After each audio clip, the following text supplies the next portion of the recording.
Hello and welcome. I'm Catalina Marchand-Abreu and you're watching W News. Broadcasting live from the Al Arabiya studios, these are our top stories. Bill and Hillary Clinton agree to testify before Congress in the investigation into Jeffrey Epstein. President Trump signals towards a potential breakthrough ahead of talks between Russia and Ukraine tomorrow. And Trump says the United States and India have reached a landmark trade deal.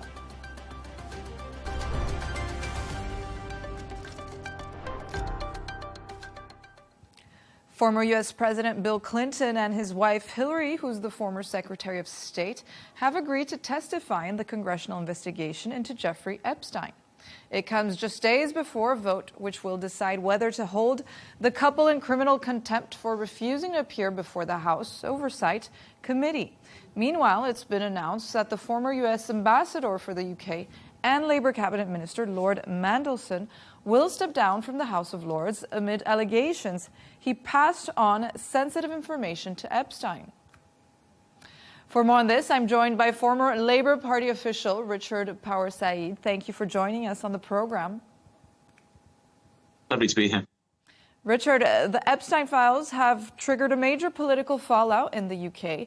What are the political consequences of all of this in your country, and how will your government handle these cases going forward? Well, I think we're still waiting to see exactly what the political fallout will be. Nobody expected Peter Mandelson, the former minister, former ambassador who's been caught up in all of this.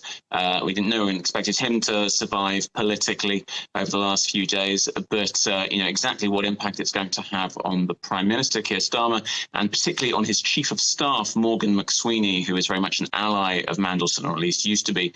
The impact that it's going to have on them is a bit unclear.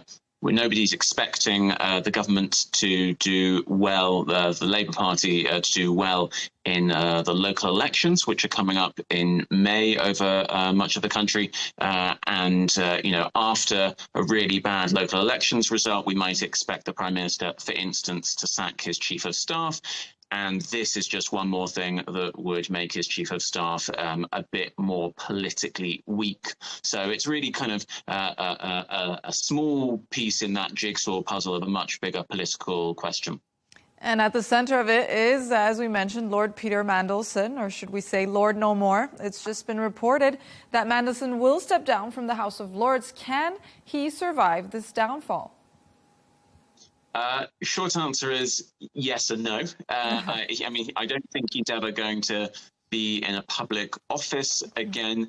There is this weird thing where I think he will continue to be a peer of the realm, because this is how our crazy system in the UK works. He's got this kind of title of being a lord. The fact that he's not actually going to be a parliamentarian, a member of the House of Lords, somebody who's able to vote on our laws anymore, is he's giving that up, but he'll still have this honorary title, as it were. I think that we might expect him to try to somehow give up that other extra bit over the next few days. I think he's probably playing a kind of careful game where every 12 hours in the news cycle, he gives up something else in order to throw a bone to the critics and hope that he doesn't end up being prosecuted.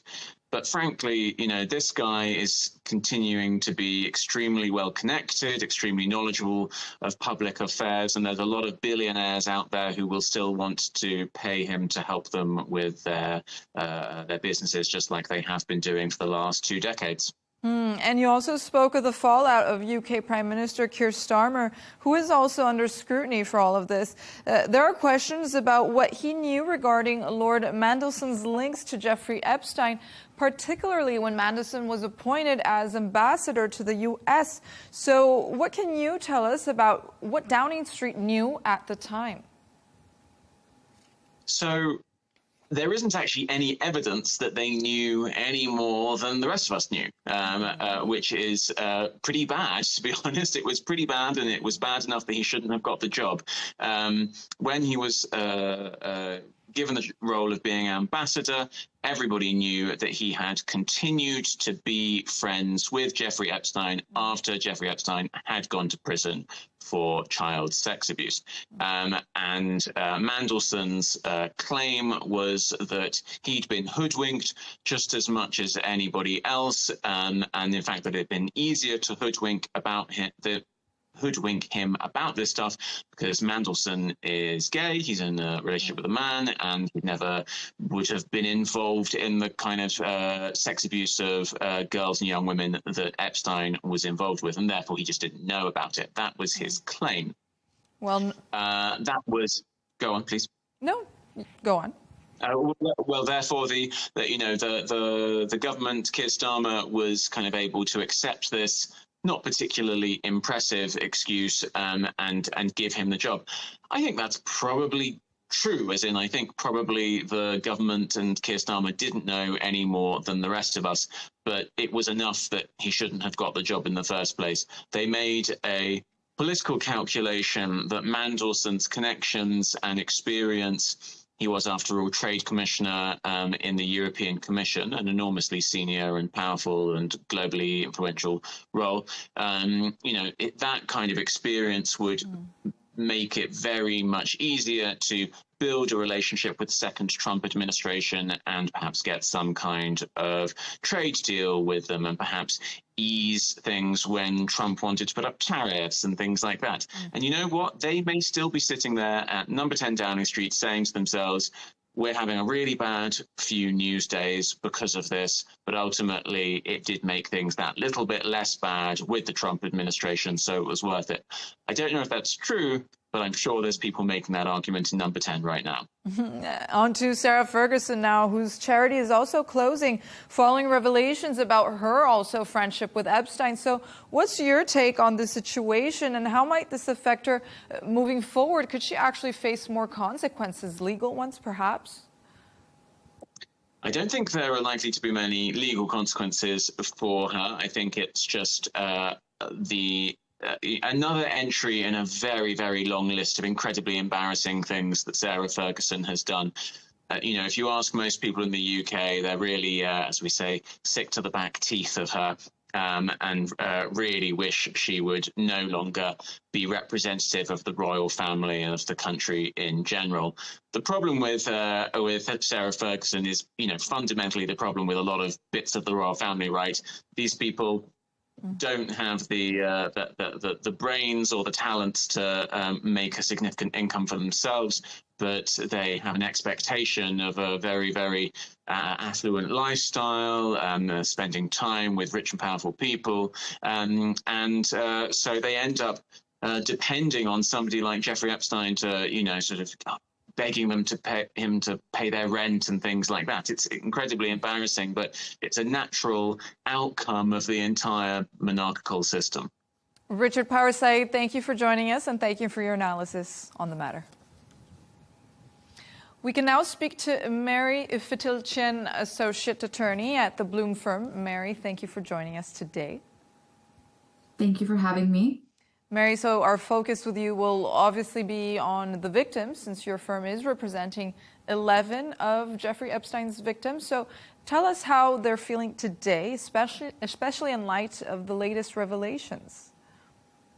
Well, they're feeling dejected today. As you know, over the weekend, there's been a large number of files that have been released that have had victims' names unredacted.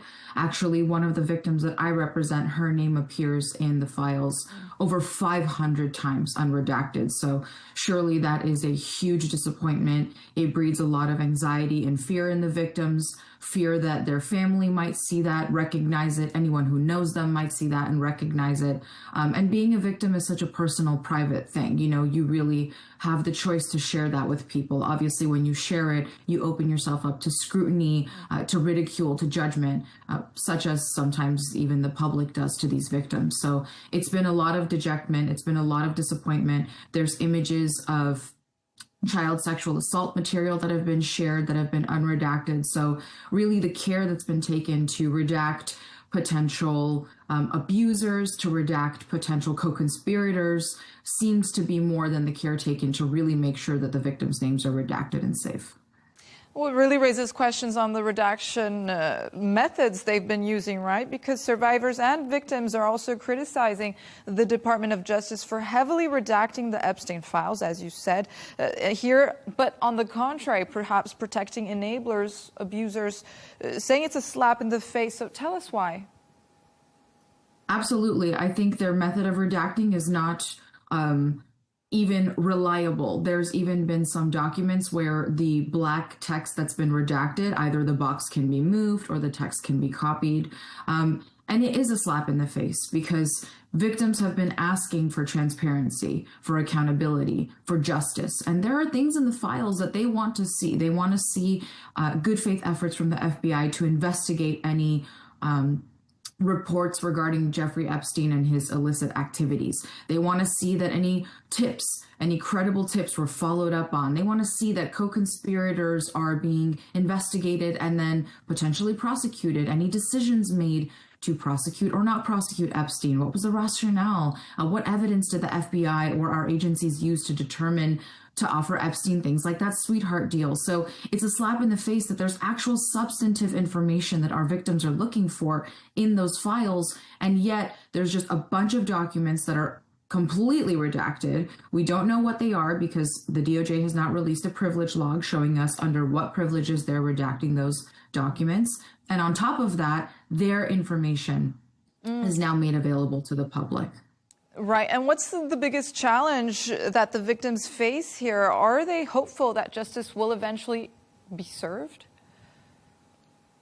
I mean, they've always been hopeful. I think that's why we've never given up the fight. We've never stopped being their voice for that justice. But I think that every single time that there's new files released, the disappointment really does grow. There's over 1 million files that the DOJ has refused to release. I think actually almost 3 million. And they either need to release those files if they're relevant or provide the victims and the public with a privilege log showing why they aren't releasing those files and under what privilege they're claiming to withhold those documents. So really the next step is just to fight for more accountability. If there are people in those files, as we've seen some high profile individuals that Jeffrey Epstein had connections to, if there is evidence that they were also involved in criminal activities with Epstein, then those people should be prosecuted and they should be brought to justice. You know, Epstein was never tried. He killed himself before he was ever brought to any real sense of justice. So if there are any co-conspirators and there is clear evidence that they engaged in criminal activities, I know the survivors want them to be brought to light and also to be brought to justice. And Mary, you mentioned accountability here. That's a big concept in the matter. Bill and Hillary Clinton have now agreed to testify in the Epstein investigation. Could this set a positive precedent for accountability moving forward? I'm hopeful that it does. It was disappointing that he, didn't show up to testify previously, but hopefully this step in the right direction for him to testify will trigger other people who, appear in the files who may have more information on Jeffrey Epstein to testify as well. I know that the former prince was asked by the House Oversight Committee to come speak before the House Oversight Committee and testify. There's potential for other individuals who seem to be well connected based on their contact and communications with Epstein. So certainly any people who have or had close connections with Epstein and any information about how he ran his ring, what he did specifically, it's always in the interest of justice to go and testify as to that information. So hopefully Bill Clinton, as a former president, as somebody who does appear in those files in very compromising images with Jeffrey Epstein, hopefully it signals to other people who are also high profile to go testify as well. Mary Fidilchin, thank you for joining us today. Thank you very much for having me.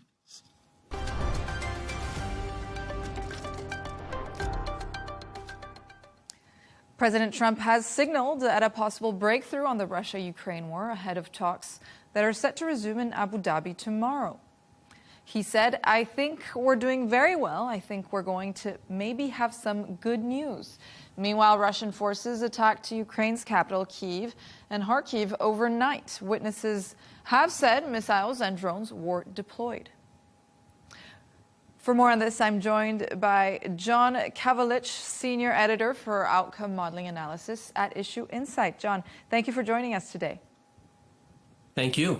John, now peace talks between Russia and Ukraine are set to take place in Abu Dhabi tomorrow and Thursday. What should we expect from these discussions? The political bar is quite low, so anything coming out of it, from prisoner exchanges to repatriation of bodies to some children, that's going to be looked, and the fact that they're meeting trilaterally and bilaterally. This is all good. It's important, but they are the proverbial baby steps. When the president is talking about something good, he is being optimistic, which is part of his job description. But in reality, the one item on the list, and the list is 15 to 20 long, is about territory. It's about real estate. It's a real estate deal, as President Trump would like to say. And in that regard, both the government of Ukraine and the government of the Russian Federation remain quite far apart. And as you just said, the issue of territory or real estate here, especially the Donbas region, remains unresolved. So how will this issue be addressed? Since actually last year, there's been a proposal on the table for both governments, and both governments have dissected it. Both governments and those at the negotiating level, those at the levels below the negotiating levels, and at the principals levels. And that involves taking the remaining area of Donetsk Oblast, which basically the Donetsk region. There's the Donbas is Luhansk and Donetsk. The Russians have control of Luhansk. They basically have 100% of it.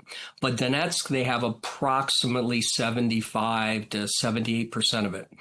They want the remainder. They want the Ukrainians to withdraw from the area that the Ukrainians control and basically give it to the Russian Federation.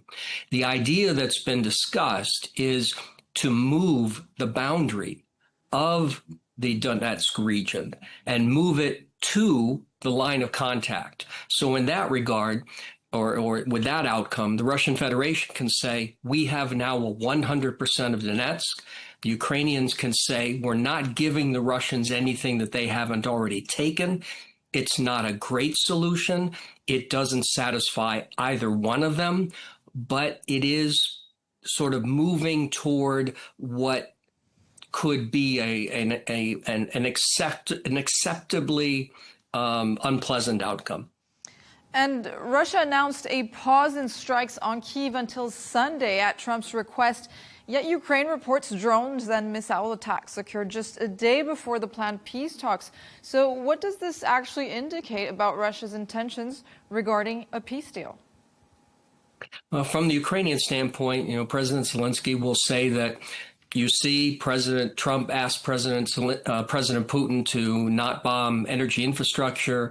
President Putin did that. Then President Putin started again. Therefore, President Putin's not interested in peace. Now, President Trump's request to President Putin, it's potentially unclear, but perhaps clear to President Putin that he did honor it to the date that he said he was going to honor it in the way he said he was going to honor it. And of course, these are conversations. Nothing's in writing. There's not an email anywhere where President Trump sent it, Vladimir, I need you to do this. And Vladimir responded, okay, Donald, I'll do this. And then we have it on paper. And then, from the Russian standpoint, though, continuing to attack Ukraine, I've been in Ukraine. I was just there in December. I'll be back in a couple of weeks, and on an almost 3,000-mile train journey to the areas that are under attack. And it's awful what's happening. People are getting killed. It's difficult for people to live. However, it is a part of the war strategy of the Russians, which is you make the population so uncomfortable, they petition the government to say, look, we don't care what the Russians want, just give it to them and stop all of this. That's part of their strategy. It's not fair because Ukraine can't do the same thing to Russia because Ukraine supporters won't let it.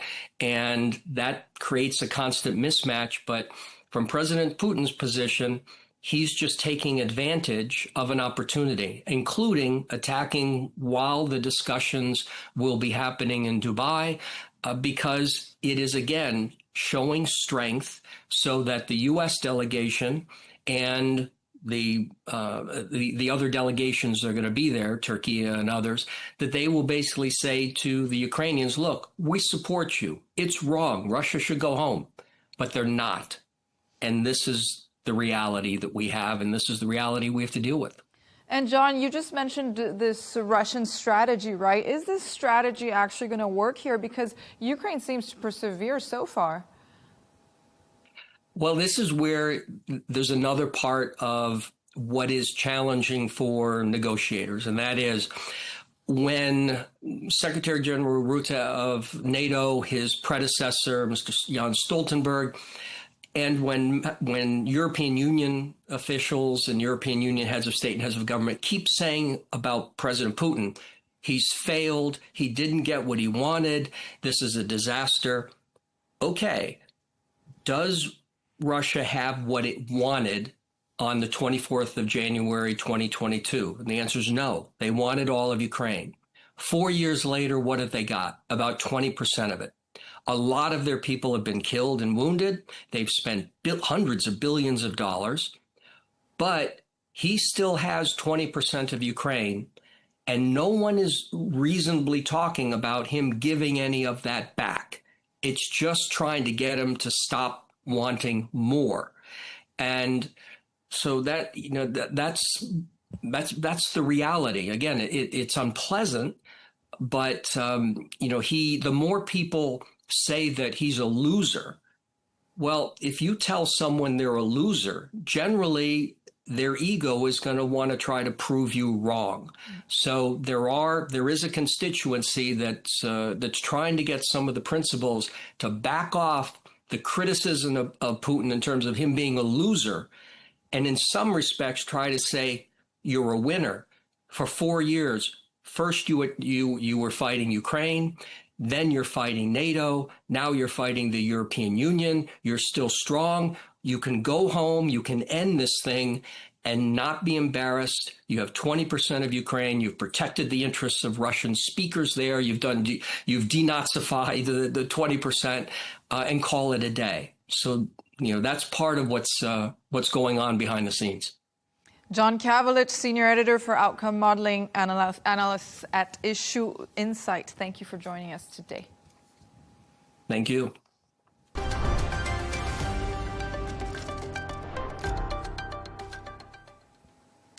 President Trump says the United States and India have reached a landmark trade deal. The agreement is set to slash tariffs and reshaping the economy relationship between the world's two largest democracies. Chris Gilbert reports. The headlines say it all. Across India, newspapers all lead with the same story, the historic trade deal between Washington and Delhi. US President Donald Trump announced on his Truth social media platform that Washington will cut tariffs on Indian goods from 25% to 18%. In return, India will reduce its trade barriers with the US to zero. Prime Minister Modi was quick to respond online, thanking Donald Trump on behalf of more than 1 billion Indian citizens.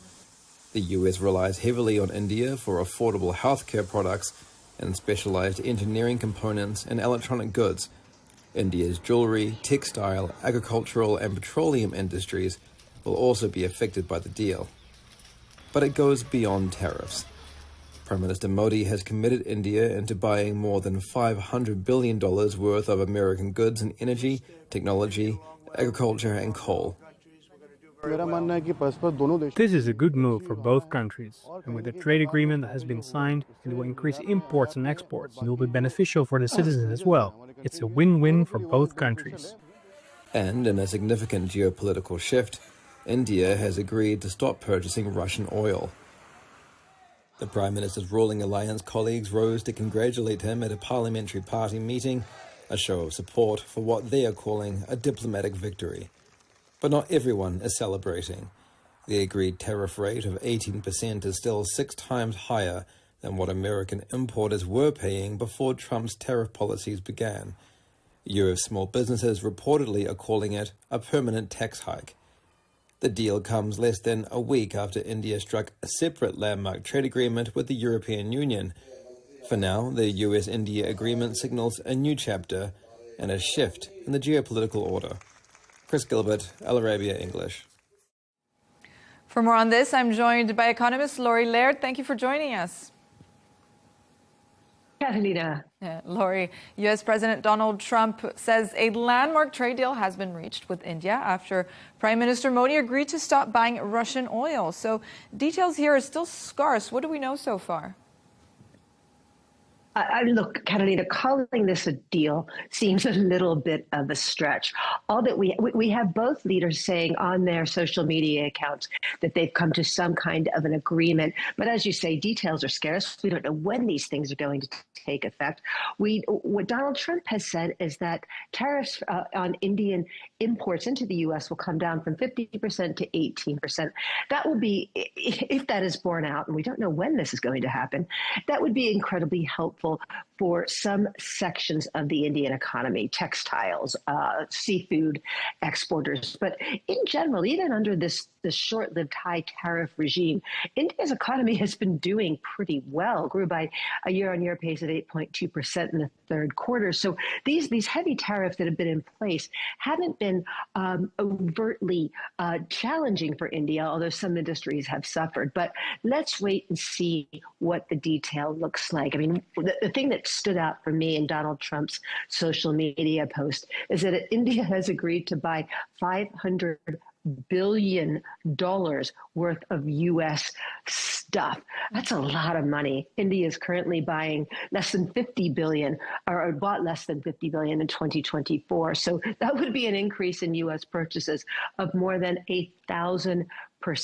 That 500 billion would represent 85% of India's recently announced budget. So that number seems a little bit fanciful to me. So when you look at that, you think, my gosh, how much credence can we put on what Donald Trump has said? Certainly, Narendra Modi on his social media post did not use the word deal when describing his discussions with Donald Trump yesterday. So we're going to have to wait for a little more detail. We'll call it an agreement for now. So how has Russia reacted to the news? Do you think Donald Trump can successfully eliminate Russian crude from the international system?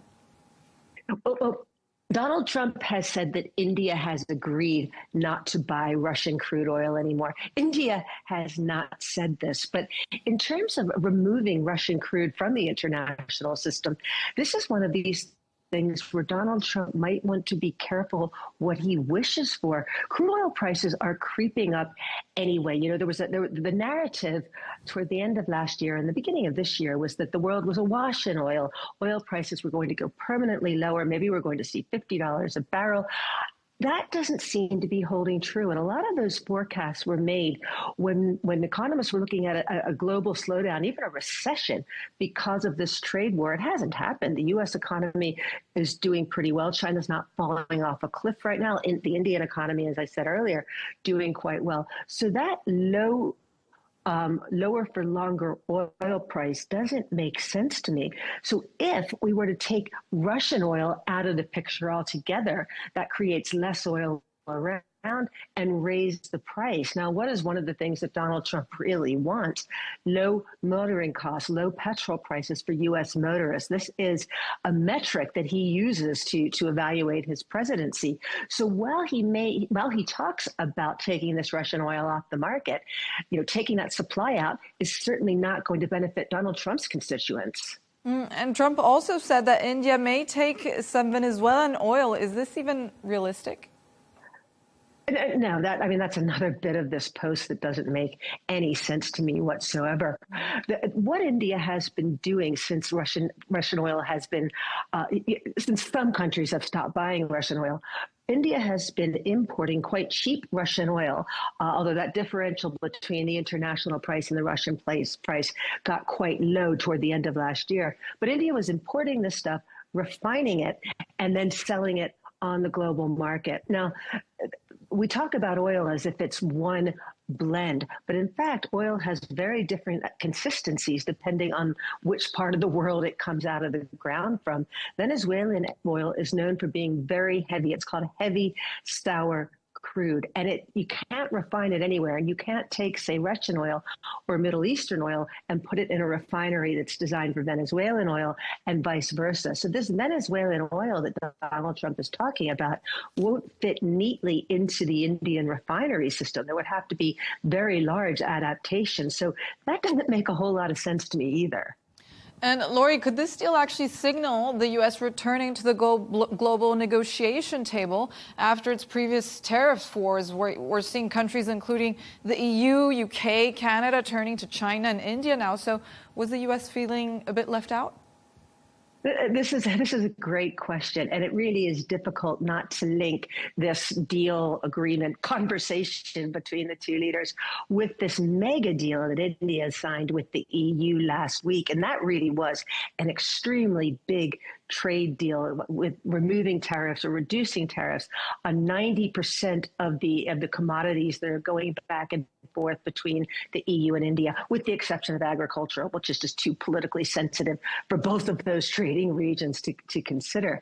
But I think, I mentioned earlier that the world thought, or economists thought, that we would see a global recession because of these tariffs, this increased cost of trade imposed by the U.S.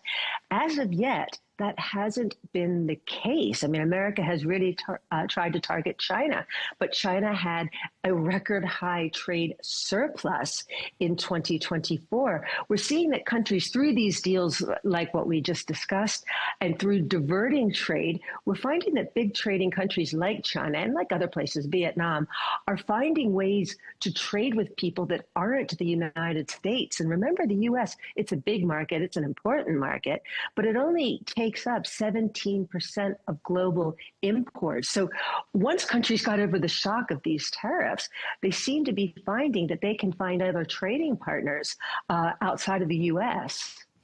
Laurie Laird, thank you for your economic analysis as always.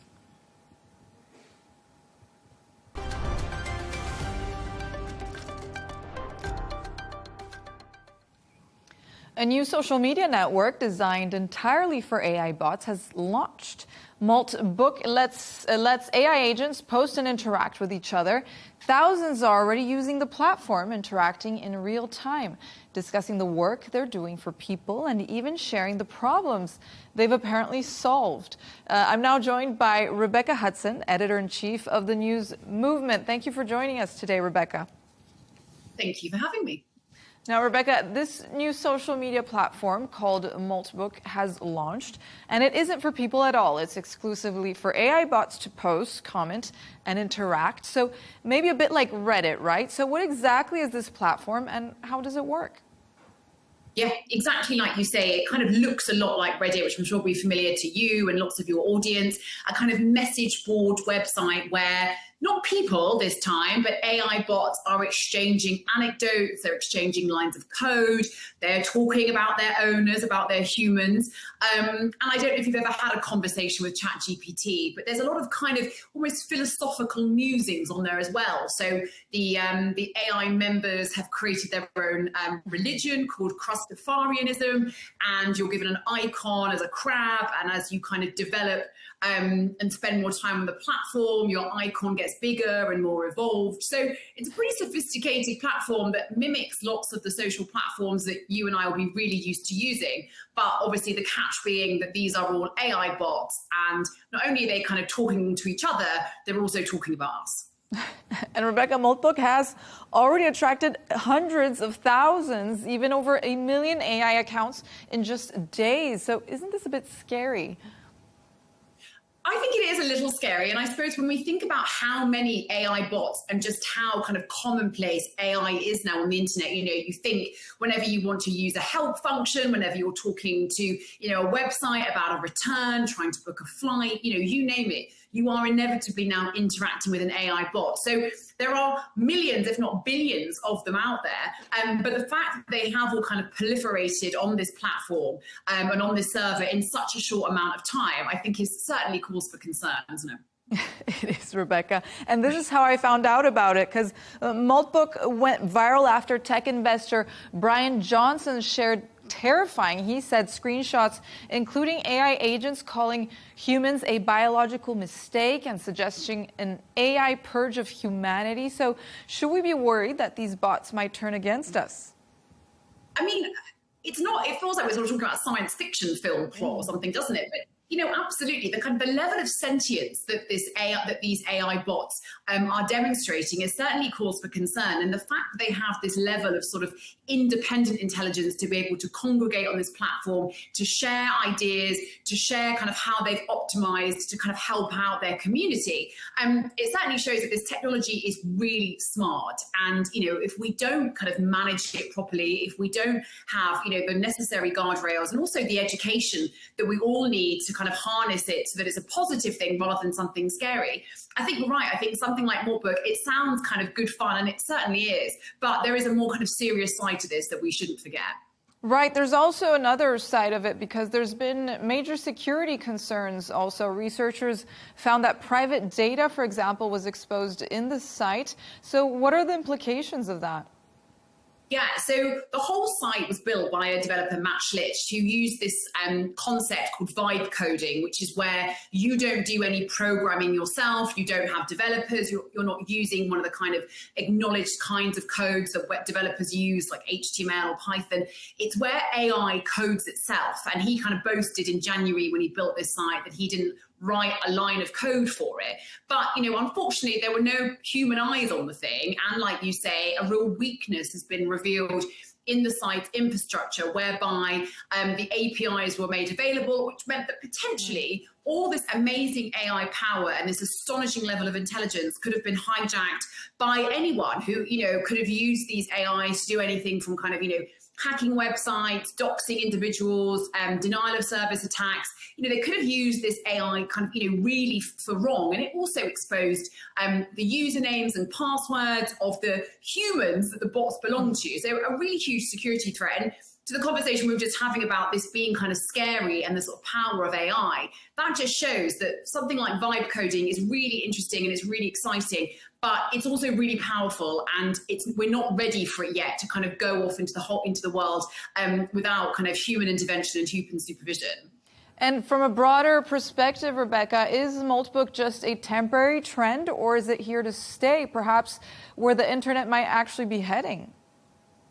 Well, the founder of Maltbook said, not exercising your AI, not letting your AI socialize is the same as not taking your dog for a walk. It's neglectful. These are powerful, kind of intelligent programs that should be able to be socialized. So I don't think this is the end at all, but I hope that kind of further iterations of these sorts of networks and places where AI can train one another and develop and improve certainly comes with far more security, and hopefully one human at least passes an eye over the code that's being used to keep it secure. We'll have to keep monitoring the website to make sure they're not planning a coup on humanity, right, Rebecca? Rebecca Hudson, thank you for joining us today.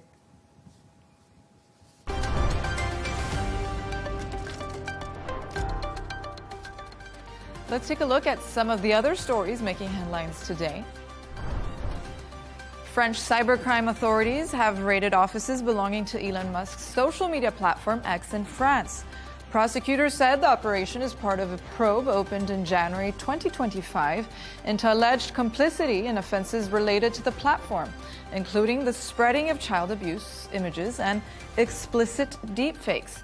Musk has also been summoned for a voluntary interview in April as part of the investigation.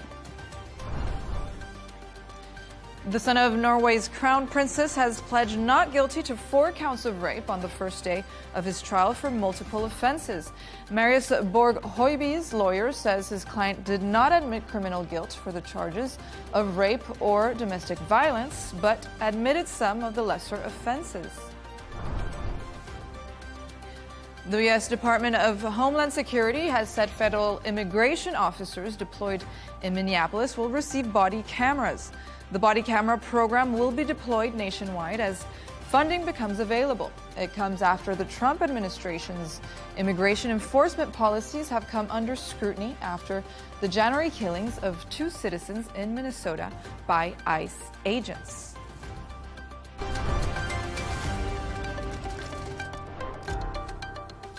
A reminder of our top stories. Bill and Hillary Clinton agree to testify before Congress in the investigation into Jeffrey Epstein. President Trump signals towards a potential breakthrough ahead of talks between Russia and Ukraine tomorrow. And Trump says the United States and India have reached a landmark trade deal. That's all from us on W News. Don't forget to subscribe to our YouTube channel and follow us on X. We'll be back in a couple of hours with W News Extra.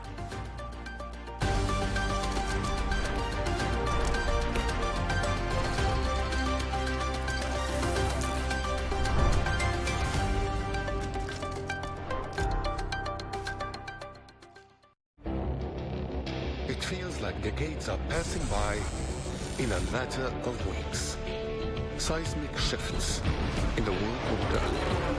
Never, ever will be part of America. With so much happening and so much noise. Whether it's political upheaval, Canada has been ripping us off for years. Economic shifts or social movements. And no one wins from tariffs. I think America can be more friendly to the rest of the world.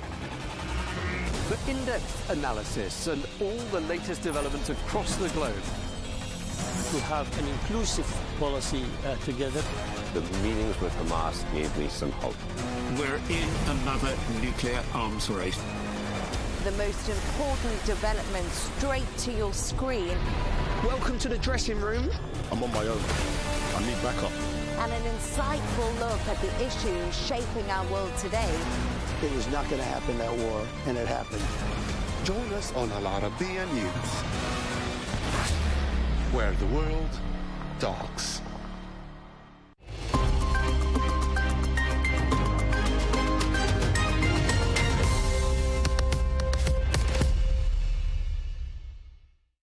Hello and welcome to the Dailies. International media has been dominated by the fallout from the latest Epstein files release, with headlines across the US and UK focusing on political repercussions and renewed scrutiny of powerful figures. Alongside that, American domestic news has been grabbing attention too, from immigration enforcement changes in Minneapolis to fresh political negotiations in Washington. Let's start with the Epstein files, as international coverage of the latest release remained front-page news in the US and also in the UK, especially where political figures and royals are implicated. American outlets emphasized privacy failures and redactions pulled due to victim exposure, while British and European media highlighted new links to public figures. International press paired the story with broader debates about accountability and about power.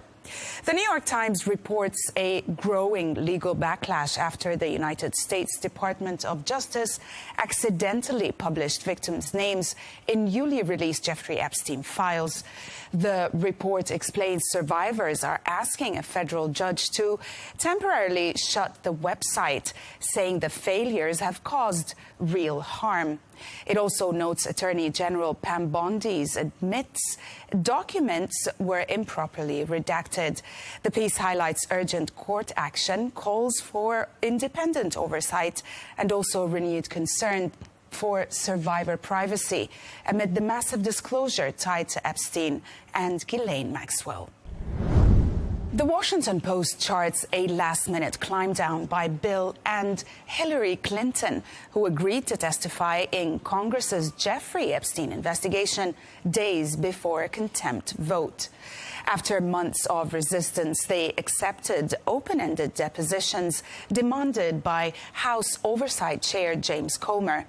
Now, the piece frames the move as pressure-driven, highlighting partisan brinkmanship, shifting also committee tactics, and expanding release of Epstein files.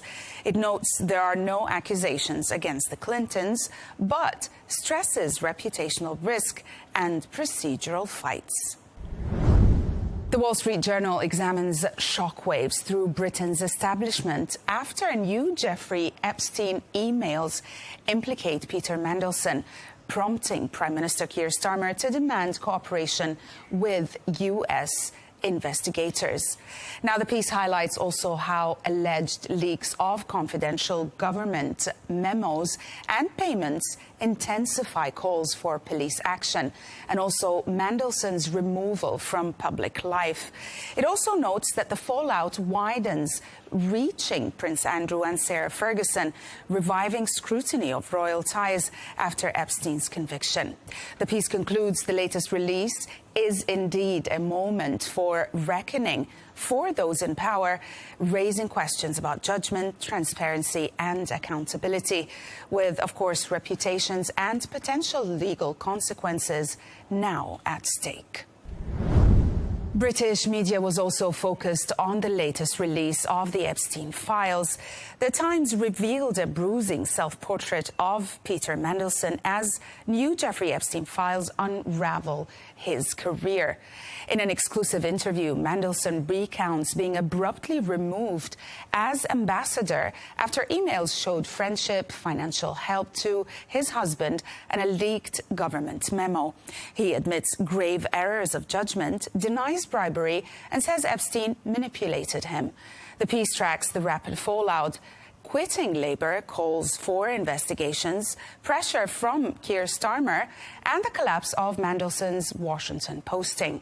Alongside personal details and also photographs, Mandelson reflects on power, naivety, and survival. The interview mixes apology with pushback, with Mandelson saying his downfall comes from old emails rather than criminal wrongdoing, while leaving open whether the veteran political figure can recover from the damage. The Telegraph argues that Gordon Brown's decision to bring Peter Mandelson back into government in 2008 set off a chain reaction, now engulfing Keir Starmer. The piece says newly released Jeffrey Epstein files show Mandelson leaking sensitive memos and maintaining close ties despite Epstein's conviction, exposing failures of vetting across Labour, including encouragement from Tony Blair. The piece also details how Mandelson later became ambassador without full checks, only to be sacked months later. It presents the episode as a failure of judgment, raising fresh questions about accountability at the highest levels of government. The Guardian also reviews the newly released Jeffrey Epstein files and what they show about Donald Trump's ties to the disgraced financier. The piece cites officials led by Todd Blanche who say there is no evidence that Trump committed wrongdoing. But the piece notes that the documents place Trump in unverified FBI tips and also victim notes, and reveal links between Epstein and Trump allies, including Howard Lutnick, Elon Musk, and Steve Bannon. The analysis also concludes that while Trump appears legally untouched, the picture is certainly more complex. Nadine Ghouri argues in The Independent that Andrew Mountbatten Windsor has a moral duty to fully testify about what he knows of Jeffrey Epstein. The author centers survivors, condemning how powerful men remain visible while victims are erased, citing Keir Starmer's call for cooperation and the courage of Virginia Giuffre. The article frames silence by elites as complicity. The piece demands accountability, warning that privilege shielding accused men perpetuates exploitation and undermines justice itself. Other local stories grabbed attention in America as the Trump administration decides to require U.S. Immigration and Customs Enforcement and also U.S. Customs and Border Protection officers in Minneapolis to wear body cameras. Politico reported the announcement by Homeland Security Secretary Kristi Noem, noting that many framed the move as a transparency concession after deadly incidents and bipartisan pressure. Of course, the decision aims to ease shutdown talks while promising national expansion. The piece highlights political bargaining with Mike Johnson and shows how oversight demands are reshaping immigration enforcement. And we'll end with The Economist, which examines a tentative trade truce between the United States and India after Donald Trump agreed to lower tariffs, while Narendra Modi confirmed the cuts but avoided committing on energy. It highlights potential economic benefits alongside ongoing mistrust, citing HSBC's growth warning, tensions with Pakistan, and farm trade barriers. Markets reacted positively at first, but the piece says that the success of the deal will depend on whether both sides turn promises into lasting policy. That's it from us today. Thanks for watching The Dailies, only on Al Arabiya English.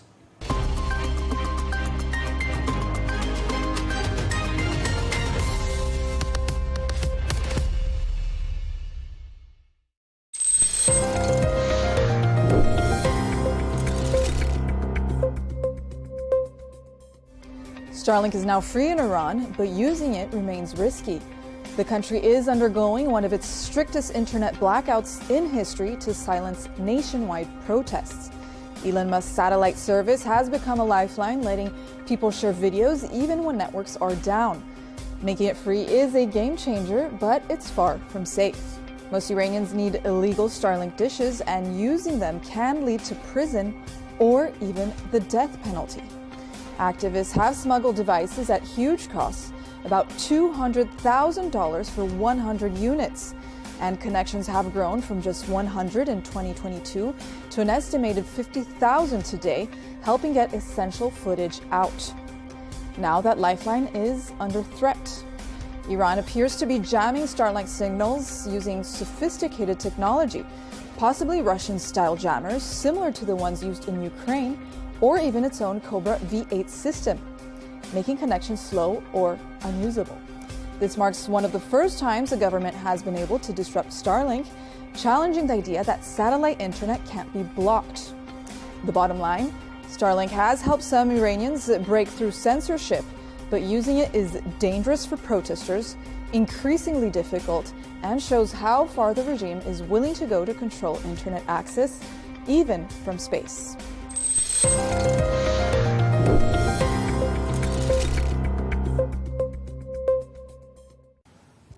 It all comes down to Donbas. Russia and Ukraine have been fighting over the resources-rich territory for more than a decade. And now, reportedly, it's the only thing preventing a peace deal. Russia controls the majority of the hotly contested region. Should Ukraine give up the rest in return for peace? That debate coming up soon on Counterpoints with me, Melinda Nucifora.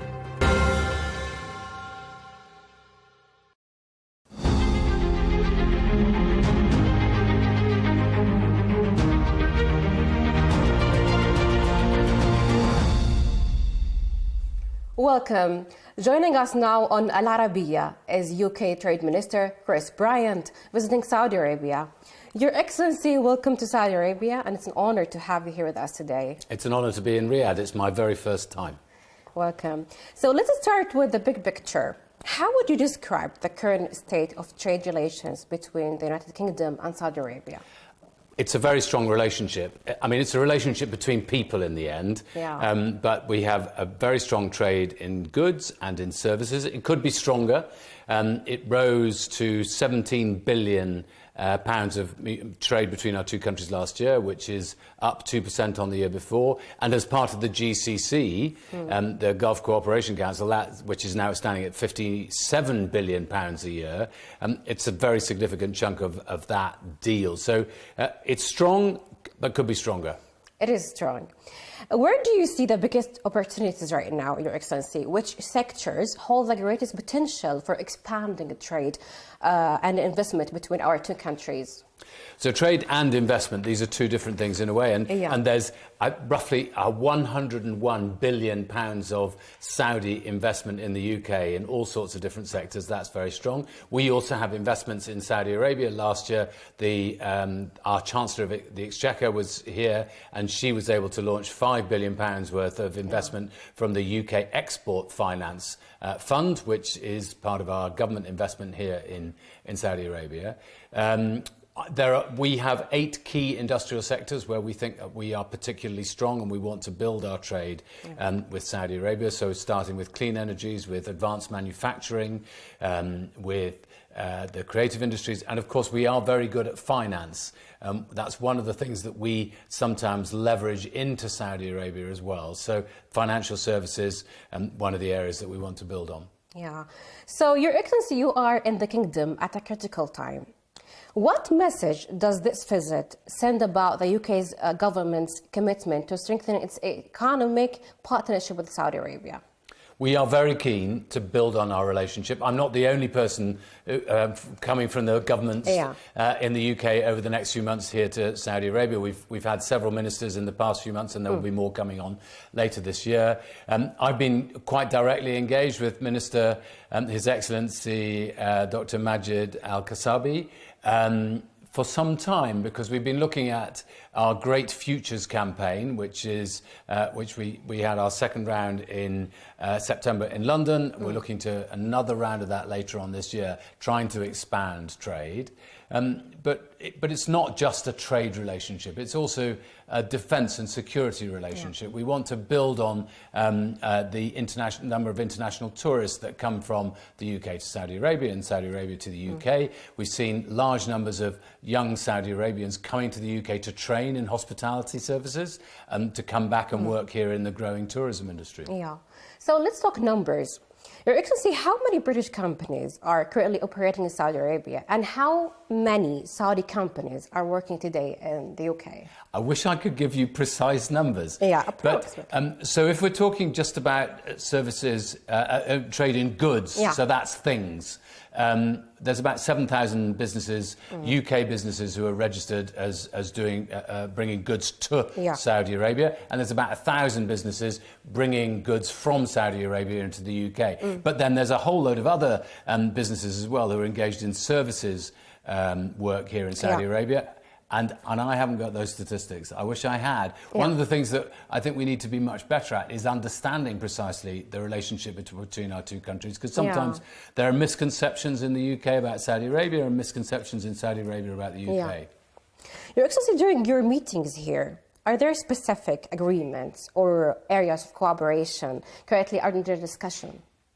So we have a strategic partnership which is chaired by the Prime Minister and His Royal Highness, and we are wanting to expand that in lots of different areas, and I'm aware of the 80 different projects that the Kingdom here has that they're advancing. In nearly all of those, UK businesses or UK people are engaged, whether it's the creative industries, tourism, manufacturing, so many different areas where we're engaged, or for that matter, even airlines. So we want to expand that.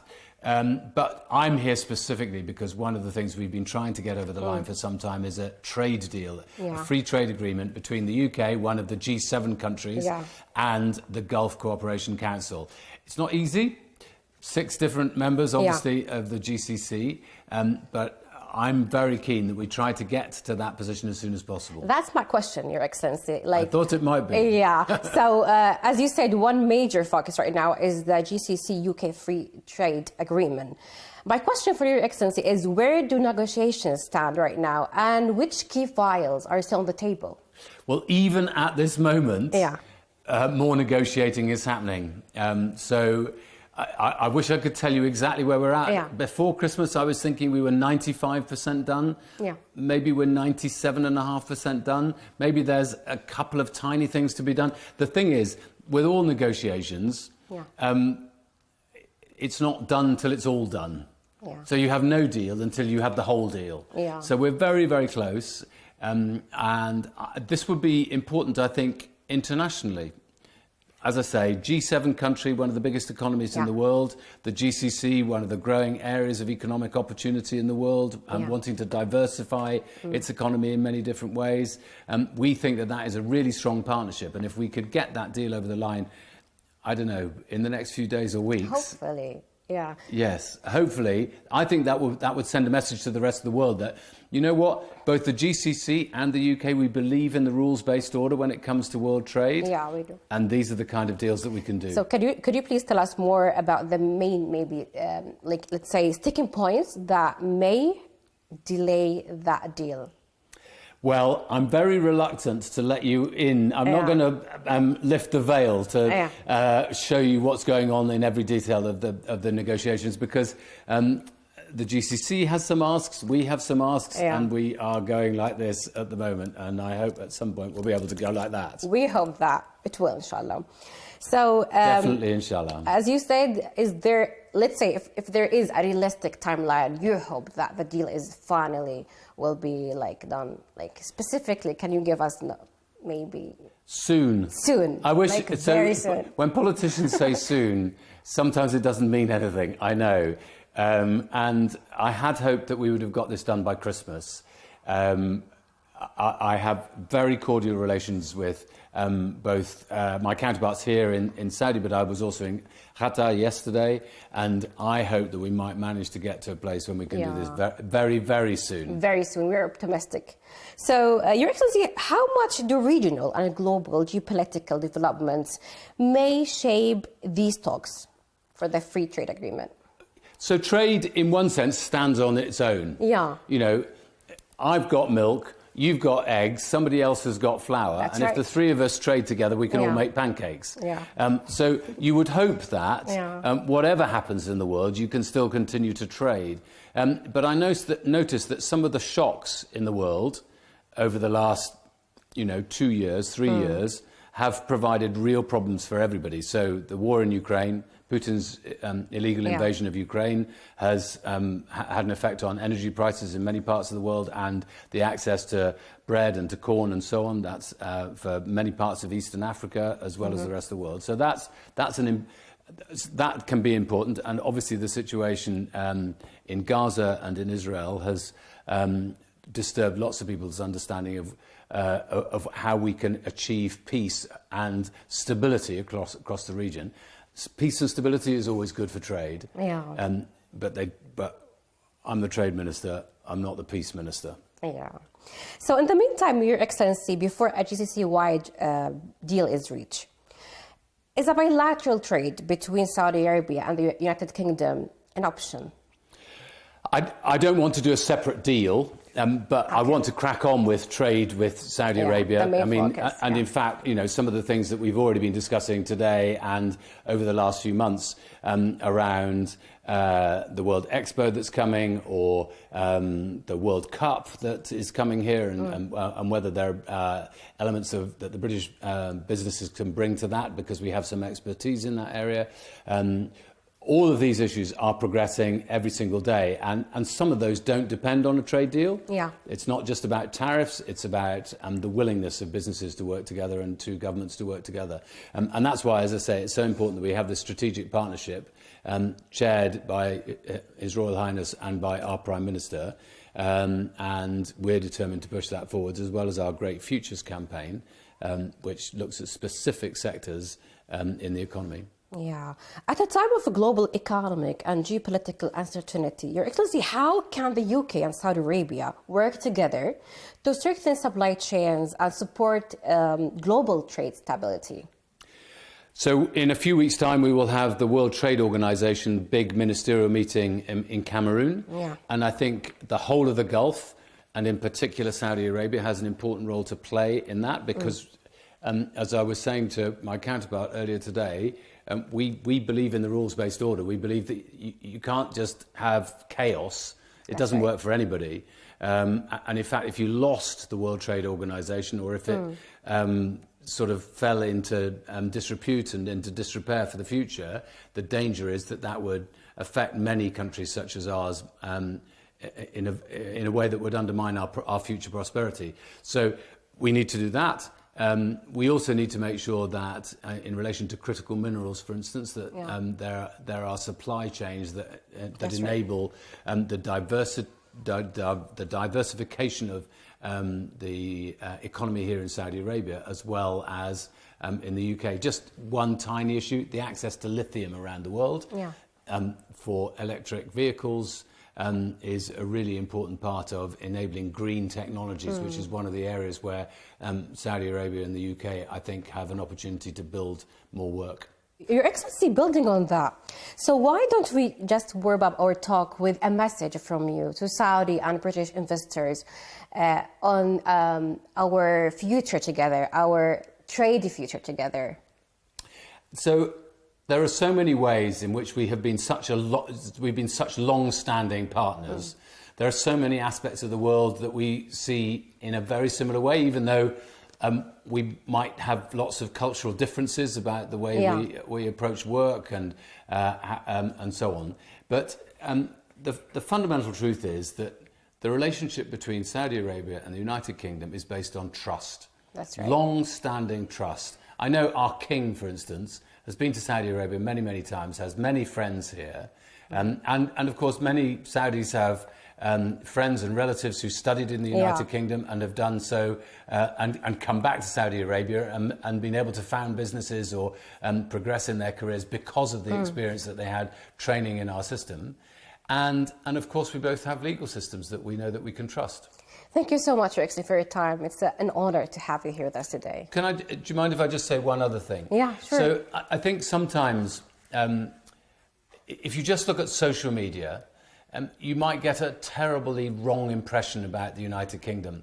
The truth is that crime has fallen in recent years in the UK. London now has the lowest murder rate it's had for 5 decades. Yeah. People are safe in London, and we recently, the Metropolitan Police recently had a big campaign against mobile phone theft, and they've managed to seize a big gang. And I just look at some of the social media, and you would think the UK and London are troubled. Yeah. We're not. We're a very stable, safe country. And I know that Saudis often worry about the false impression of Saudi Arabia that is given in other countries as well. And so I would just say to people, you're safe in the United Kingdom, your investment is safe in the United Kingdom, business is safe, we are open for business. Thank you so much. We do love your country, and Saudi Arabia has a great relation with your country. Thank you so much, Your Excellency. Thank you very much. Thank you.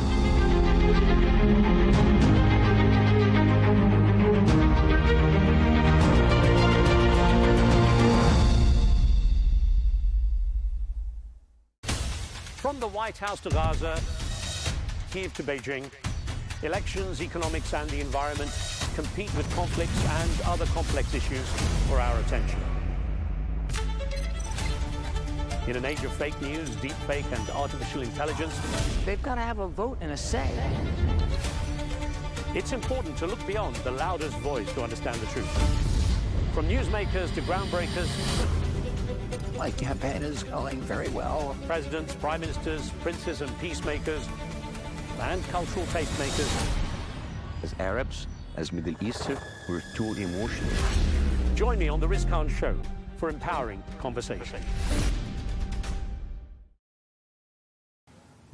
It all comes down to Donbas. Russia and Ukraine have been fighting over the resources-rich territory for more than a decade. And now, reportedly, it's the only thing preventing a peace deal.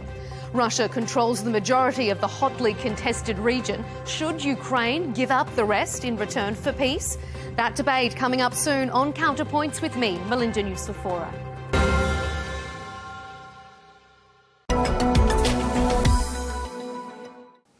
Well, there is also the E1 in Jeddah, which is the world's first all-electric powerboat racing championship, which is going from strength to strength. Well, following on from last year's E1 Grand Prix, the 2026 edition of the Jeddah Grand Prix features 10 teams racing the all-electric E1 racebirds across and along, the Red Sea. Well, new entries like Team Monaco and Sierra Racing Club join elite competitors, including Team Rafael Nadal, Team Alula, and Team Drogba. Well, as well as being a thrilling high-speed competition for fans, the championship has a strong focus on sustainability. Well, for more, I'm joined now from Jeddah by John Williams, who is the Managing Director of the E1 World Championship. Thank you very much indeed for joining us, John. Just tell us, first of all, how this all-electric raceboat championship in Jeddah came about in the first place. Yeah, thanks, Tom. Thanks so much for having me on. It's a pleasure to talk to you and join the show. So the championship was first started in 2020 by Alejandro Agag and Roddy Basto, both of whom have had kind of deep involvement historically with Formula E as the championship, and have since gone on to establish the Extreme E Championship and then E1 more latterly. So we launched with our first race in January of 2024 here in Jeddah. Really exciting for us to be returning for our third race here, so the third year in a row. We always like to kick off our championship here. It's a really, really special place for us. And as you mentioned, very exciting championship year ahead with 10 teams, 2 new teams from last year, and we've announced a big and exciting race calendar for this year. Yeah, I mean, I can hear the excitement in your voice, and clearly, I've read some of the articles where you're quoted. You've got lots of ambitions for this. Talk us through the growth of the championship. Yeah, I think what's important to us is growth, but sustainable growth. We've kind of been able to demonstrate that in a few metrics for us. So year on year, our race numbers are growing. We had 5 races in season 1, 7 races in last year in 2025 season 2, and this year a calendar of 8 races. Our teams, we're growing. We're at 10 teams now. We have a sort of self-imposed cap of 12 teams that we hope to reach by the end of next year. And I know this is a business show. Financially, my background is a finance one.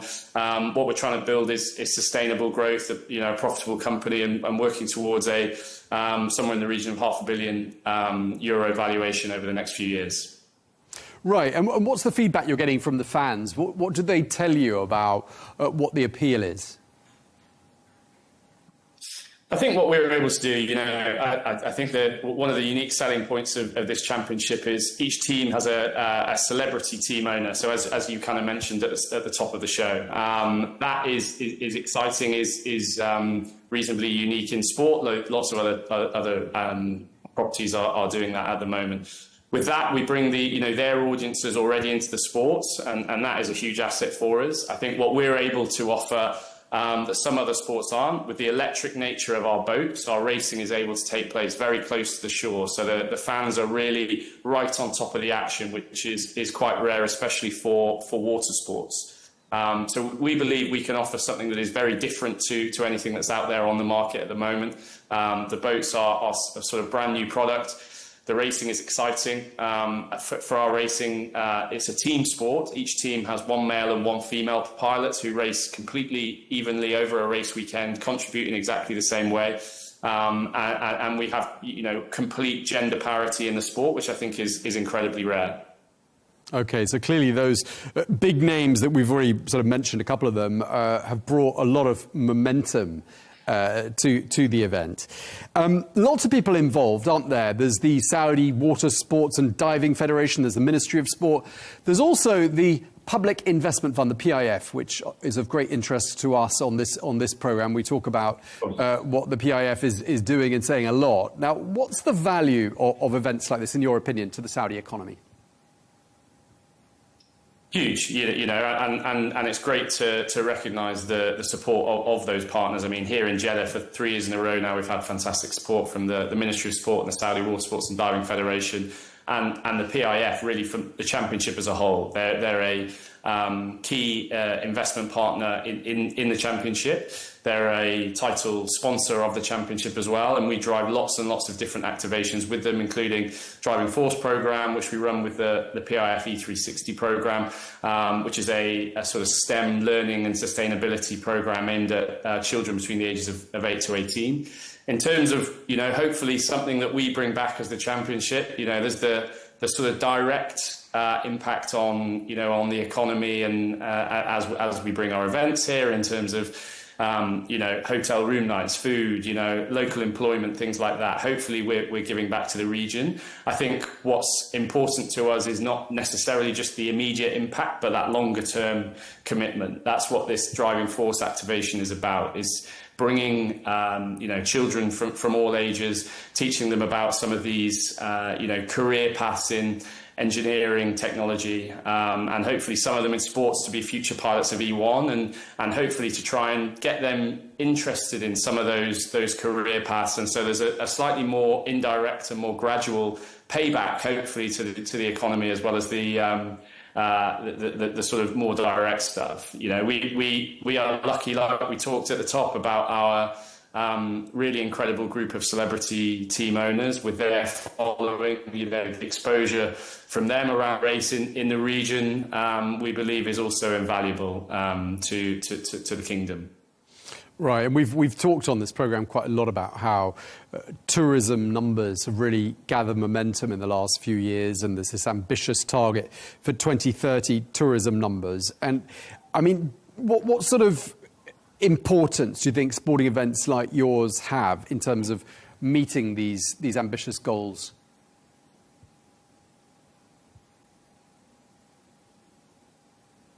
I would say very important. It's eyeballs on the region. It's not just the people that you're bringing into the region directly to see the race or take part in the race, but it's those eyeballs, isn't it, that everyone's kind of fighting for. Our broadcast product is broadcast across 230 territories worldwide, and that's lots and lots of people seeing this, beautiful Red Sea coastline, seeing what a beautiful country Saudi Arabia is, and everything that's here for people to come and enjoy. So, I would say sports events very, very important, as well as giving something back to the local communities as well, who can enjoy them locally. Yeah, the Red Sea coastline, obviously the focus of a lot of investment and the focus of a lot of attention amongst tourists around the world who want to come and see it. Is there anything that makes it suitable for your event in terms of the terrain, the water, the depth of the water? Do these things play a part? They definitely play a part. I would say we're lucky in our championship that there are kind of few barriers to entry, I would say, in terms of where we could race, albeit we want to be racing in beautiful parts of the world. We want to be racing in places that look amazing, on our camera, on our broadcast stream, on our, social media posts. And the Red Sea very much fits into that bracket. There's lovely, calm, still water here, which is brilliant for our race birds. They're best suited to calm water without many waves. And we're very lucky to have that here on the event site here. Okay, and I mean, we've been talking about electric sports in Saudi Arabia quite a bit, and it does seem, doesn't it, like Saudi Arabia has become quite a champion of electric sports like yours. I mean, what do you see as its role? I think, the Kingdom's been a great champion of it. You can look across lots of other championships. I know the Formula E is here in Jeddah in a couple of weeks' time. Another company that we're partnered with, Extreme H, had their very first hydrogen-powered championship race just at the end of 2025. And I think what Saudi Arabia are doing is really looking to tangibly invest in these really, really important electric mobility, whether it be electric, hydrogen, understanding the importance of those and how those sports are likely to grow as we move into the future. And I think it's, you know, refreshing to see a country that is, like I say, really tangibly investing in that and showing how important it is, rather than just a bit of a sort of soundbite around the importance. It properly kind of putting its money where its mouth is. Okay, well, we really appreciate you taking the time to speak to us. Thank you very much indeed. John Williams, Managing Director of the E1 World Championship. Thank you again. Thank you, Tom. Pleasure to be on.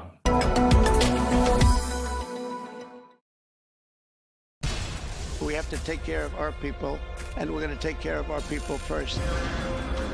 For in-depth analysis and all the latest developments across the globe, make sure you join us every weekday. President Trump is trying to negotiate a ceasefire. With so much happening, so much information, and so much noise, International law will have no part in his administration. It can be hard to keep track. Tariffs will just fuel inflation. We're going to fight these tariffs. But you can count on us to tell you what you need to know. We stand by your side. Join me, Tom Burges Watson, for Global News Today, right here on Al Arabiya News.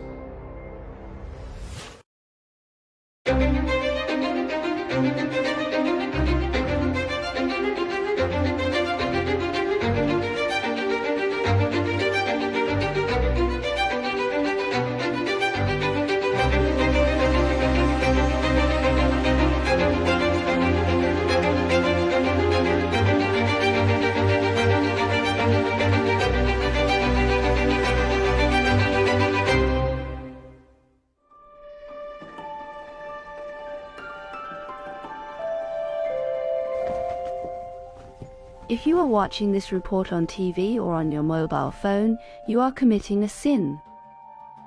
And if you take part in political activity, as a candidate or as a voter, this is forbidden. And never keep photos of yourself at home or allow anyone to take them. New York, the dazzling city known for its nightlife, its crowded streets, and the Statue of Liberty. In all its modern lifestyle, its urban sophistication, its fast pace of life, architecture, and advanced technology, and yet only about 300 kilometers away from New York, lies the state of Pennsylvania, which is home to the largest Amish community in the world, a religious group that has voluntarily given up modern freedoms and abandoned contemporary technology in order to preserve their traditional way of living. Our team boarded a train from New York to Pennsylvania on a special mission to learn more about this group in a journey that felt like stepping into a time machine. His tender mercy, who through life has been my guide. This Christian community stands as a clear example of people who willingly hold on to their old beliefs, choosing freely to remain committed to a way of life built on traditional farming and handcrafted work. They continue to follow these long-standing practices with intention and devotion, quietly setting aside the modern developments and technological changes that surround them in the world today.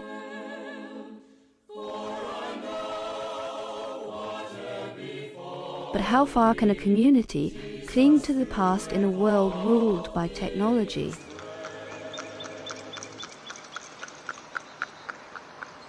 Pastor Gregory welcomes us into his church to share his experience living among the Amish and how their beliefs differ from the Protestant Christianity followed by most Americans. They're just people that are living like in another time frame. Most people, we go with the flow. When cars came along, we gave up our horses. When cell phones came along, we gave up our landlines. We just go with it, all the technology, but they have held back on that on purpose. I think because they want to have a slower lifestyle, more thoughtful lifestyle, more contemplative, and not be influenced by the things that go with these advances. It's a mixed bag. There's blessings in the technology, but there's also some dangers as well, and they try to stay away from that. The Amish believe that good deeds in this life lead to salvation in the next, Unlike most Christian churches, baptism is not done at birth, but at the age of 18. At that age, one chooses whether to remain with the Amish community and be baptized, or leave it with no ties.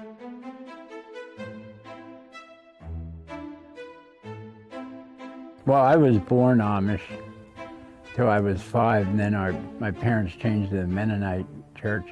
Playing with cousins wasn't a problem at all. Children get along with children.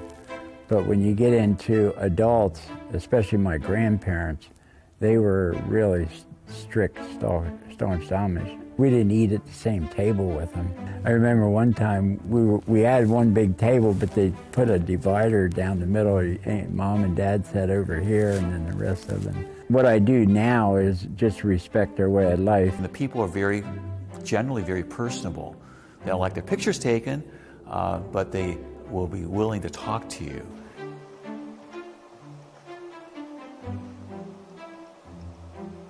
A man named Sam Stoltzfus. He lives here in Gordonville, Lancaster County, next to the church where I pastor. But this man is a resident historian for Gordonville. He's written Lancaster County Amish History is one of them. And he recently, well, I think it was 2016, he said, he took a trip to Germany. And he has pictures, and it's like a travel log of his experience in going to Germany. So things don't get collected. People give me notes, and I write notes, and I put the envelopes in. Pastor Gregory arranged for us to meet his Amish friend, the historian Samuel, who agreed to speak only if his face was not shown, as photography conflicts with Amish beliefs against portraying humans. We don't believe in having our photographs taken because of the graven image. 10 Commandments, second commandment. We have 350,000 Amish people in North America. They're scattered all the way from Montana to Delaware to Virginia or New York State. There's Amish people in Ohio, Indiana, Illinois, Missouri, Mississippi. Then there's also beachy Amish. They don't drive cars, but they have tractors. Almost 40,000 Amish people in Lancaster County. The Amish are known for their distinct appearance. Men grow beards but shave the mustache, and women cover their hair and dress modestly. We always wear plain clothes, plain suits, plain shirts. Now, we don't always make our own clothing. We buy some. You can buy some tailor-made. And the dresses, the girls wear white before they're married. Organdy, we call it. Then when they get married, then they wear colored dresses. The white dress, when you get married, is laid back, and that's their funeral garb. Or when a lady gets to be 35 and not married, then she'll switch over to colored dress. The Amish trace their origins to the 17th century, when a Swiss spiritual leader named Jacob Ammon founded the movement, aiming to return the church to its original teachings and old religious traditions, believing the Mennonite church had strayed from them. Ammon also wanted a simple, humble lifestyle aligned with the teachings of the Bible.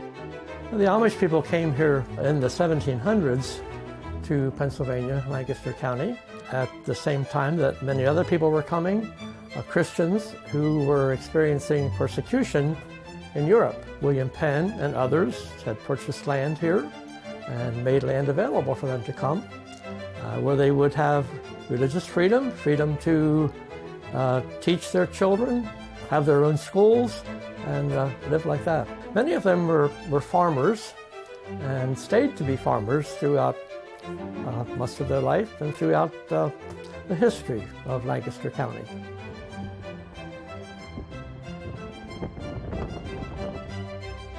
They all came from Germany and Switzerland, Europe, and they all taught Pennsylvania Dutch. And that's English and German and Dutch together. So that's why they taught Pennsylvania Dutch. It's very interesting how at that time, back in the 1700s, that the communication got from America to Europe that, oh, there's freedom here, and why don't you come and live here? but many of them did. And records exist of boatloads of immigrants coming from Europe to America, arriving in Philadelphia, moving westward as land became available.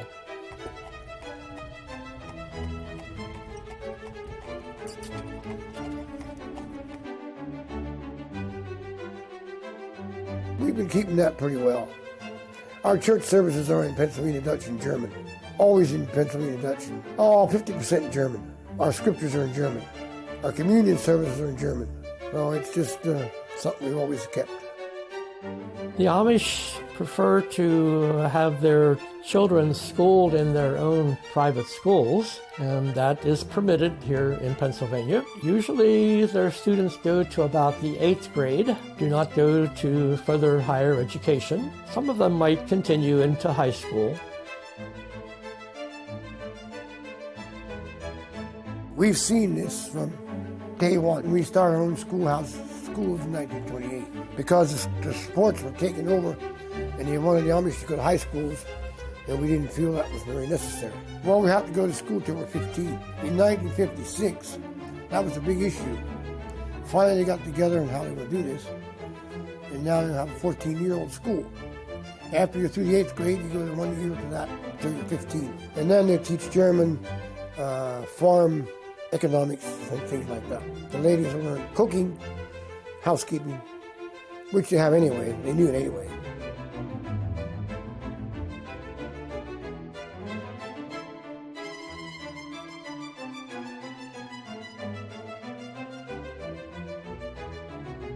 Nowadays, the ministry taught more English than High German. It makes it easier for everybody. But they still use a lot of German too.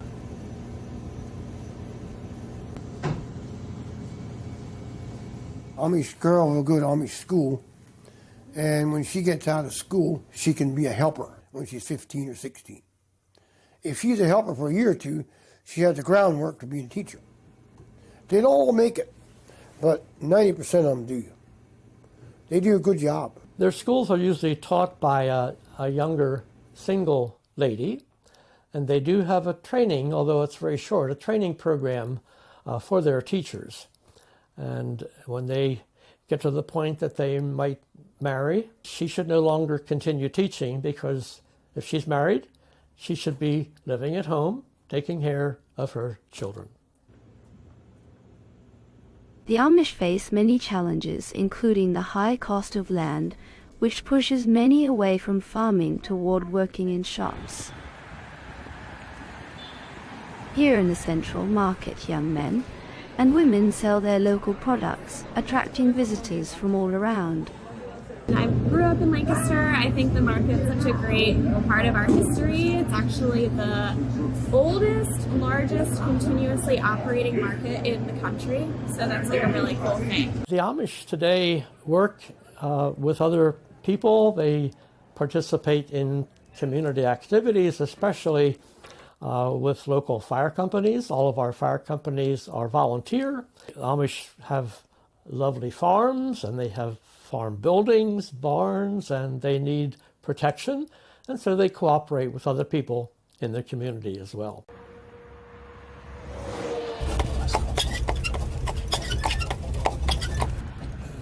Here's a fire company. The Amish help a lot at the fire company. Some people confuse the Amish with the Mennonites, as both share European roots and have similar beliefs. They are essentially spiritual cousins. I'm not Amish, we're Mennonite. We're not quite as strict. We all have electricity and telephones, but we don't have cell phones and no computers. And we don't have the beards, and the dress is a little different. We all drive horse and buggy too. Now there's some Mennonites that drive cars. There's a lot of different groups of Mennonites. We always work together with the Mennonites. So if it goes to the worst, it comes to bat. Sometimes those people will step up for us, which gives you a good feeling. We do a lot of comforts for MCC. It's sort of a quick put-together blanket, quilt, Ukraine, Jerusalem. They send a lot of stuff over to those cities. People don't have enough to eat or have enough to wear. The Amish maintain strong social and economic ties, especially with the Mennonites.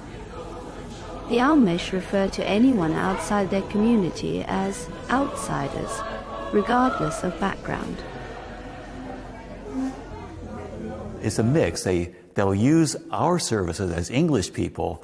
They will use our technology, our transportation when they need to, but they rely upon themselves mainly for their day-to-day living in their home life. Some of them actually have vehicles, but not for their own purpose. They use it for business purposes. I worked for a hardscape company up in New Holland where the owner had 3 big diesel trucks. He had cell phones, he had office computer equipment and so forth, but he himself would have to be transported by a driver to get to the job locations to give the estimates and then to check up on the work.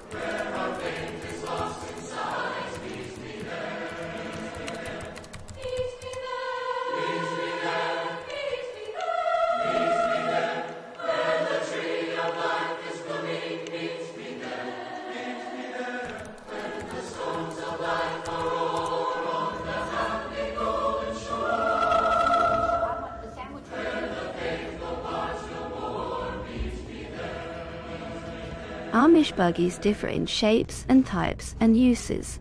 There are summer buggies, winter buggies, family wagons, cargo wagons, and more. Power companies used to show us some of his personal buggies.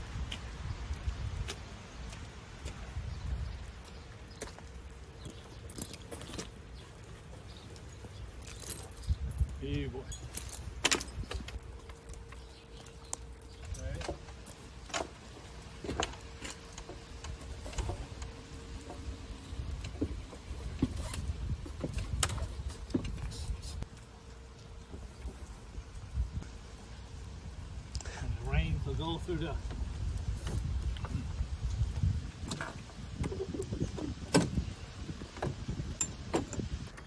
there's the blinking lights, it's the headlights.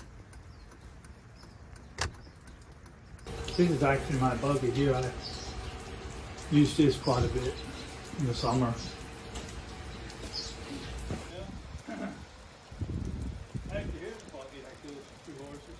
They are head and base. Helps a little for the rain too. You look around more and gets you a good ride. We believe in using horses and on the road and in the field, because if we would start buying cars and buying tractors, we would go way too fast. Our young folks, when they get 16, we get them a horse and a buggy, and that's the way they travel.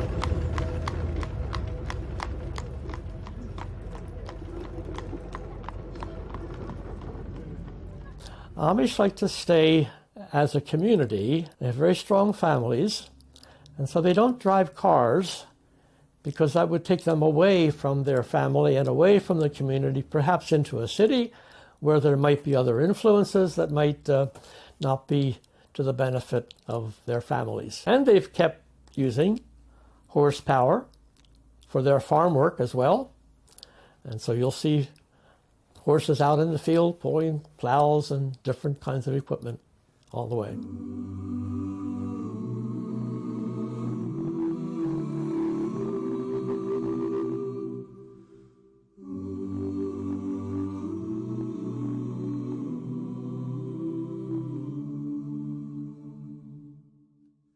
Packing up the dreams God planted in the fertile soil of you.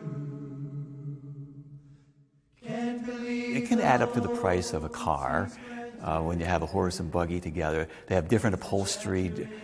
He said they can have seating, front row seat, you have a back row seat. So the single guys, he was just going to have a front row seat. He didn't need a back row because he wasn't married. But we'll keep you close as always. It won't even see you go. The buggies all have halogen bulbs now. In the last 20 years, they got much brighter. The headlights and the tail lights, so you can see them. The boys that ride scooter, I meet a bunch of them going to work, 5 or 6 of them going to work in the morning, and they have a light they put on their hat so they could see, and then they have a flashing light in the back for safety. Among the Amish, forgiveness and rejection of violence are core values, to the extent that they do not join the army. Even so, their punishment is harsh for those who break their rules. For example, if members violate Amish church guidelines and refuse to confess or leave the group, they face expulsion, which in their community is called shunning, as happened with the Miller family. They keep their horse feed in here.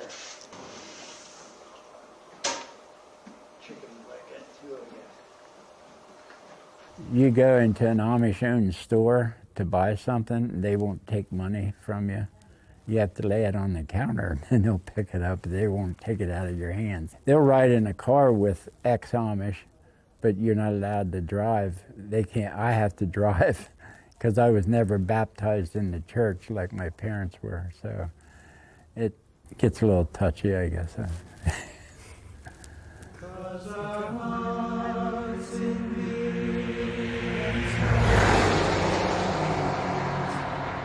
Keep the love that keeps us strong, and friends of friends forever.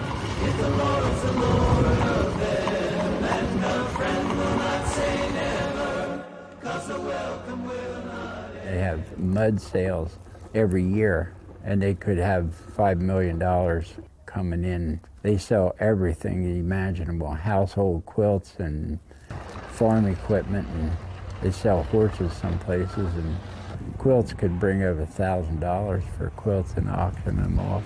But because it's a fundraiser for the fire company, they don't mind paying twice as much as what you would maybe buy it at a store. You might get 5,000 people showing up at the sale. English and Amish, they go together, and Mennonites, and sell buggies and horses.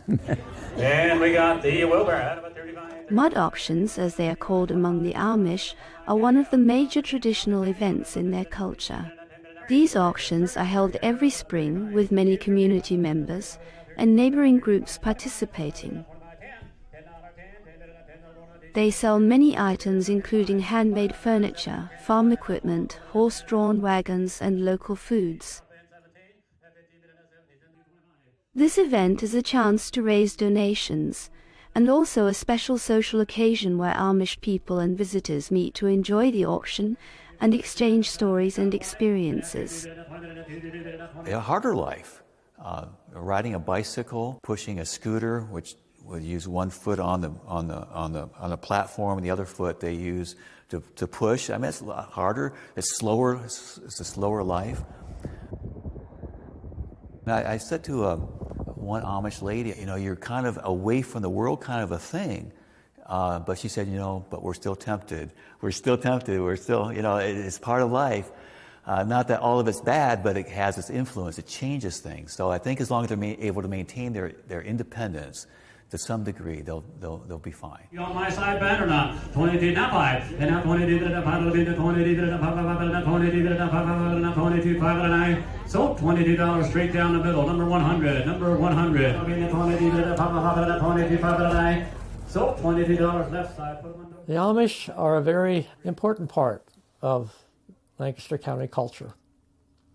They contribute in many ways to our history and our culture now today. We like having the Amish in Lancaster County. They are people that add to this area and make it unique. And if we lost the Amish, Lancaster County would be just like anywhere else. But in this case, from birth, the announcement was made that Jesus is a Savior, a deliverer. In fact, his very name means salvation, means Savior. They shall call his name Jesus, for he shall save his people from their sin. For many, this community misses out on much of life's pleasures But as the Amish say, sometimes the simplest things in life are the best.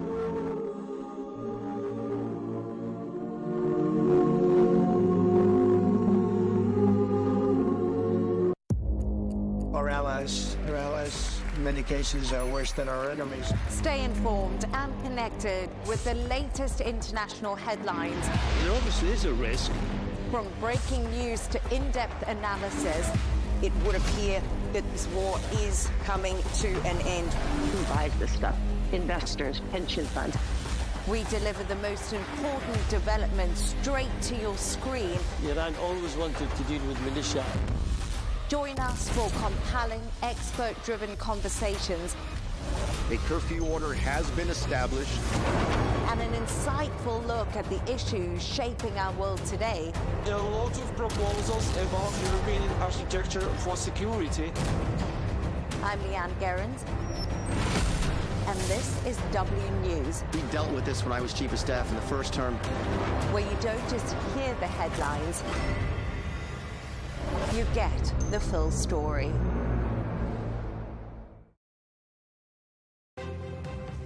It all comes down to Donbas. Russia and Ukraine have been fighting over the resources-rich territory for more than a decade.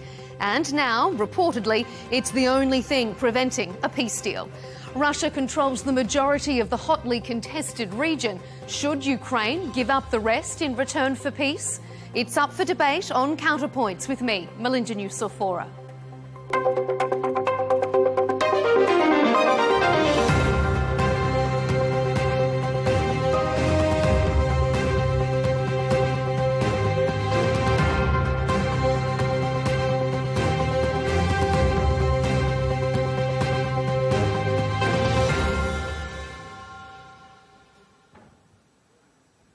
The Donbas is Ukraine's industrial heartland. It's an agricultural basin, rich in coal, has a lucrative steel manufacturing industry and vast untapped mineral reserves. And Russia wants all of it. As trilateral peace talks resumed, Russia was holding firm on its territorial demands.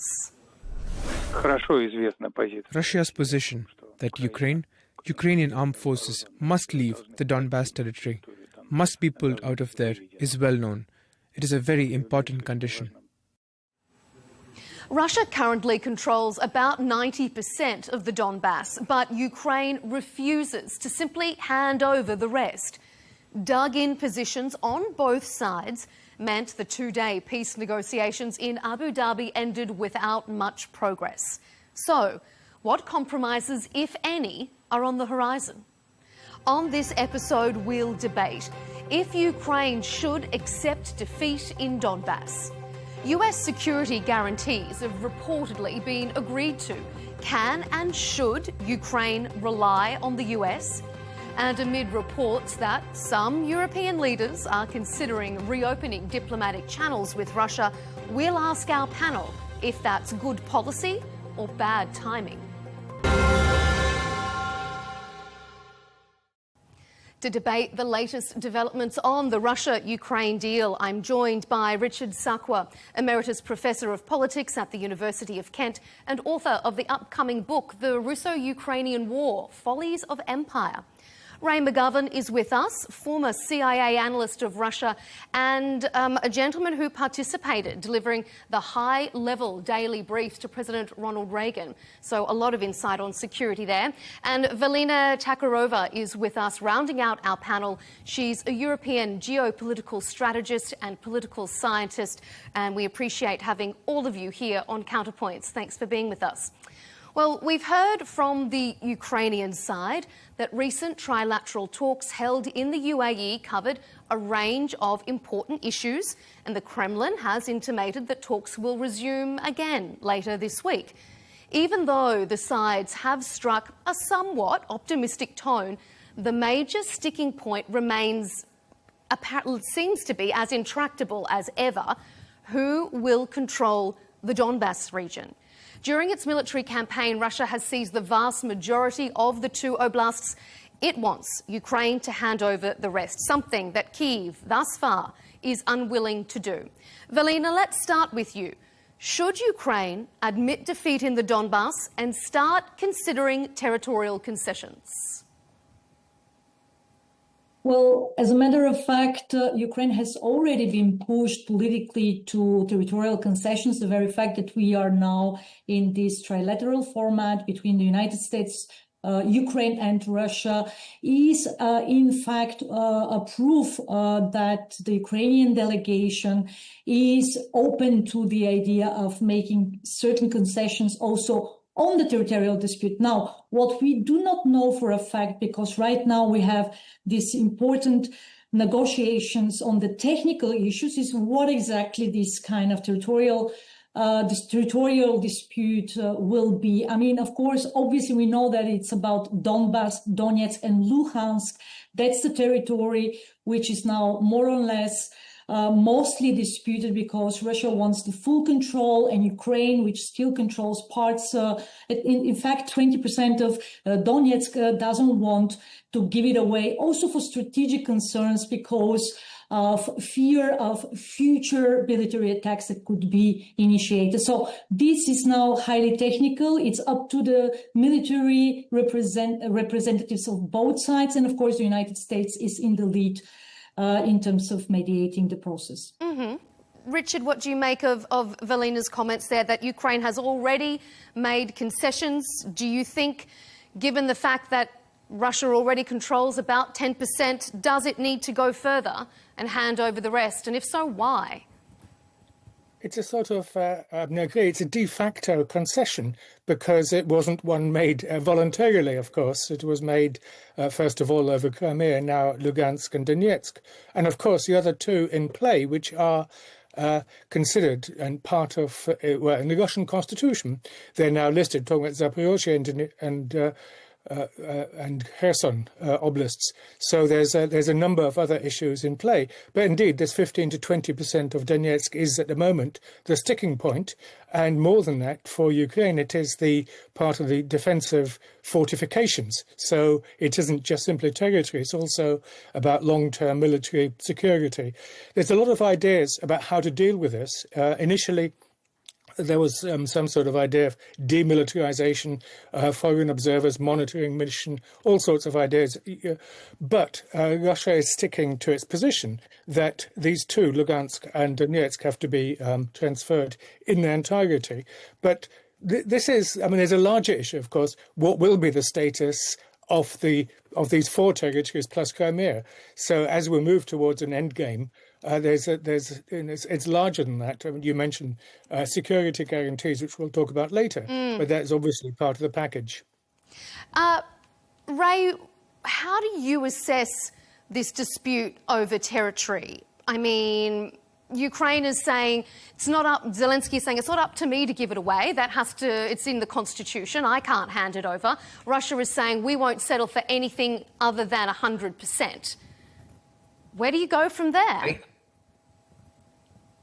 I see it with profound sadness. Totally unnecessary. Almost 4 years ago, there was a deal. Zarachamia on the Ukrainian side, others on the Russian side got together, and within 6 weeks of the actually outbreak of hostilities, they had a deal in Istanbul. It required no transmission of territories one way or the other. All it required was for Ukraine to say, okay, we will not become part of NATO. There would be a ceasefire, and there would be reasonable limits on the amount of armed forces on each side. That's all that was required. Arachamia signed on the dotted line, so did the Russians, and who came in but Boris Johnson? I'm not making this up. Arachamia has said precisely this, and he said, no, don't do that. Go with the West, and we'll fight for you as long as it takes.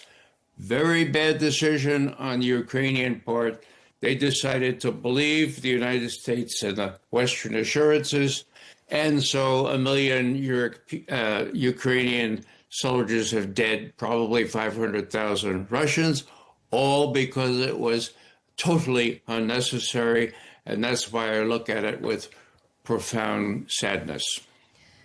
Velina, what do you think about that? Could this have all been avoided, or has Europe really been the instigators of what is now a very difficult negotiating position? I respectfully disagree with this position. It was up to the Ukrainian leadership to decide whether this was a good negotiation position or not. The very fact that at that time, if we carefully remember the situation, the military situation in 2022, so it was a very different situation. Russia actually had attacked from 5 different directions. So altogether, it was around 30% of military control at that time. And in fact, following this, let's say, failure of diplomatic efforts back in 2022, the reality is very different from geopolitical perspective, because Ukraine was able to exercise a successful counteroffensives. It has pushed the Russian forces, armed forces, from various areas. For instance, Kherson was a very, very successful military operation. And right now, we are at around less than 20% military control. I mean, the very fact that Russia is still desperately trying to achieve more on the diplomatic arena, combining this with this harsh military reality every day by attacking civilians, through drones and missiles, because Ukraine is still lacking the air missiles systems from Europe and from the United States, doesn't make the reality different on the front lines. And the reality is on the front lines is that in 2026, around 18% is under Russian control. None of the 4 oblasts, the 4 regions, are under complete military control of Russia. And that's the current situation from Ukrainian perspective, and from the perspective not just of the Ukrainian leadership, but also of the population of Ukraine, which has supported this leadership throughout the whole war effort. Do you want to respond to any of that, Ray, before I go over to Richard for a different question? Well, I guess really, I can't get over my sadness, because what really happened was after the coup in Kiev, 2014, NATO built up the Ukrainian armed forces so that they were the best armed forces in Europe. And so the Ukrainian authorities felt there was no need to compromise. When NATO and the U.S. says, fight on, well, we could probably win this. Totally unrealistic against a much bigger, much stronger, and much more powerful enemy on the other side of the line there. So again, the ironies are here. The deceptions of Minsk, both of those accords, admitted to. The betrayals were admitted to by both the Chancellor of Germany, Merkel, and the Prime Minister or the President of France, Hollande. Oh yeah, we were just delaying things to give time enough so that the Ukrainian forces could be built up to NATO standards. The miscalculation was, yeah, the Russians had to build up, but they have, and it was inevitable. As a matter of fact, Obama warned back in 2015 it would be a bad mistake to tell the Ukrainians that they could contend with a much more powerful enemy on their border. Richard, let me put this to you then. If Russia was so powerful and so much more capable, as Ray is saying there, I mean, Russia has been unable to take full control of the Donbas, despite more than a decade of this fighting, despite apparently their superior military. So if it could take it, wouldn't it have done so already? It's not a decade. Yes, the conflict began effectively in 2014, and the Minsk Accords it's very controversial about what was going on in the Donbas. There's one view that it was a civil war, in other words, a conflict within Ukraine, and that level of conflict, by the way, has not gone away even to this day.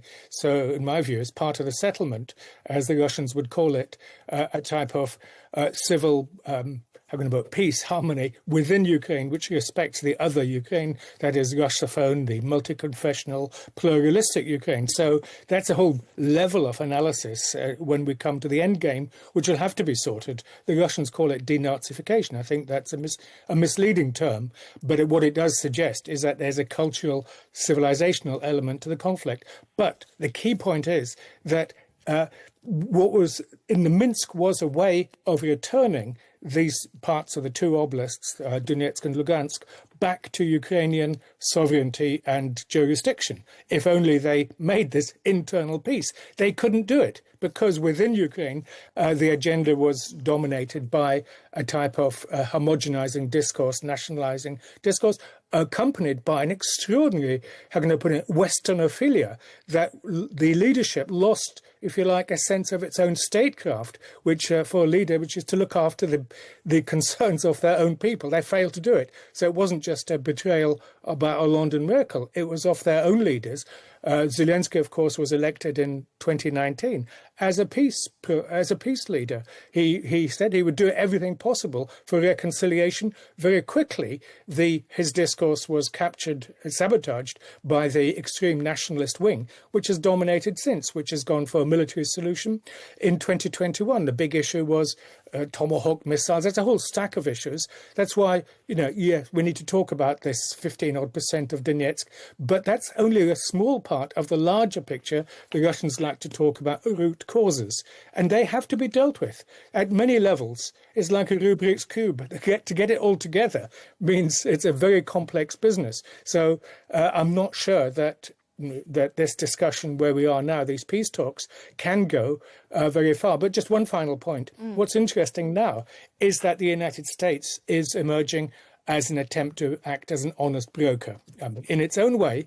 But this is unique. Of course, Istanbul, it was without the United States and the Western alliance. Now we have. So we see the split in the Western alliance between the United States, Trumpian US, and the Europeans, who seem to be intent on continuing the war to some sort of conclusive, well, it can't be a victory, but some sort of defeat of Russia. Velina, give me your thoughts on what you've heard, and also answer me this. How does President Zelensky balance this then? It's politically unpopular and constitutionally challenging to cede the territory, but it's also untenable to keep this conflict going indefinitely. So let me just start with some clarifications what we have at stake before I actually respond to your question and what's next. Now, first and foremost, the strategic goals of Russia haven't changed at all. No matter what kind of ceasefire or political agreement will be reached, because that's my base scenario for 2026. We will talk about it as well. But let's be real about it. The strategic goals of Russia haven't changed at all. And the core of the strategic goal of Russia, when it comes to not just Ukraine, but this specific region, which Russia has been defining as the near abroad.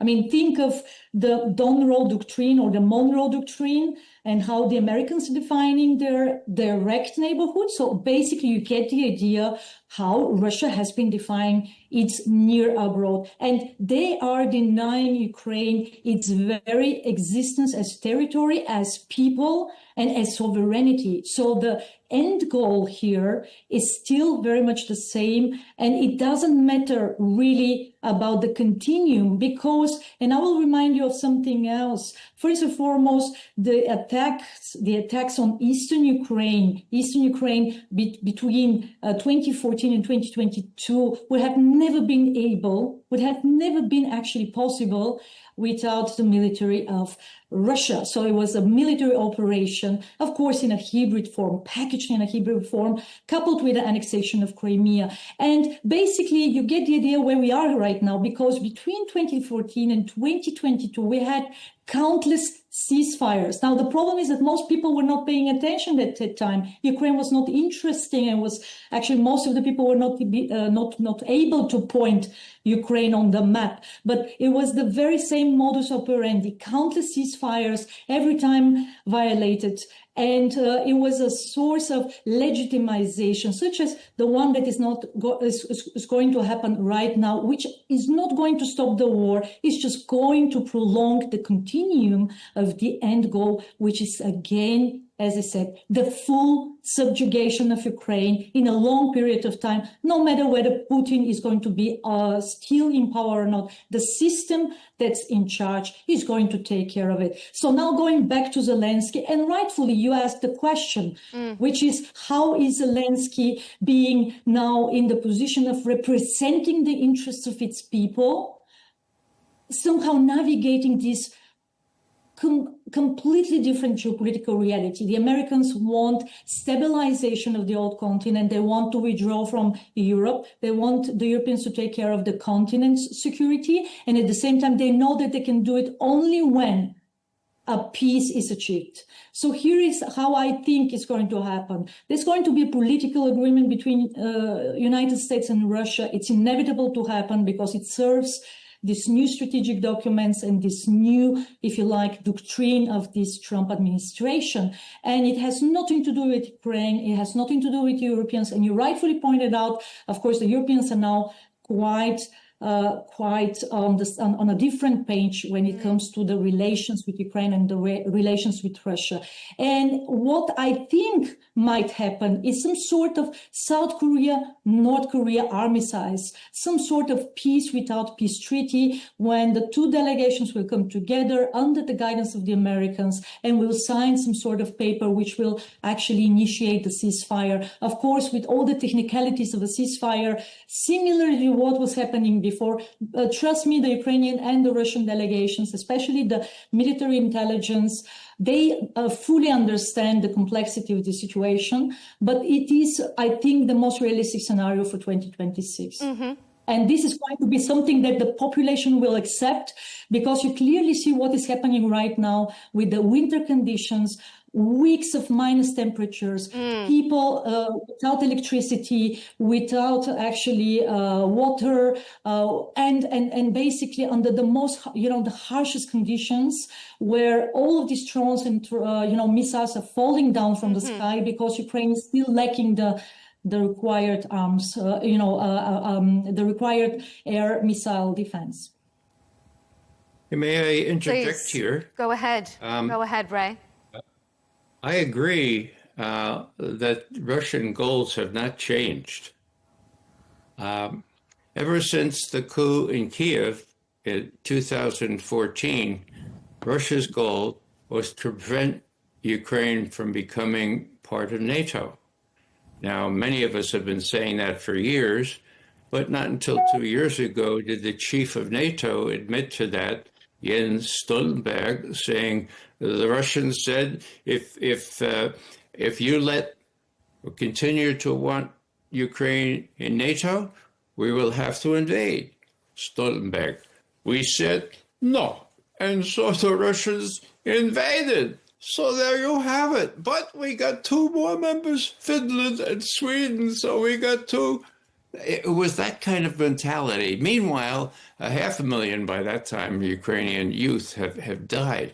There is not a scintilla, not a little millimeter of evidence that Russia decided to do anything with respect to Ukraine, including Crimea, until the coup in Kiev. So we have to remember that that was a Western-sponsored coup, and that the Europeans who guaranteed that Yanukovych would not have to run, they also betrayed. I'm talking about the president of Russia now, okay? And the other observers from England and from Poland at the time. So the thing has a long history, but I agree that Russia had one aim. It looks like they're going to achieve that aim. And Donald Trump himself has said, I find it reasonable that Russia would not want Ukraine to be a NATO member on its border. As a matter of fact, if the Ukrainians don't make a deal now, says Trump, they'll probably lose the rest of that territory in the Donbas anyway, so why don't they make a deal now? For once, I agree with Trump on that one. Velina, I'm going to get you to respond to that, but I'm going to move us on to our next segment first, and then we can circle back to some of those points, because one thing that has given Ukraine a little bit of extra confidence, perhaps, is the news that an agreement on US security guarantees has been reached. Let's take a listen to what President Zelensky said on Sunday in Lithuania. For us, security guarantees come first. These are bilateral security guarantees from the United States. The document is 100% ready, and we are waiting for our partners to confirm the date and place when we will sign it. Velina, we've seen the US be a very transactional partner in its foreign policy approach recently, and at times it's been accused of being an outright untrustworthy partner. Can and should Ukraine rely on the US for security guarantees? Yes, absolutely. And I think that the Ukrainian leadership recognized the need to have US security guarantees first and foremost. So the very fact that they did not go for European security guarantees, first and foremost, but try to ensure that the Americans are involved militarily. There will be a military presence, there will be a perpetual military aid. And yes, of course, it's not going to be about NATO membership, but in this case, it doesn't matter really, because Ukraine will be actually invited to join the European Union, the common market. It's already the strongest European army on the old continent. It has already created interoperability with the Americans, with the American defense system. So in that way, I mean, this was certainly the wisest decision on behalf of the Ukrainian leadership to go after the security guarantees. And the security guarantees are strengthening the Ukrainian position in the negotiations, because you have to look at it from both perspectives. On the one hand, the Americans have weakened the Russian geoeconomic position because the sanctions that they have imposed and threat with secondary sanctions. This is certainly working and is decimating the revenues from oil and gas. And now that the Americans, together with their allies, have decimated also key partners and allies of Russia, think of the weakened, Iranian support. Think of also the problems that China is facing right now. Think of Venezuela, where Russia had a very, very strong position for its shadow fleet. I mean, you get the idea. The Russians are really being squeezed economically. And, this combination of strengthening the Ukrainian position and weakening the Russian position, so they both come to the negotiation table, I think is really the intersection point that is going to result in something meaningful. Okay. All right. Richard, do you agree? Do you think it strengthens Ukraine's position, or does this promise of security guarantees just add another layer of complexity to negotiations? Does Russia view them as provocative? So much of this talk in the last few months, we're talking from the 28-point peace plan, which was announced in November, and then in December it was modified by the European Union, who went to Washington and begged, and they got the 20-point peace plan. Now these discussions in UAE. There seems to be a sort of a fantasy element about it all, and we've just heard elements of that. First of all, what were the Russian analysis of its goals right from the start? The near abroad applied only to the former Soviet states. It was the Eastern European states were as a sort of middle abroad, but even then it was never a genuine sense of infringing on the sovereignty of neighbours. The Russian policy had always been to precisely maintain the sovereignty. I mean, Putin came in, he signed the deals, border agreements, everything. Let's accept everything as it is. But there was always this question of what are Russia's legitimate security interests. I've been asking this question for 20 years. In the old days, when I used to go to the British Ministry of Defence, I would ask this question. I never got an answer. I never got an answer. In other words, the implicit assumption was they don't have any, because we are an expanding Western alliance system. And of course, Ukraine then became a willing element in this element. Obviously, Ukraine wasn't going to join NATO, but NATO was in Ukraine, as we've just heard.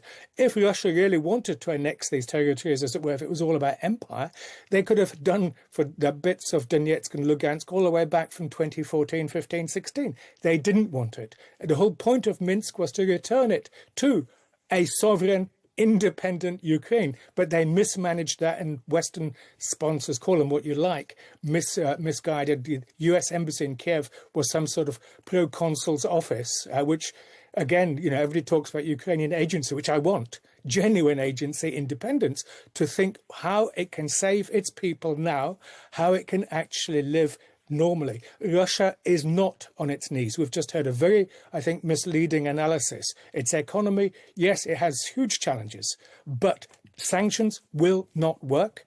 That this geoeconomic element is not going to change Russia's main goal, which is that there has to be no security threat from Ukraine.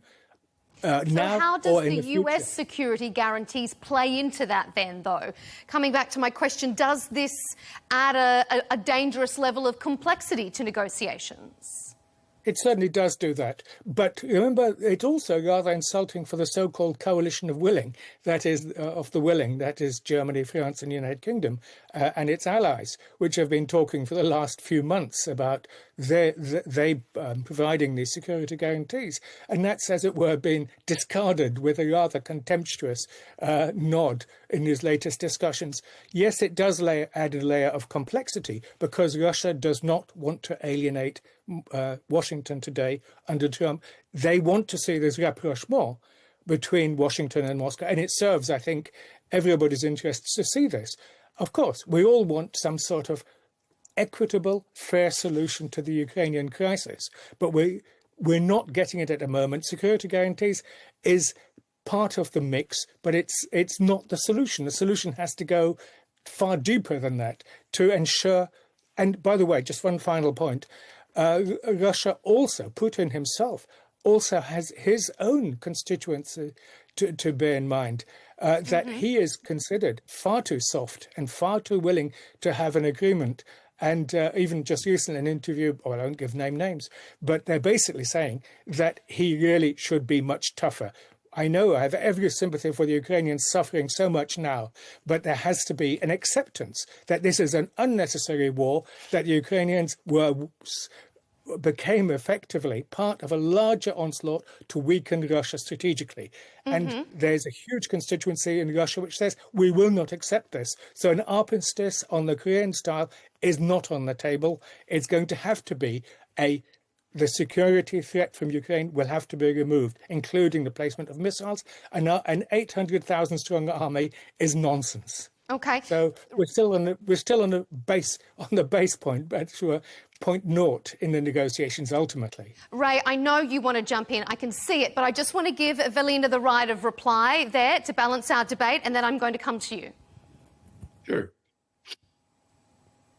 I see it differently. I mean, geostrategically, Russia will have always invaded Ukraine, because it's not just about Ukraine, it's about the restoring the great power status of Russia, which now Russia has successfully achieved with this new US administration. Russia is back on the global arena together with China and United States, but it was not just because of the US. It was also because it strategically decided to side with China. It has built up this modus operandi of strategic coordination over the last 10 years, and then actually decided to make a move on Ukraine when it was at the height of its strength, because it was mentioned that it would have invaded earlier, but that's also not correct, because we saw actually the state of the Russian army in 2008 when they attacked Georgia. So basically, let's be real about it. I mean, Ukraine was really invaded by Russia, not because of any coups. There were no coups actually in 2013 and in the follow-up months.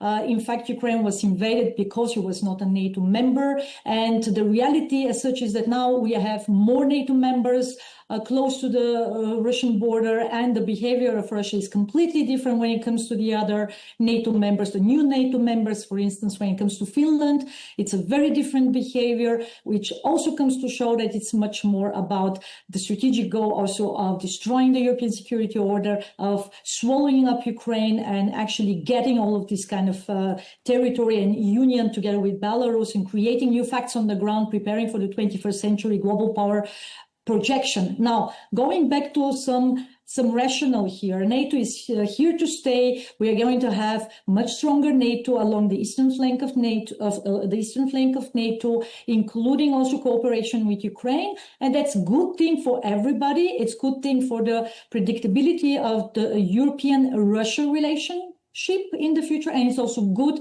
for the predictability of Ukraine-Russia relationship to avoid future scenarios of what I outlined as at least 10 years plan to actually subjugate the full of Ukraine. And for that matter, we need the Americans, but we need also the European NATO members. So they will also have to get their act together when it comes to actually participation and burden sharing. It's just a matter of time that this happens. And again, we are in a very different reality also when it comes to Ukraine, because Ukraine has been in a war, in a real war, since 2014. So right now there is also a lot of actually learning process when it comes to the European armies as a takeaway from the experience of Ukraine. Okay. All right. Ray, jump in. I know that I interrupted you before. Go ahead now. Security guarantees. From what? Now, NATO used to have Article 5 security guarantees. They are worth very little now, with NATO falling apart and very much at odds with each other. Will there be something less than Article 5 guarantees? Well, something less than that doesn't really matter. The more important question is, security against what?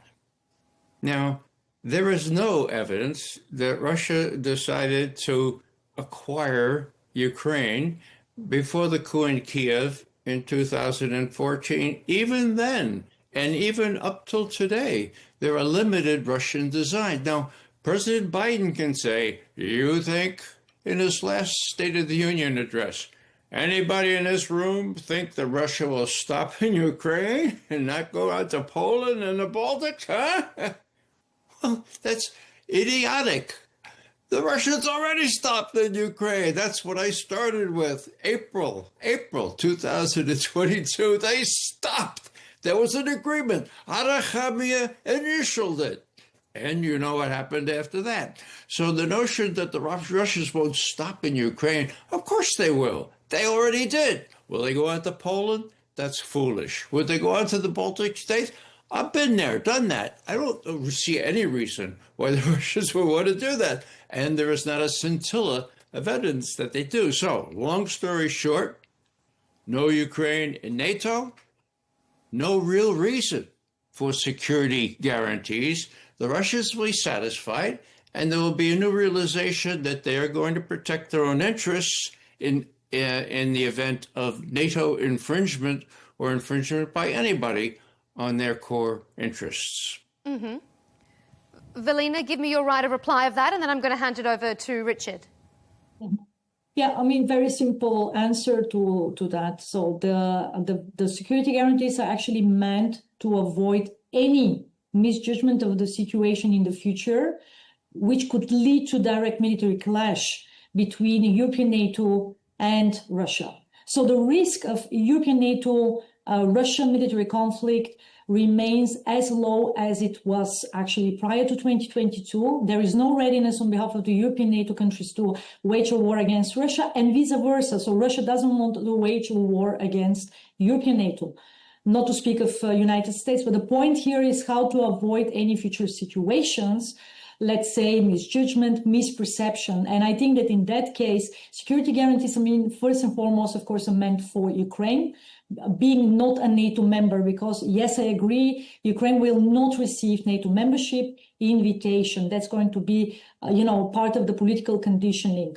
But in order to avoid this scenario, that's one way how, you create actually a situation of avoidance, of containment, or let's say of denial. And I think that this is where we are moving right now. I mean, it's going to be something like a new Iron Curtain 2.0 along the eastern flank of NATO. Okay.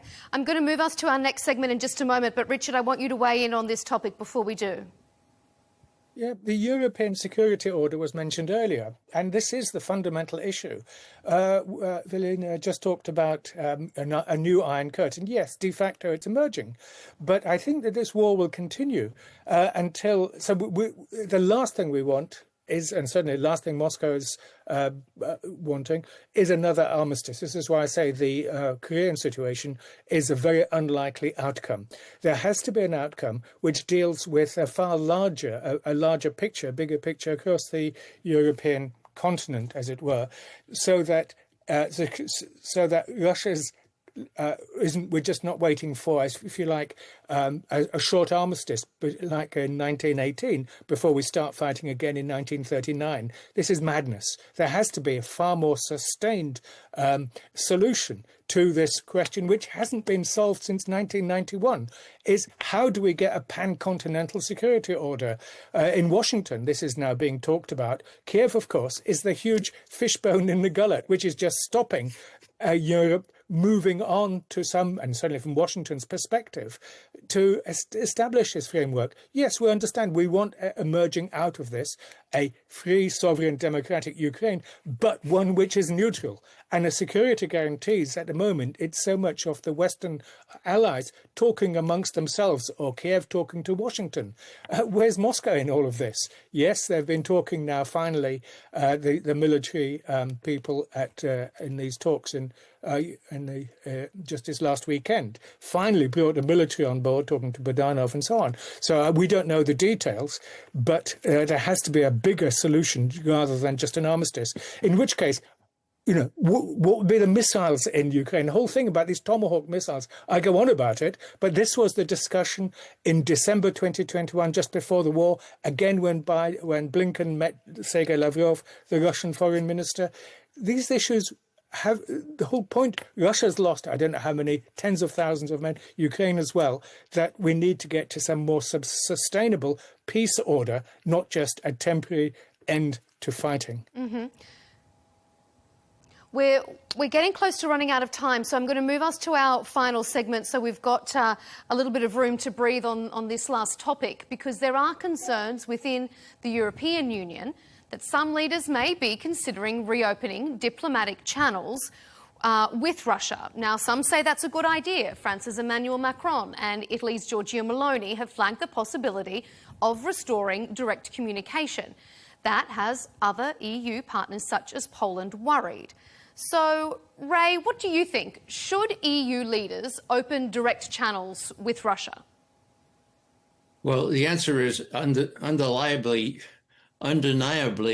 yes. And Putin, about a month ago, made a big thing of saying, okay, now Europe, it's really unfortunate what's happened over the last decade, but we're a European country and would like to deal.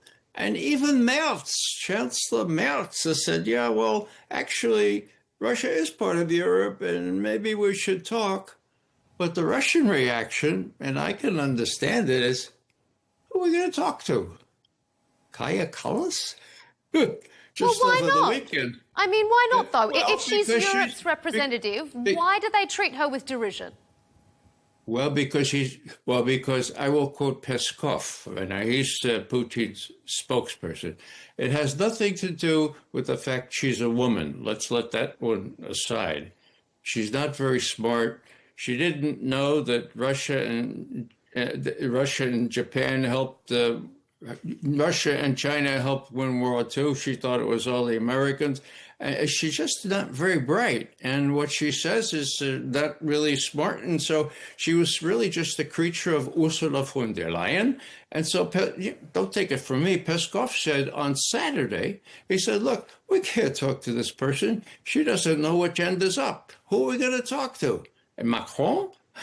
Macron has been kind of humiliated by Putin himself, saying Macron says this next day and says this the next day. And the other people, the other three of the coalition of the willing, so to speak, they've shown themselves to be way out of their depth. So Russia would be willing to entertain, as Putin said, a dialogue with European once it's been chastened and realized it's not going to seize Ukraine. But who's to talk to? It's a very real problem. Who do you think, if you had to give me one name? I would say the Europeans ought to get together and nominate somebody, but so far they haven't been able to do even that.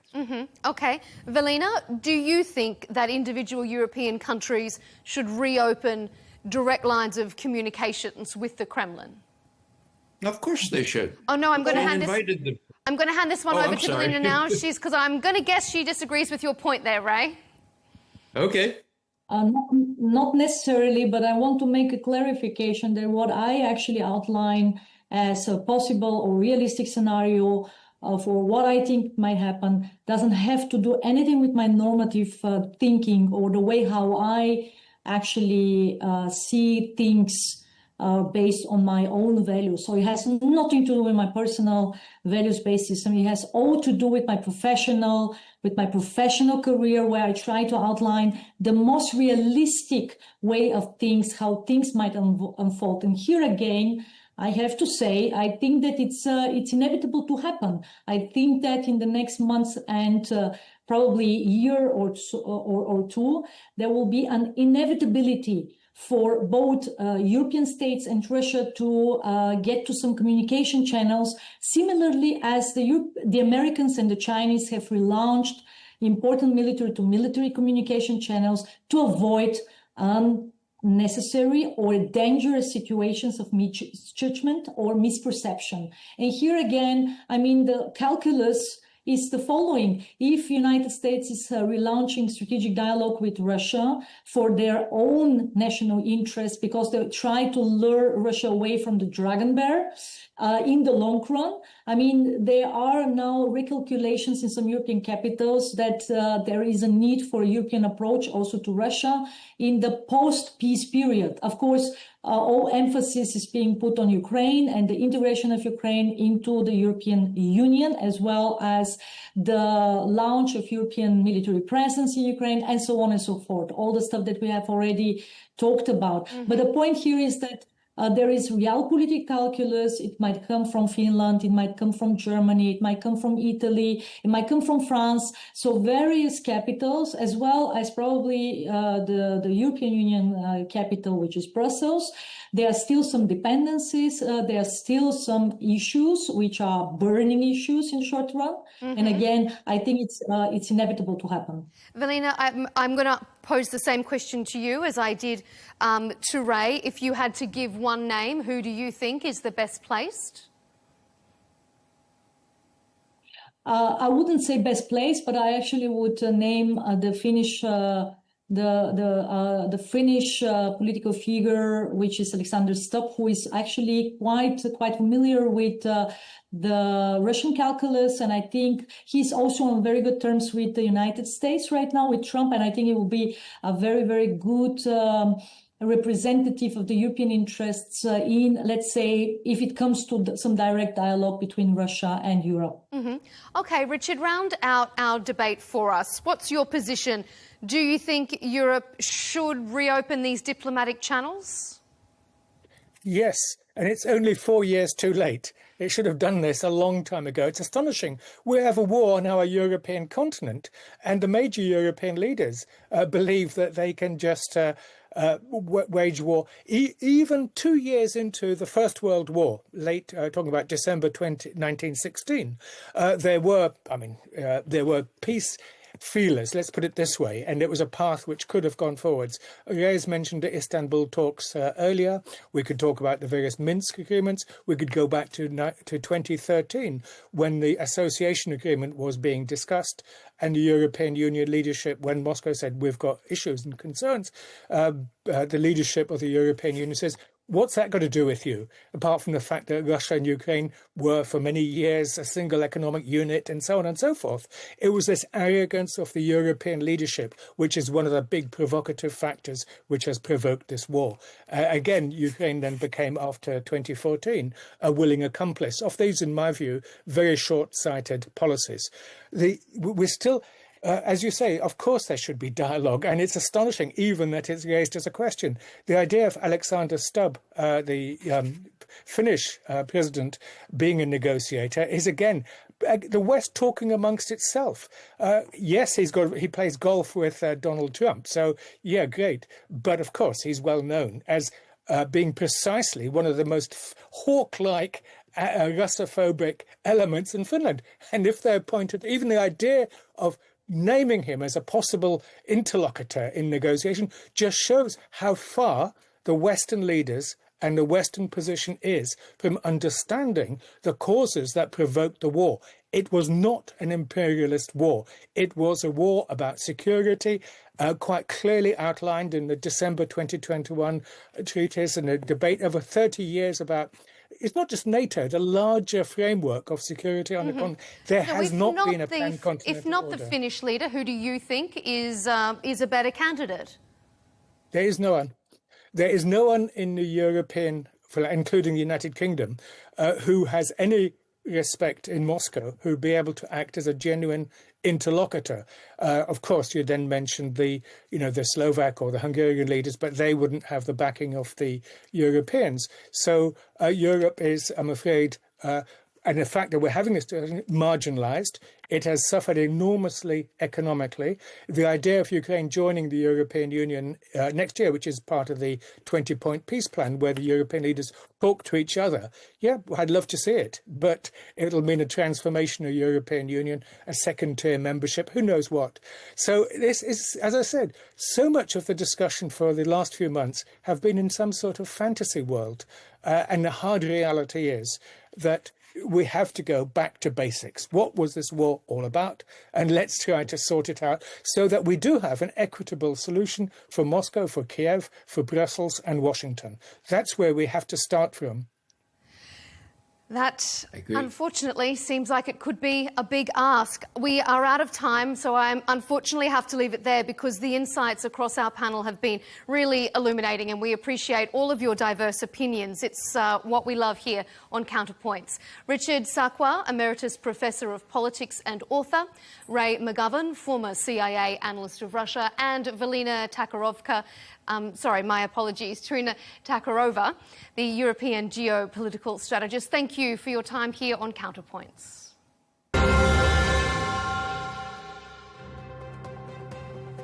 And thank you for tuning in to this episode of Counterpoints. Keep up to date with our latest interviews and debates by subscribing to Al Arabiya English on YouTube and follow us on X and TikTok. We'll see you for the next episode.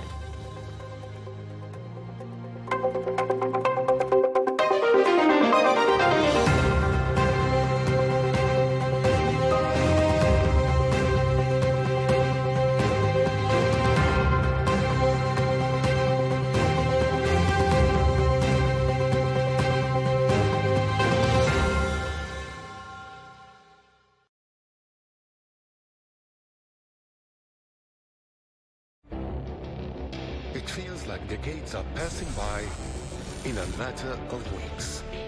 Seismic shifts in the world order. Never, ever will be part of America. With so much happening and then so much noise. Whether it's political upheaval, Canada has been ripping us off for years. economic shifts or social movements, And no one wins from tariffs. I think America can be more friendly to the rest of the world. For in-depth analysis and all the latest developments across the globe. To have an inclusive policy together. The meetings with Hamas gave me some hope. We're in another nuclear arms race. the most important developments straight to your screen. Welcome to the dressing room. I'm on my own. I need backup. And an insightful look at the issues shaping our world today. It was not going to happen, that war, and it happened. Join us on Arabiya News, where the world talks. From the White House to Gaza, Kyiv to Beijing, elections, economics and the environment compete with conflicts and other complex issues for our attention. In an age of fake news, deepfake and artificial intelligence, they've got to have a vote and a say. It's important to look beyond the loudest voice to understand the truth. From newsmakers to groundbreakers, My campaign is going very well. Presidents, prime ministers, princes and peacemakers, and cultural tastemakers. As Arabs, as Middle Eastern, we're too emotional. Join me on the Rizkan Show for empowering conversation.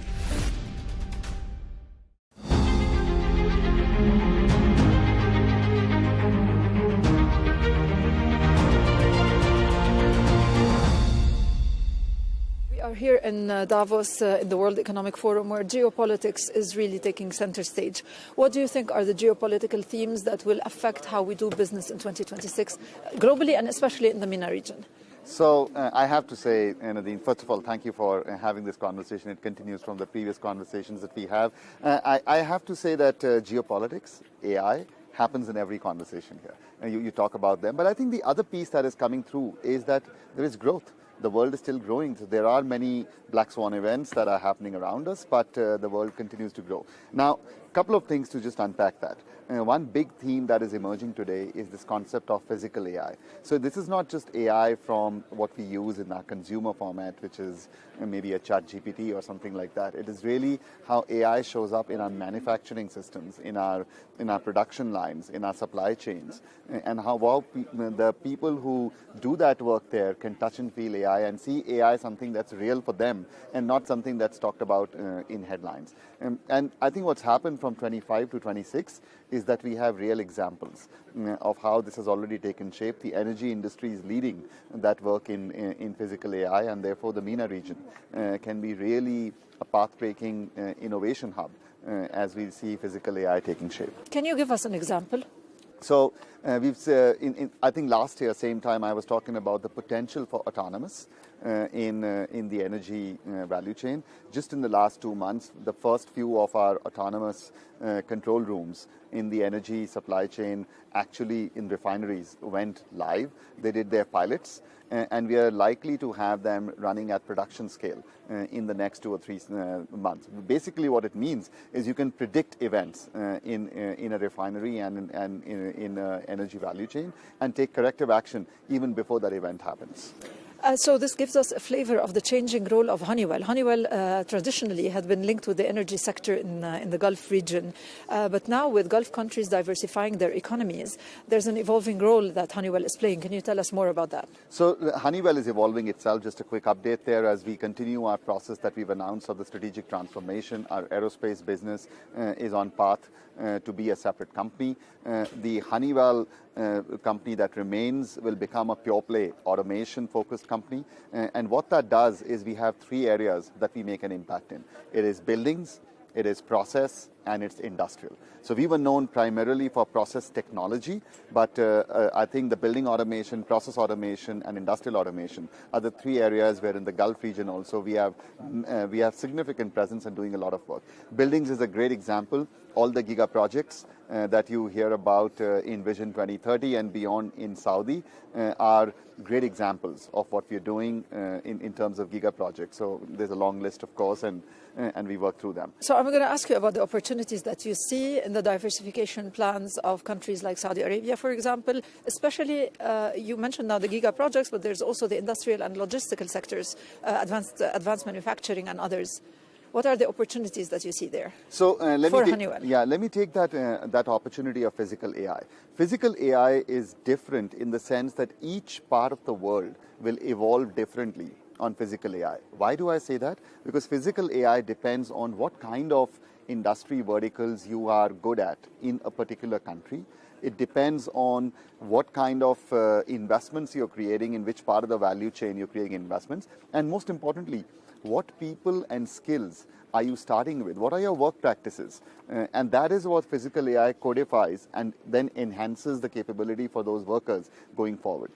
I think in the MENA region, the unique opportunity, and especially in Saudi, is a lot of new greenfield investment is being set up in advanced manufacturing and in supply chain and logistics. So you don't have to go modify something in the brownfield. You can actually go create new infrastructure that is world-class ready infrastructure with physical AI at the get-go. So I believe that Saudi has a way to shape the world on physical AI. How are you supporting national strategies, especially of Saudi Arabia, when it comes to specifically FDI, knowledge transfer and digitalization? So maybe I'll take 3 examples on each of those. On FDI, we are about to open our new facility in Spark, which will have a lot of local production, not just for Saudi consumption, but it's an export-based facility, and therefore it's FDI coming in, also enabling export of products, which is Make in Saudi. On innovation, we are in deep partnerships with Aramco and with Kaut. So we are actually working on the single-stage crude-to-chemical process, and that announcement we made in February of last year. We are continuing to do that work both at the university level, at the company level. So that will be new innovation of technology. And finally, when it comes to skill enhancement, we are a very big part of the Saudiization and also bringing a lot of new talent from Saudi into not just Honeywell, but we also have a program where we take this talent globally, get them trained and bring them back into Saudi. Let us finish with the question on your strategic priorities for the next couple of years in the MENA region. What are they? I think very simply support the growth because there is so much focus on growth in Saudi and in the MENA region. We are deeply present. We are not new to the region. In every part of the Gulf countries, we have a local presence, but we are prioritizing. Saudi is very, very critical for us. We made it a separate region, and that gives us the strategic priority. We are connected for the new investments that will come in. The World Cup is a great example. We are continuing to support that process. The Giga projects will continue. The process technology work will continue. And we'll think about new innovation now coming in partnership with partners in Saudi.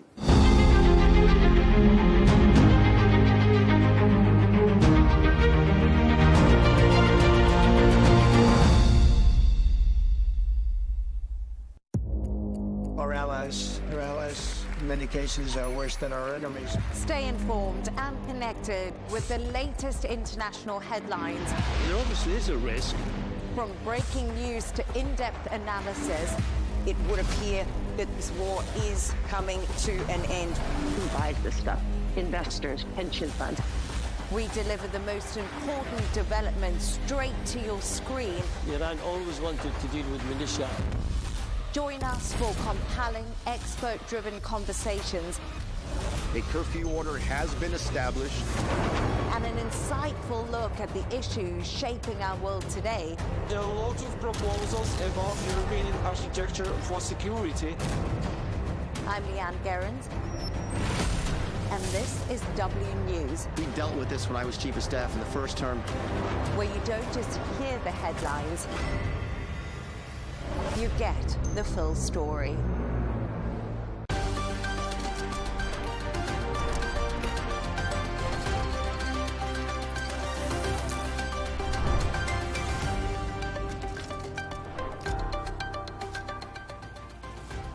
Hello and welcome. I'm Catalina Marchand-Abreu and you're watching W News Extra, broadcasting live from the Al Arabiya studios.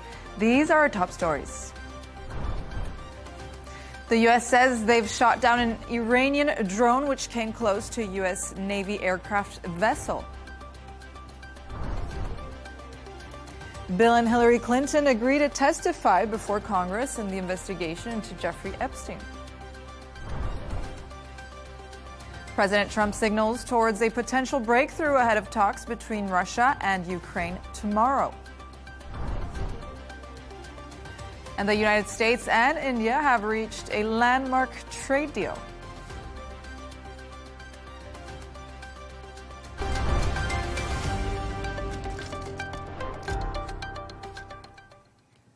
We start with this breaking news, and that Reuters news agency is reporting that the U.S. military has shot down an Iranian drone which approached a U.S. Navy aircraft carrier. It's believed the carrier, the Abraham Lincoln, is currently sat in the Arabian Sea. It comes days after President Trump sent a U.S. armada to the Middle East and made threats to strike if Iran did not agree to a nuclear deal. To discuss this and all of today's stories, I'm joined in studio by Managing Director of This is Dubai, Michael Jabri Pickett, and Chairperson of the Department of Security and Strategic Studies at the American University in the Emirates, Dr. Ellie El-Hindi. Thank you both for joining us today.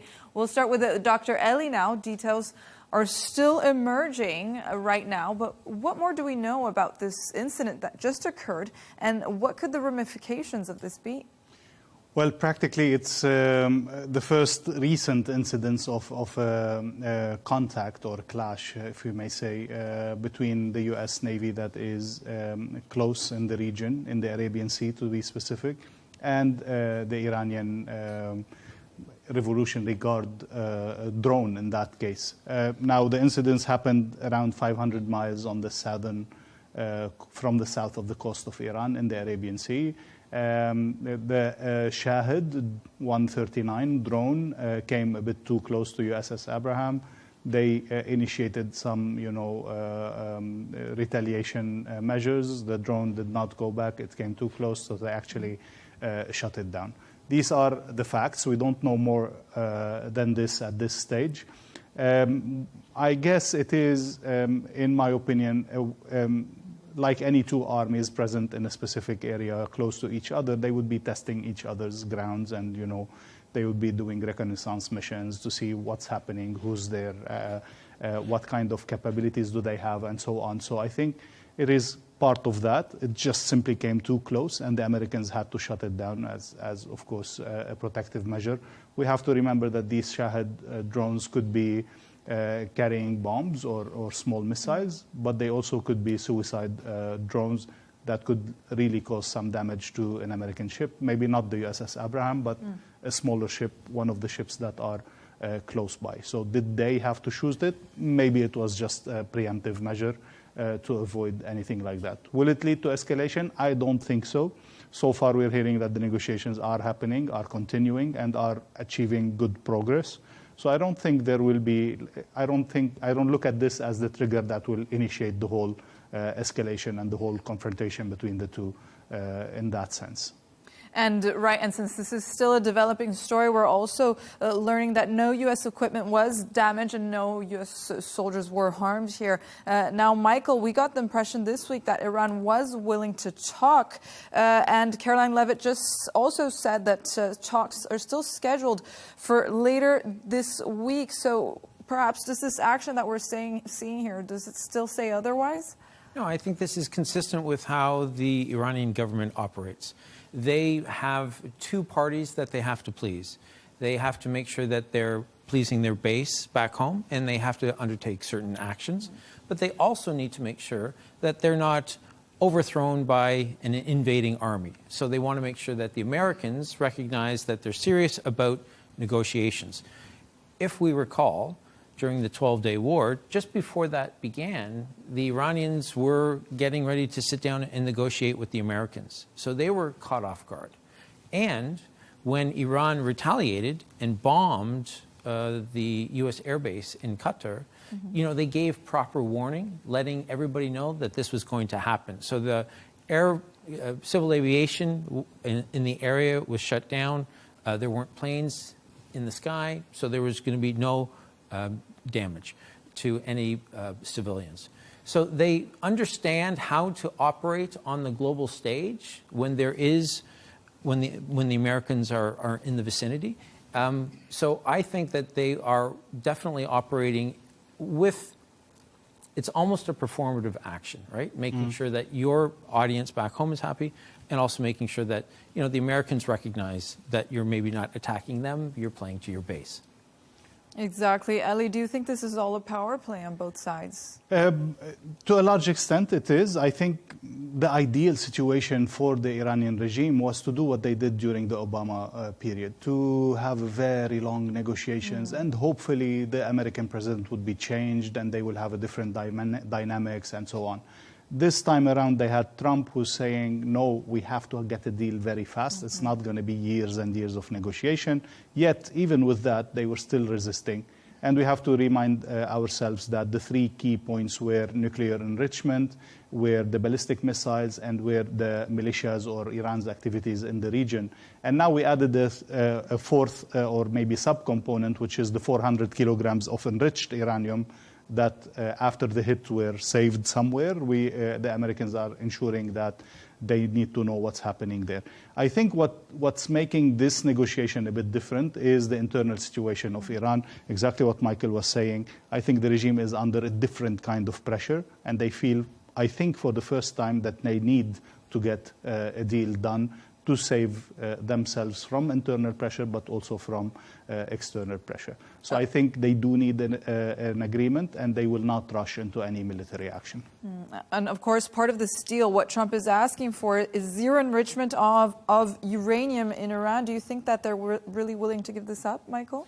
So it is one of the nationalistic pride moments for the country. It is something that they have strongly believed that it is their right. Certainly when they look around the world at others, they can point to North Korea, Pakistan, India, Israel, just as a few examples nearby. So I think they recognize that it's, again, something that is happy for their base to be able to talk about. But their economy is in such tatters right now. We talked about this where, in October, I believe it was, the parliament voted to remove 3 zeros from the rial. Inflation is crazy high. And that has nothing to do with nuclear enrichment. So they can't point to that. They can't say to their citizens, we have to have this so that we can have that. And I think more Iranians, people on the street, are comfortable with, let's give this up and let's focus on the economy. And Dr. Ellie, what have the allies in the Middle East here, what have they been telling Trump perhaps to calm the situation? Definitely. I mean, it's been a constant, regular message from all the countries in the region except Israel, noting that all the countries, Turkey to Gulf countries, to all the regions, saying the repercussions of an uncontrolled regime collapse is something that is completely unhealthy for the region, and the overflow of chaos will be seriously damaging for all the region, economies, security, and all of that. Moreover, the ability of Iran to actually hit targets be it American bases or other in these countries is also one of the concerns. So definitely the message was unanimous. Please avoid a clash at any cost. And if a clash happens, we are not in favor of a regime change without an orderly procession. And both these two conditions, I think they've reached Trump's ears for so many reasons. The question is here, what happened last June is that the same message was sent. However, Israel was able at that time to actually draw Trump into an action, though limited at the time, but they managed to do so under so many pretexts. Will the same happen this time? It seems Trump is more aware and more prepared to refute that Israeli rush into a regime change, but we have to wait and see. And I would also add, the Americans do a typical American approach where they come in with literally guns blazing, but they rarely have a plan for day two, and we can see that in Venezuela. And I think the strongest supporters and the harshest critics would all say the same thing. What would happen on day two if there was a regime change in Iran? I don't think anybody is convinced that the Shah's son is somebody who could do the job.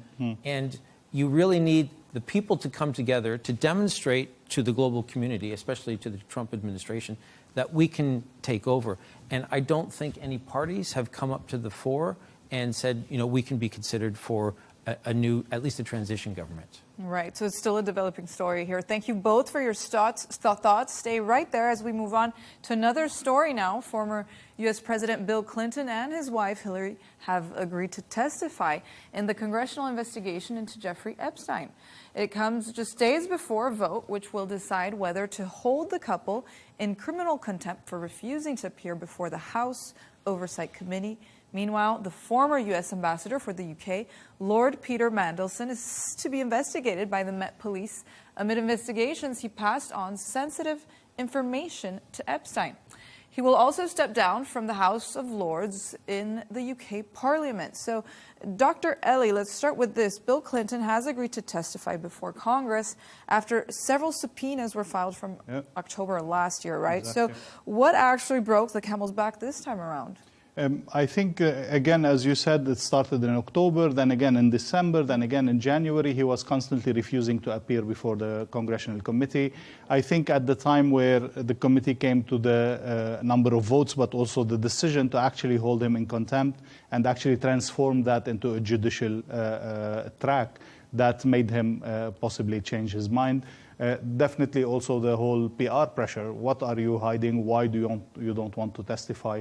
And all this. And it's I think, already a win for Republicans, between brackets, to have Clinton there testifying about his relationship with Epstein, noting that both him and his wife have been regular visitors to the island, and the names appear so frequently. So definitely some clarity is due to the American people, but it is definitely a moment of embarrassment for Clinton. His response was, okay, this is just a Republican political play, simply to remove the highlight or the focus from Trump's name, who was also in the files. But definitely this is part of it, but not all of it. It's also being reported that he will only testify for 4 hours. So is this enough time to get all this information? Well, there's been so many conditions and discussions about how long. Is it an open session, a closed session? Initially, he tried to, okay, I'll send you my answer in communication rather than appearing. So he's been negotiating how and how much and for how long he will appear. 4 hours, it's not enough to say the whole story, but it's definitely enough to get that picture, to have Clinton once again in front of Congress admitting that he did something wrong or not. We'll see. And I would add that 4 hours is more than enough time for memes. And that's, for memes. And that's exactly what enough for the internet. That's exactly what the Republicans want him there for. And speaking of embarrassment, this has leaked all over the U.S. and now onto the UK as well. Michael, Lord Peter Mandelson, Lord no more, apparently, will quit the House of Lords, the UK's Parliament upper chamber. What more do we know about all this development here? So the most recent bit of information that we learned just before we came on the air was that there's now going to be a criminal investigation that's launched into the... Well, the files seem to indicate that he received 3 payments totaling $75,000 to his accounts, which he says he can't recall. But the other bigger, potentially criminal investigation would revolve around Mandelson tipping, at least sharing UK government documents with Jeffrey Epstein. That's where it becomes a criminal matter, and it's not so much the PR battle. Then it becomes, I need to stay out of prison, and you're less concerned about retaining your peerage or your title. So he has resigned from the Labour Party. He is going to withdraw from the House of Lords. The Prime Minister, Keir Starmer, has asked that he also give up his title, Lord. Now, that's not something that the Prime Minister can take away. So he needs Mandelson to be stepping forward to offer to give voluntarily. it up. Yes, I don't know if that will happen. I also think that will become an issue that's on the back burner if you're then trying to fight a criminal investigation. I think in the early stages, when politicians find themselves in a very sticky wicket sort of moment, they're still focused on the PR, and that's the smaller picture. The bigger picture is, will you ever work again? Will you be able to stay out of prison? And those, I think, are what Mandelson and his legal team will have to think about as they're moving forward. Exactly. Maybe he has more to worry than perhaps Sarah Ferguson, because information's coming out on her as well on these recent revelations. Her charity now is going to close over her Epstein ties. So what's going to happen to her? I think the least damage, I guess, because she kept herself out of criminal investigation, for instance, but her charity is definitely taken the hit. But already a few months ago, where all the contributors and all the partners decided to stop relations with her, even before she declared the halting of activities now. But again, for me, it's just, we will hear from Epstein's files for years to come, but the amazing part of it is how wide is the scope of his relationship. It was from all different kinds of political spectrum, to all different levels of people, to all different sectors of the whole thing, from tech people to businessmen to politicians, to all of that. It's just simply amazing. And will we get to the end of it? Will we hear all the truth completely? This is really doubtful, but it's going to keep going in the news media. It will keep entertaining people for a long time to go, and definitely there will be prices to pay on both sides of the Atlantic, and maybe more in the wider world. Yeah. We'll keep seeing it embarrass a lot of people. Well, I just would add that when she says, that Jeffrey represented the brother that she wished she always had, a statement like that. She also said, "Marry me." Statements like that, when they are leaked, it just, you think some people just can't get any worse PR, and then something like this happens. And what amazes me the most is nobody tries to get ahead of the story. Like, nobody has come out and said, I'm actually probably going to be named because this is what I did. And if you can get ahead of the story, you're in a much better situation. But everybody's now on their back foot. And for Mendelsohn, it was his best buddy. So again, it seems the kind of relationship is weird in itself, let alone how close he managed to be to all these people. Everyone's going to have to reconsider their PR strategy when it comes to Jeffrey Epstein. So stay right there as we move on to another story now. President Trump has signaled at a possible breakthrough on the Russia-Ukraine war ahead of talks that are set to resume in Abu Dhabi tomorrow. He said, "I think we're doing very well. I think we're going to maybe have some good news." Meanwhile, Russian forces attacked Ukraine's capital, Kyiv, and Kharkiv overnight. Witnesses have said missiles and drones were deployed. Now, Michael, starting with you, has President Trump's optimism here diminished on ending the war with Russia, Ukraine? And what can we expect from these Abu Dhabi talks? So 10 days ago, I was much more optimistic than I am now. And 10 days ago, we were getting ready for the first round of trilateral talks, again, in Abu Dhabi. Tomorrow and Thursday, there will be more talks in Abu Dhabi. I'm less optimistic, even though the president might say that he's sensing that something good might come about, partly because Donald Trump has a way of talking today as though there is immediacy to what's happening, when maybe what he's referring to might not happen for days, weeks, months, or never. And that causes me issues of concern as somebody who is trying to comment on the situation. Now, if I'm only relying on Donald Trump, we know that that is not a reliable source, because we know that he speaks a little bit too much like a reality TV star sometimes. But, you did have a Russian delegation that was in Florida this past weekend speaking with the American officials. And there will be, of course, more talks happening here. There seems to be the Russians saying what you would expect them to say, which is where we have common ground, but there are areas that we can't seem to come together. From the Ukrainian side, of course, they would like this to end as quickly as possible. They're ready to sign on. But the Russians, again, it comes back to the Russians want all of the land that they're currently occupying, and then they also want some more land that they haven't won over on the battlefield. And that seems to be a pretty difficult process for the Ukrainian president to accept, that maybe that's something that he's going to have to give up. And Dr. Ellie, speaking of the Ukrainian president, Zelensky is also saying that Russia has disregarded U.S. peace efforts because, well, they've struck Kyiv or Ukraine overnight when they said they agreed to a ceasefire. So do you agree with President Zelensky here? As a fact, yes. I mean, Putin has completely disregarded so many invitations by Trump so far. And we've said so many times on this show that unless Putin feels the pressure of actually going to a deal, why would he? So Zelensky's point is just part of the PR campaign. It doesn't make a significant impact on negotiations or on the military reality on the ground. But still, it is part of the game.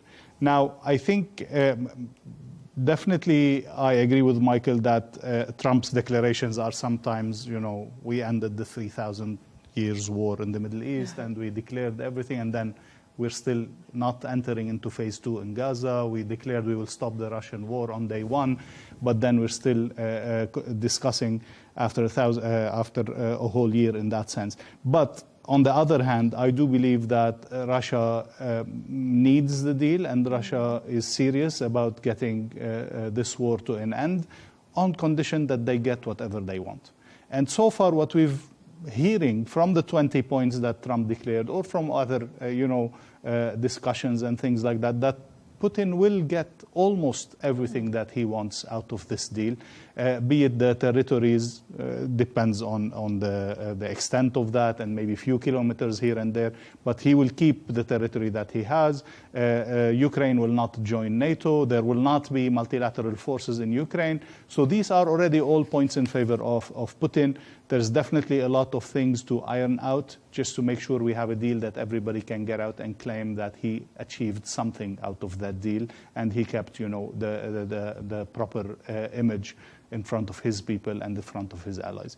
It's going to be a deal that the Europeans will have to take with all its good and bads, and a lot of bads will be taken by the Europeans and by Ukrainians, unfortunately. And what do you think, Michael? Does Russia really want peace here? Because, I think they're kind of stating the contrary with their overnight attacks. What do they want during these negotiations, right? So it might be one of those situations, and pure speculation because they've been so close-lipped and they've kept their cards so close to their chest. But, when you feel like you have somebody on the ropes, you really need to lean in and deliver that killer blow. Yeah. And the attacks over the last few days by the Russians on the Ukrainians have been, some of their harshest yet. And I wonder if they're sending a signal, a message to President Zelensky that if we don't get what we're asking for, this can continue for as long as we want. Because I think most of us would have thought that, we're on day 1,441, The Guardian reports. I don't think any of us thought it would go on this long. And now it feels like Vladimir Putin can just keep cruising along. He seems to be losing an awful lot of troops. Yes. The troops, the war-footing economy continues to go.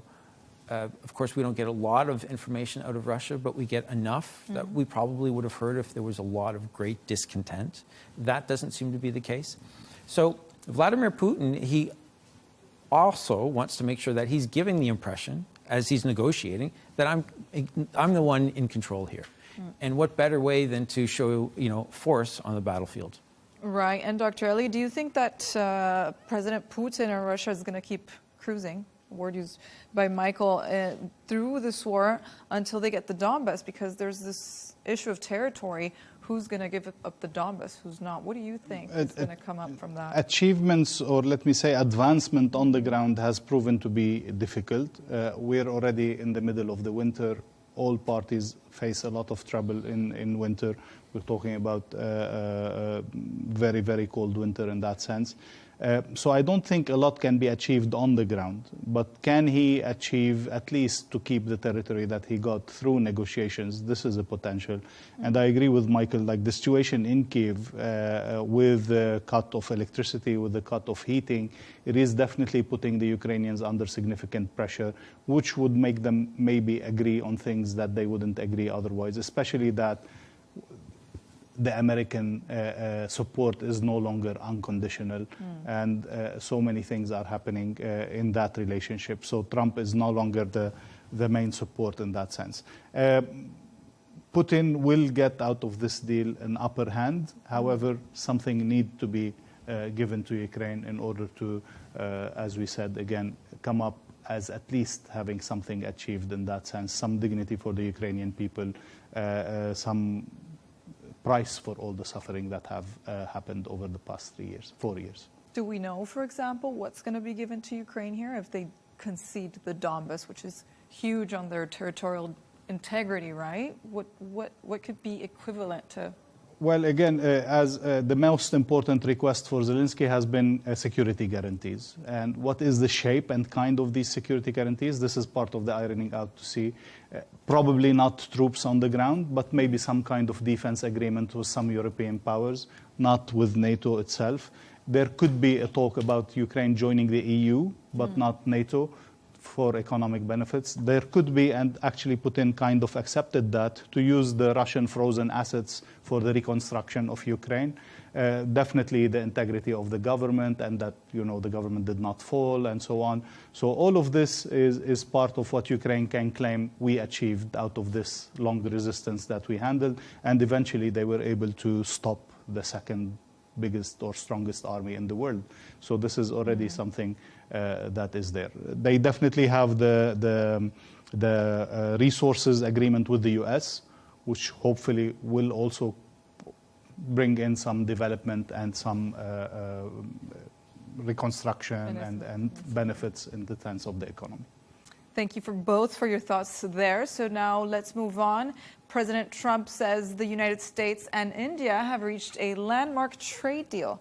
The agreement is set to slash tariffs and reshape the economic relationship between the world's two largest democracies. Chris Gilbert reports. The headlines say it all. Across India, newspapers all lead with the same story: the historic trade deal between Washington and Delhi. US President Donald Trump announced on his Truth social media platform that Washington will cut tariffs on Indian goods from 25 to 18%. In return, India will reduce its trade barriers with the US to 0. Prime Minister Modi was quick to respond online, thanking Donald Trump on behalf of more than 1 billion Indian citizens. The US relies heavily on India for affordable healthcare products and specialized engineering components and electronic goods. India's jewelry, textile, agricultural and petroleum industries will also be affected by the deal. But it goes beyond tariffs. Prime Minister Modi has committed India into buying more than $500 billion worth of American goods in energy, technology, agriculture and coal. This is a good move for both countries, and with the trade agreement that has been signed, it will increase imports and exports. It will be beneficial for the citizens as well. It's a win-win for both countries. And in a significant geopolitical shift, India has agreed to stop purchasing Russian oil. The Prime Minister's ruling alliance colleagues rose to congratulate him at a parliamentary party meeting, a show of support for what they are calling a diplomatic victory. But not everyone is celebrating. The agreed tariff rate of 18% is still 6 times higher than what American importers were paying before Trump's tariff policies began. US small businesses reportedly are calling it a permanent tax hike. The deal comes less than a week after India struck a separate landmark trade agreement with the European Union.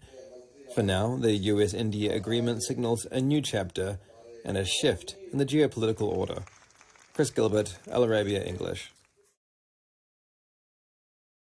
Now, Dr. Ellie, Trump announced a trade deal with India that slashes U.S. tariffs on Indian goods to 18% from 50%. What more do we know about this agreement? I've been reading that information is a bit scarce. True. First of all, another announcement, as we were saying about Trump's huge announcement. So a landmark deal. I don't think it's neither a landmark nor a deal. So we'll call it an agreement. Well, in that sense, nothing has been signed. There's no treaty. There's no significant arrangements. There's some political agreement in the sense of simply removing the tariffs that they were increased initially to 25 and then another 25 as a punishment for buying Russian oil in that sense. So these will be removed to go back to the 18, yet as the report said, the 18 is already significantly higher than what it used to be before Trump. In return, talks about $500 billion of purchase and exchange or India getting from the US investments and so on. Nothing has been confirmed about this. There's no commitment for $500 billion. This is the general estimation. But definitely the significant part will be less tariffs, more open markets, more mutual investments, and this is definitely for the benefit of both economies significantly.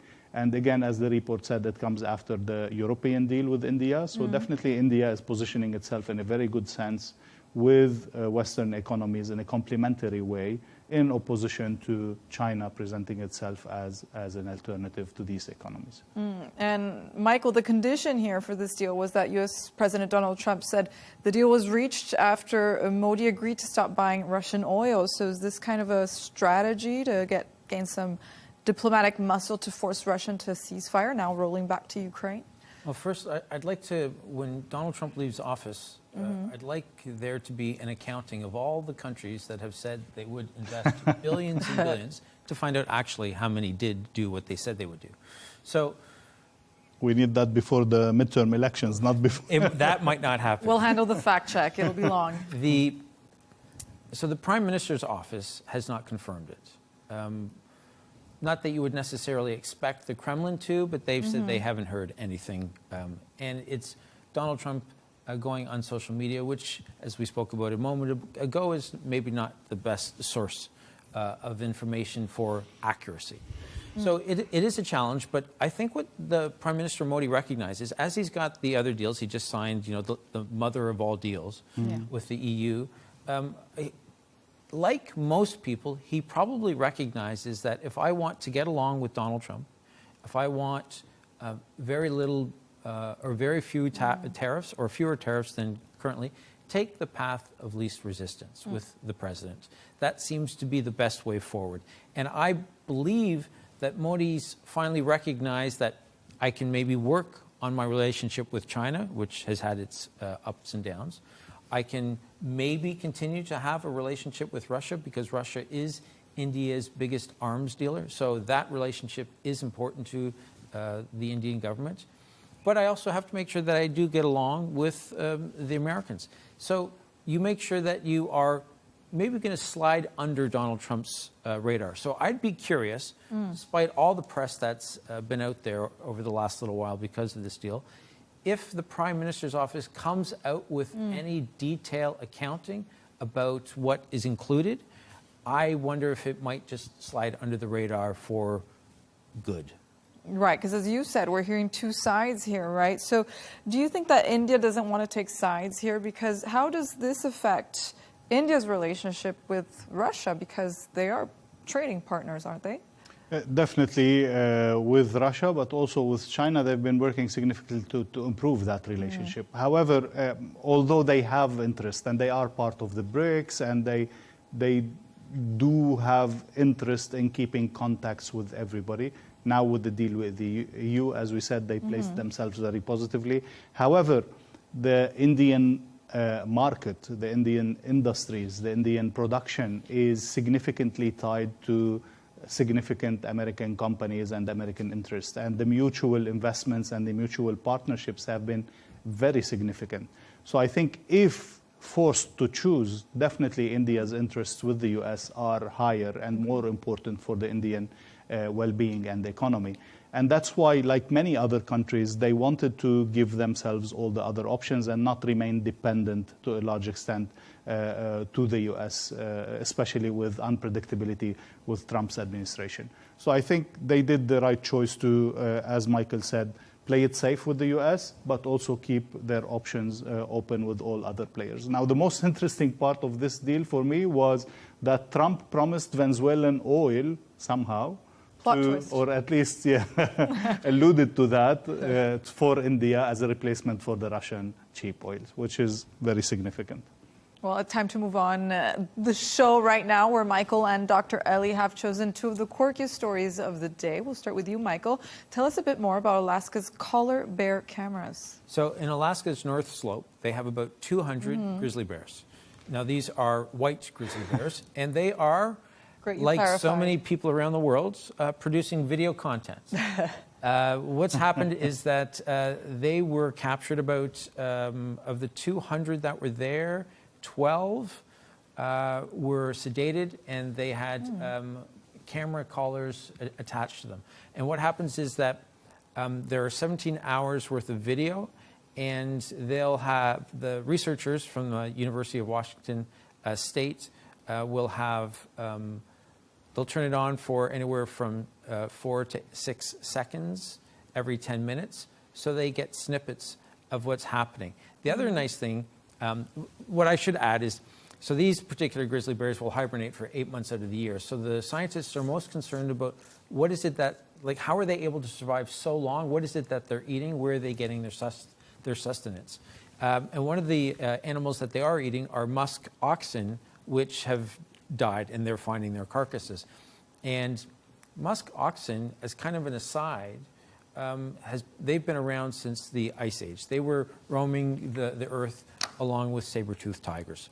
So I think one of the great things that is happening here is science is becoming so much more accessible for young people who will 100% lean into this idea of bears being social media influencers. Watching their daily life, how they eat, how they take care of their cubs, and so that's so interesting. I think it would interest so many people, other than the, of course, scientific benefits. A shout out to our producer, Lucy, who coined the term perfectly, bear influencers, right? I'm extremely jealous of their life. And now moving on to Dr. Ellie on another story. Why are car doors in China making the news today? Yeah, well, I think we've seen in the past years that the hidden handles have become like a sign of advancement of new technology, of electric vehicles, and it has been the trend catching up with so many car producers to have these hidden handles as a sign, of advancement and development. However, we've seen reports of so many troubles with these hidden handles when the car is in a crash, or when there's a fire, or with electric misfunctioning, that people could have been trapped inside, or maybe even have been damaged in a crash and could not be saved, and so on. So eventually China decided to take the decision to ban these hidden handles and to go back to the traditional handle, or maybe some new form of it, in order to ensure the safety of its cars is there, and it keeps serving all the security standards. Now, the question is, will other countries follow suit and change that? Because also, as we said, other car makers are doing this. This is definitely a question. The other question for me is, we will continue to find some disadvantages of the new technologies that we're rushing into, and then we have to readjust properly. I hope that the readjustments will be at a limited cost, or at a lower cost, and we will not pay the price for rushing too fast maybe into new technology and AI taking control of all our lives in that sense.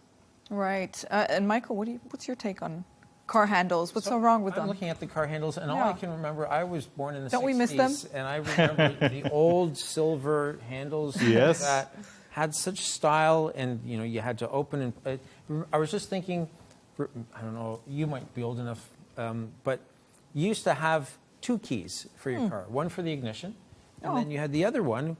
Usually one was square and the other was round, and the other one was to open the doors. And I miss that. I'm having trouble with my car where sometimes it won't start because it's, the fob isn't working properly, where a key is not going to fail me. Well, vintage is very in right now, right? Do we know when this will be rolling out, Dr. Ellie? No, I think it will start, like the ban starts from 1 January 2027, but car makers will have to already incorporate it into their production starting now, I guess. So it will still take a little while. We'll still be dealing with flat door handles for now. So thanks to both our guests, Managing Director of This is Dubai, Michael Ajabri-Pickett, and Chairperson of the Department of Security and Strategic Studies at the American University in the Emirates, Dr. Ellie Al-Hindi. That's all from us on W News Extra. Don't forget to subscribe to our YouTube channel and follow us on X. GMT is coming up next. Goodbye.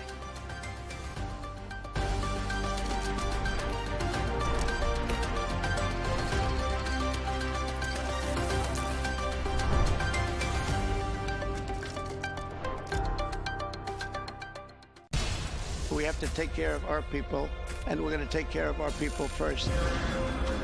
for in-depth analysis and all the latest developments across the globe. Make sure you join us every weekday. President Trump is trying to negotiate a ceasefire. With so much happening, so much information, and so much noise, International law will have no part in his administration. It can be hard to keep track. Tariffs will just fuel inflation. We're going to fight these tariffs. But you can count on us to tell you what you need to know. We stand by your side.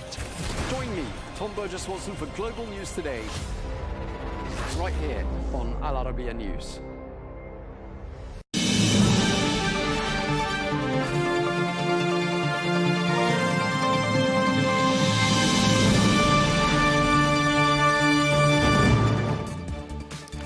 Hello and welcome to Global News Today, bringing you exclusive interviews with leading experts every weekday here on Al Arabiya English. I'm Tom Burges Watson. Coming up today, talks between the US and Iran are expected to be held in Turkey on Friday. We ask what chance is there of a diplomatic solution now, and what might an eventual deal mean for the US-Iran relationship and the wider region. This follows weeks of tensions and US military build-up in the area.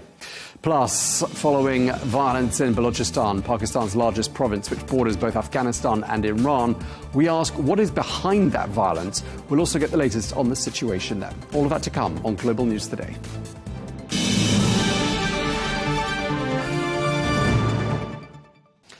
Hello and welcome to the programme. We begin with breaking developments out of Iran. And after more than a decade of stalled nuclear talks, the question now is, will we finally see a new deal on the table under the Trump administration?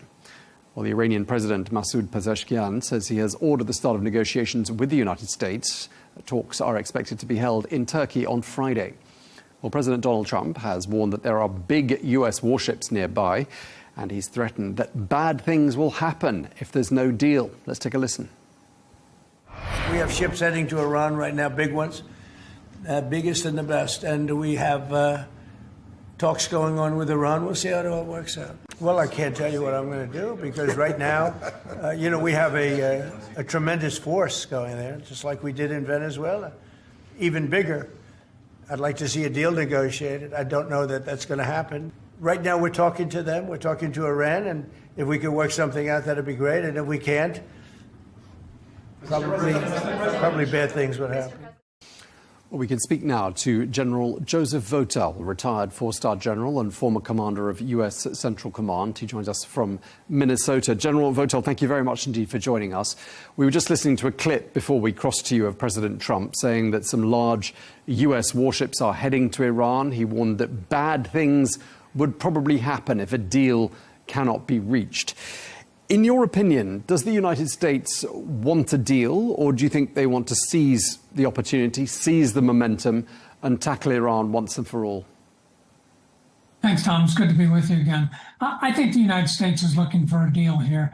Certainly, the president has a very unique way of communicating, and he is definitely leveraging military power here, the deterrent and the threatening aspect of military power here, to put more pressure on the regime, to get them to some type of discussions and ultimately to an agreement here. I think it's in our long-term interests. It's certainly in the interests of the region to try to find a diplomatic agreement here with Iran.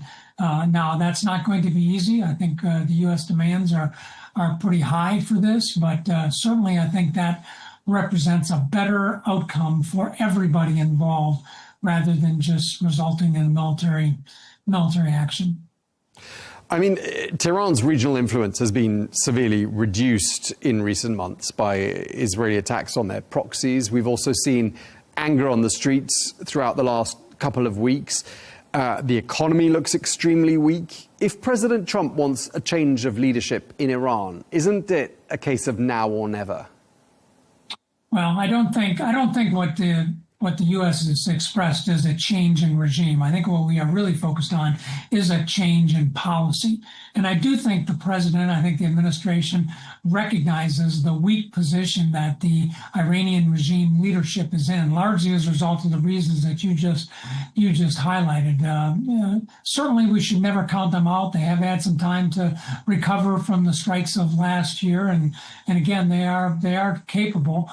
So we have to take that seriously. But I do think the president recognizes the precarious position that the regime is in. When you say they are capable, and just recalling the words of the Supreme Leader, Ali Khamenei, warning of a regional war if his country is attacked, I mean, what are Iran's options when it comes to retaliation, do you think? Well, one of the things Iran can do is certainly use the remnants of their ballistic missile capabilities and other things to attack oil resources in the region, go after our partners and create more of a problem and really regionalize the conflict. That's certainly one of the things they can do.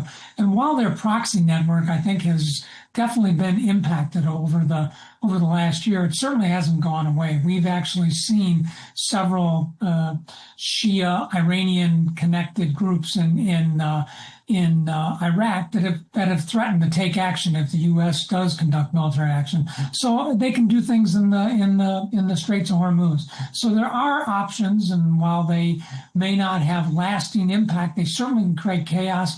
They certainly can regionalize the conflict, and they can certainly make things more difficult for the United States and our other partners across the region.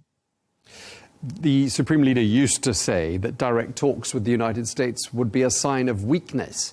And now it looks as though direct talks are going to take place on Friday in Istanbul. What does that tell us, do you think? I think it tells us that the regime, despite not liking what is happening here, is beginning to think a little bit more pragmatically about this, and is hoping to engage in a discussion, the one that buys them time.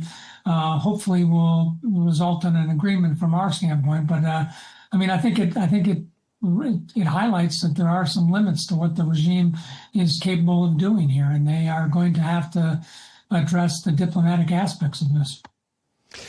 In a sense, the genie is out of the bottle with regards to strikes on Iranian territory, which used to be something previous US presidents were fearful of. It was something of a taboo. But the fact that President Trump ordered the bunker-busting strikes on the nuclear facilities back in June, Tehran knows he means what he says, and they've seen that in Venezuela as well. How much do you think this changes Iran's calculations?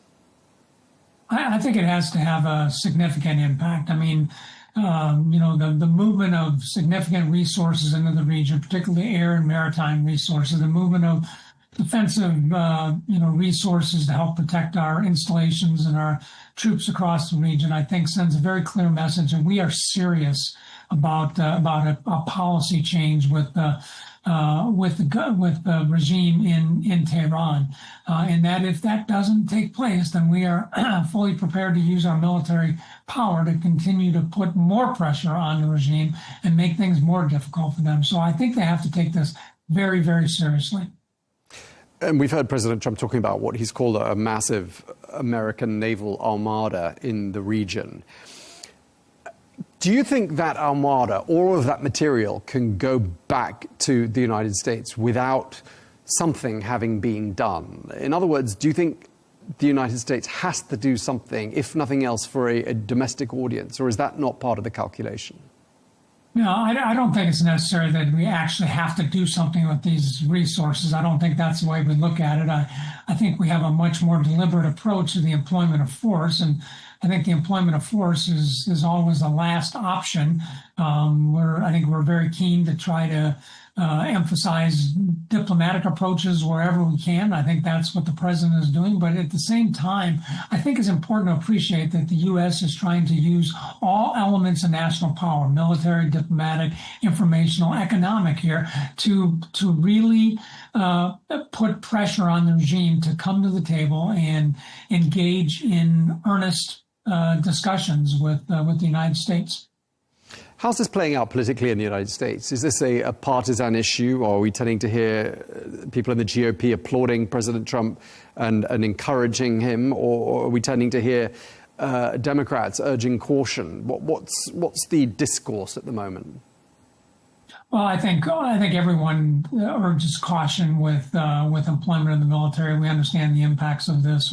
We can't foresee all the possible consequences, although we can certainly understand some of the things that are happening. So I do think there is an element of caution here, but I also think there's a recognition that trying to stabilize this region is not going to be ultimately possible without a significant change in how Iran is conducting themselves.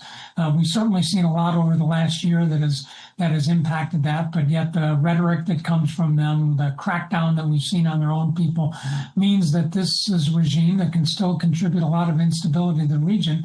And so I think the most who pay attention to kind of national security challenges, certainly in the Middle East, recognize that there has to be some type of resolution of this Iranian situation, and hopefully a diplomatic one. But if not, then using military power to continue to put pressure on the regime.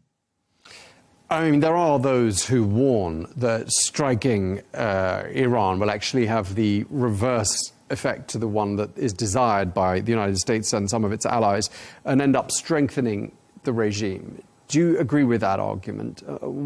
Tell us more about what you think is the logic behind people who think along those lines. Well, I think what we would like to see in something like that is we definitely see the Iranian regime, striking back in some manner, but also using their information power to basically portray themselves as this state fighting back against the United States and the West and their desires to control the region. So I definitely can see some of that. I don't think my personal view is I think the Iranian regime has lost a lot of its its moral leadership in the region, largely as a result of the number of things that it has supported across the region: its proxies, its ballistic missiles, its sowing of other problems across the region here. So they don't really have that moral high ground that they perhaps once thought they had. And they certainly don't have the deterrent capability that they once had. So I think they're in a very weakened position, although I do expect they will play very strongly to their audience that they are fighting back and defending the Shias, defending the region from Western powers. So there are people in the U.S. political landscape who are calling for caution. There are regional allies here in the Middle East calling for caution. We know that Steve Witkoff, the U.S. Special Envoy, is due to meet with the Israeli Prime Minister Benjamin Netanyahu, and he's also expected at the negotiating table in Istanbul on Friday. What sort of message do you think he's likely to get from the Israelis?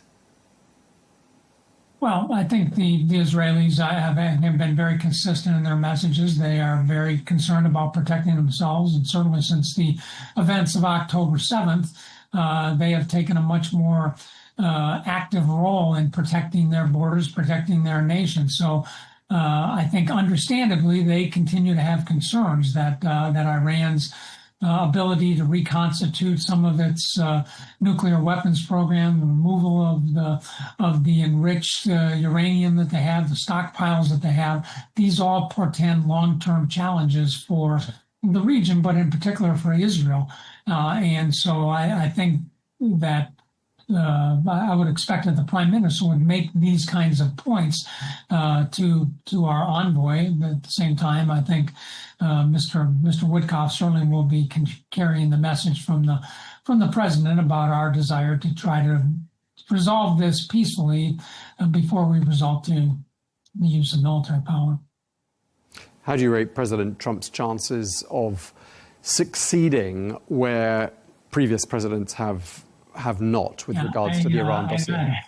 I can't be in the business of predicting success of the president. Certainly he has he's taken a very aggressive approach to this, and he has continued to stay engaged in this. I think that's important to emphasize the importance of getting this resolved. So I hope that he's successful in this. I hope that these meetings in Istanbul on Friday result in more discussions that begin to move us in a path where we can begin to address these long underlying issues in a way that doesn't necessarily require the region to have active, ongoing military operations all the time. I think that's a tall order. I think it's going to be a challenge with the Iranian regime, but I don't think it's impossible. So I hope that the president and the administration will be successful in what they're doing. Just lastly, I mean, how dangerous is the situation right now? How great is the scope for a mistake or a miscalculation, given your military experience? Well, I think any time you accumulate a large amount of military resources in any particular area, in this case in the Gulf, the opportunity for mistakes, for miscalculations are very, very high. I feel very confident in the performance of the U.S. military and their ability to conduct themselves in accordance with the laws of armed conflict and in accordance with our policy. But again, we don't always know what is happening on the other side. So I think there could be some miscalculations here, and certainly that could pressurize the situation and maybe lead to some kind of armed intervention taking place. I certainly hope that's not the case, but I certainly think you always have to consider that when you have a lot of forces concentrated into a relatively compact area. Okay, well, thank you very much indeed for taking the time to speak to us, General Joseph Votel. Thank you for your time, sir. Thank you, Tom.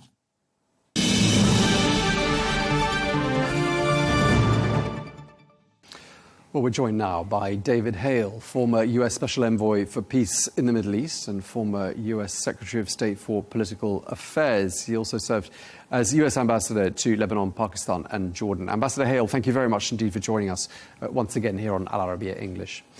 What do you think Washington wants to get out of these talks that we assume are taking place on Friday in Istanbul? Well, the long-standing position, stated position of the Trump administration has been that any deal has to be an improvement on the JCPOA nuclear deal that was negotiated way back during the Obama administration in 2015. And that means absolutely no capacity to enrich uranium, no capacity to produce ballistic missiles. And one aspect that is particularly new is to demand that Iran end its destabilizing behavior throughout the Middle East. These, of course, have been consistently rejected by the Iranians. Now that there is the credible threat of military action hanging over their heads, they're willing to come back to talks, but whether that's a serious proposal or simply an effort to buy time, we'll find out over the course of the coming days. Indeed. I mean, with the USS Abraham Lincoln in the region and a considerable amount of US military material, plus looking at the track record of the Trump administration, strikes were carried out on Iranian territory back in June of last year. We saw what happened in Venezuela. Do you think perhaps Iran's red lines aren't quite as red as they used to be? I think it would be very difficult for them to step back from these ideas, but the regime is definitely more vulnerable than it's ever been since the revolution in 1979 because of its internal problems, the loss of its external allies, the proxies in the region, and the points you make about the realization that the Trump administration means business and is prepared to act in unconventional ways that they may have assumed previous administrations were not prepared to go toward. So we'll see. I think the important thing is probably not to judge what happens on the first day or the second day. This is going to require persistent maintenance of pressure from all sides, the military side, the diplomatic side, and ramping up economic sanctions, which are not fully being enforced, if we're going to really change the mindset and the calculation of the Iranian leadership. Right, and we've heard from Iran's supreme leader saying that a regional war will break out if his country is attacked. How seriously do you think Washington and its regional allies are taking such a threat? Well, I think it'd be a mistake to dismiss it entirely, but I really question whether the Iranians would go that far because I think they've already learned how devastating an escalation would be for their own capabilities. They can't face the might of the United States and Israel. That has been proven. Going back to the tanker war, the last time we really had a heated exchange with the Iranians, they backed off pretty quickly when they realized they were outgunned. So don't dismiss it. I know the Arab states have a lot at stake, and the last thing they want is uncertainty and instability. But I don't really believe that the Iranians can go down that road. Right. We know that Steve Witkoff, the Trump administration's special envoy, is likely to be at those talks, presiding over those talks in Istanbul on Friday. He's also due to meet Prime Minister Benjamin Netanyahu of Israel today. He's going to be hearing quite a lot of different opinions, isn't he, Steve Witkoff, as to which way the US should proceed? Yes, I mean, it's normal and to be welcomed, actually, that we're consulting states that have a great deal at stake in this and making sure that we get their best advice, but that they also understand what it is we're planning to do. In my experience as a diplomat in the Middle East, a lot of the difficulties we have to overcome is uncertainty about our staying power. Many of our allies have witnessed us talking big, doing something dramatic, and then walking away. And they're left to deal with the consequences. So that's, I think, probably the question up front in the minds of not just Netanyahu, but our Arab allies in the Gulf as well, is are you going to stick to this, and are you going to help protect us should the Iranians escalate? There are a lot of analysts out there who are drawing parallels with what happened in Venezuela. And I know these are two very different countries, but we have also heard from President Trump on Truth Social saying there is a larger fleet than the fleet that was sent to Venezuela. And like that fleet, it is ready, willing, and able to rapidly fulfill its mission. How easy would it be for the US to break the leadership's grip on power in Tehran, do you think? Well, as you said, these are two very different countries. There's a great deal of discontent, as we have seen in Iran, but the regime has proven its ability to be as ruthless as you can be to suppress it. So I don't think that there's any unified opposition, as we saw in Venezuela, any kind of real memory of democracy, of governmental change, and the give and take of a liberal democracy. This is all about power. And the security services and the pillars of the regime still are sticking together. They're still united despite all the pressures. So that's, again, why persistence is important. If the negotiations don't really produce any breakthroughs, the administration is going to face the question, what next? And then that's when regime change becomes, I think, a more considered possibility. But what does that really mean? How would we do it? Is it a decapitation of the Ayatollah? That could actually just enhance the legitimacy of this regime, and the security services, the IRCG, could just step up and fill the vacuum. Or do we want to do something more fundamental, and how do we do that? How can military action actually bring about the kind of change in a country as authoritarian as Iran is today? No one saw in Venezuela the idea of working through a compliant successor in the form of Delcy Rodriguez.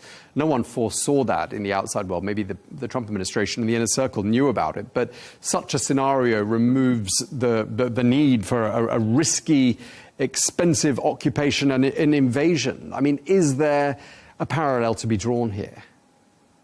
Yes. I mean, I think that the temptation from the Trump administration, if they do have to move beyond these talks, if they're not producing, would be just that. And it would probably entail, the civilian cabinet is basically not powerful. It would be somebody from the IRGC stepping up. And they're not really very different than what we have today. But if it involves some kind of an arrangement where we do get what we want on the nuclear deal in exchange for lifting sanctions and tolerating this new quasi-new setup, maybe there's a deal there to be had. How's this playing out in Washington? That's where you are. I mean, some Democrats are warning that military strikes could backfire. They could have the effect of strengthening the regime. How strong is that argument? Do you buy into it? Well, it's definitely an argument to be made. I don't particularly buy into it. I think that we saw last summer when we joined Israel in the attacks on the nuclear facilities in Iran, there was a great deal of that kind of talk, hand-wringing, fear of World War III. None of that materialized. The Iranian retaliation was basically a hand slap on our base in Doha.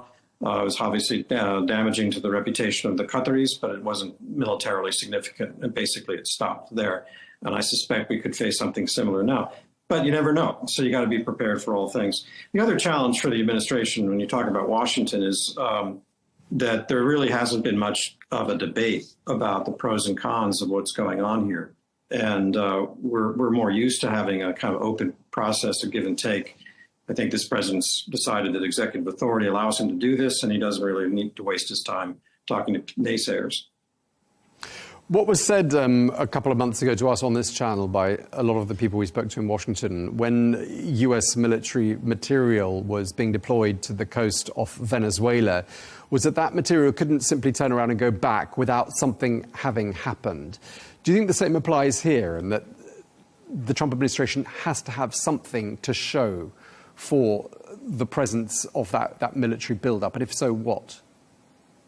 Right. I mean, it was a bit of a setback, temporary. The president talked about military action, but, backed off when the Iranians sort of promised they wouldn't execute people. Of course, they killed thousands anyway. But now he's showing he means business, and it's hard to stand something like that down without a loss of your credibility and leverage. We have it. The president has built enormous leverage on the Iranians. To throw it away by getting nothing in return and then de-escalating your presence for no good reason would really be a setback for our policy, and the Iranians would draw lessons from that they can outweigh us. Sure. I mean, Iran looks very weak. Their hand looks weak. The economy, regional setbacks in the form of strikes carried out by Israel on their proxies, regional isolation, and on top of all of that, the domestic unrest we've seen these last few weeks. I mean, have they got any cards at all to play, do you think? Time. They have learned since 1979 that the United States will eventually lose interest. We're a democracy. Our policies change every 2 to 4 years. Americans don't like to have these long suffering conflicts going on, and they have been able to outweigh different policy approaches by different presidents time and time again. It's essential that change. That means whatever we do, we should keep at it, be persistent until we get at least a sufficient measure of what it is we're trying to achieve here, which is an end to Iran's nuclear threats to the neighborhood and an end to its malign subversion of its neighbors. Do you think President Trump is going to succeed where past US presidents have not when it comes to bringing about meaningful change in Iran?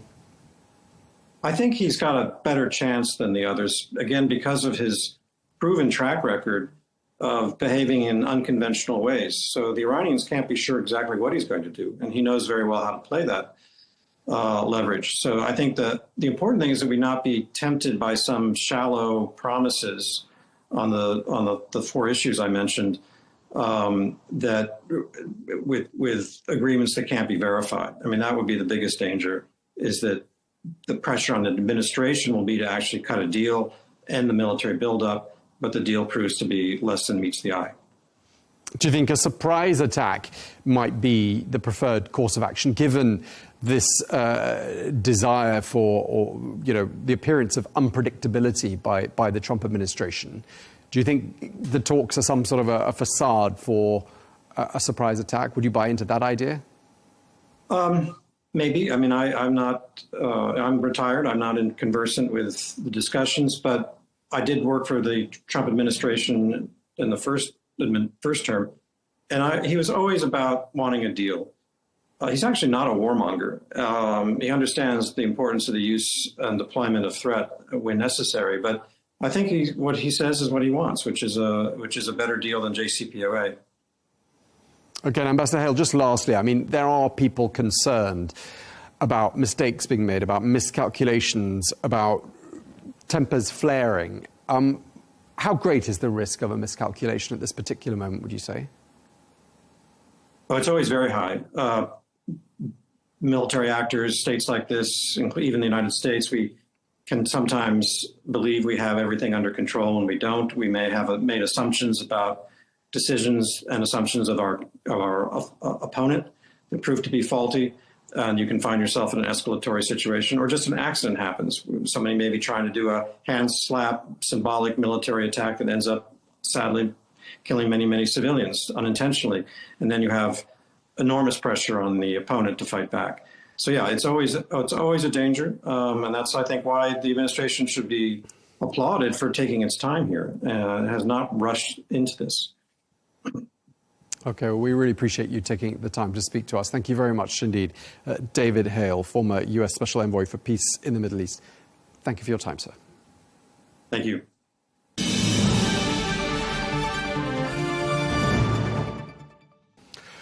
Well, let's get some more analysis. We can speak to William Lawrence, former senior US diplomat, who joins us now from Washington, D.C. Thank you very much indeed for joining us once again here on Al Arabiya English. I gather you've lived and served for some 13 years in a variety of different Middle East and North African countries. Let me start by asking you about these talks that are going to be hosted by Turkey on Friday between the United States and Iran. How do you rate the chances of those talks? Well, it all depends on Trump and his whims. But the biggest problem is one of speed. The Iranians are always on a slow track in their negotiations, as we saw with those many rounds of Vienna talks to try to resuscitate the nuclear deal with successive Trump administrations. And the Americans are always on a fast track, concede now or we attack you. So that, I think, will be one of the biggest things to overcome. Can the Iranians offer something quickly enough to stave off the American attack, or can the Americans accept something that looks like an accomplishment to hold off on the attack? Don't forget that the last American attack was held off by the promise that Iranian wouldn't kill 800 of its arrestees. Now, there were a lot of counterclaims that wasn't about to happen, but they did stop one execution, and there may have been 800 promised not to be executed at that time.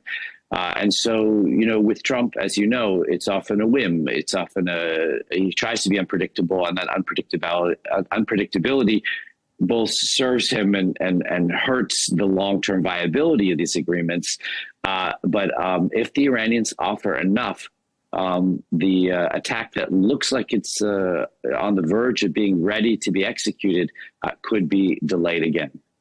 Right. And so what you said at the beginning about how the United States wants some swift responses from the Iranians, and the Iranians have a tendency to drag their heels. I mean, the presence of the USS Abraham Lincoln in the waters off the Persian Gulf, plus all of that other US military material, I mean, time is not on the side of the Iranians, is it?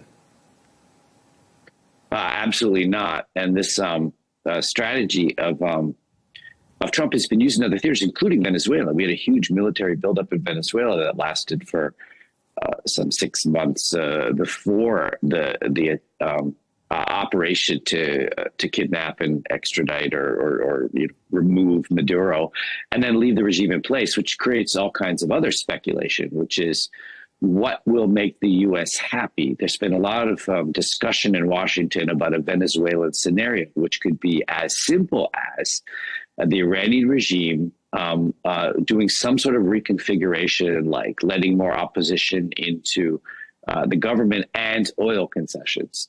That's the Venezuelan solution. While another aspect of this, which is sort of confusing, is that the goalposts and objectives keep changing. Is it the nuclear program? Is it regime change?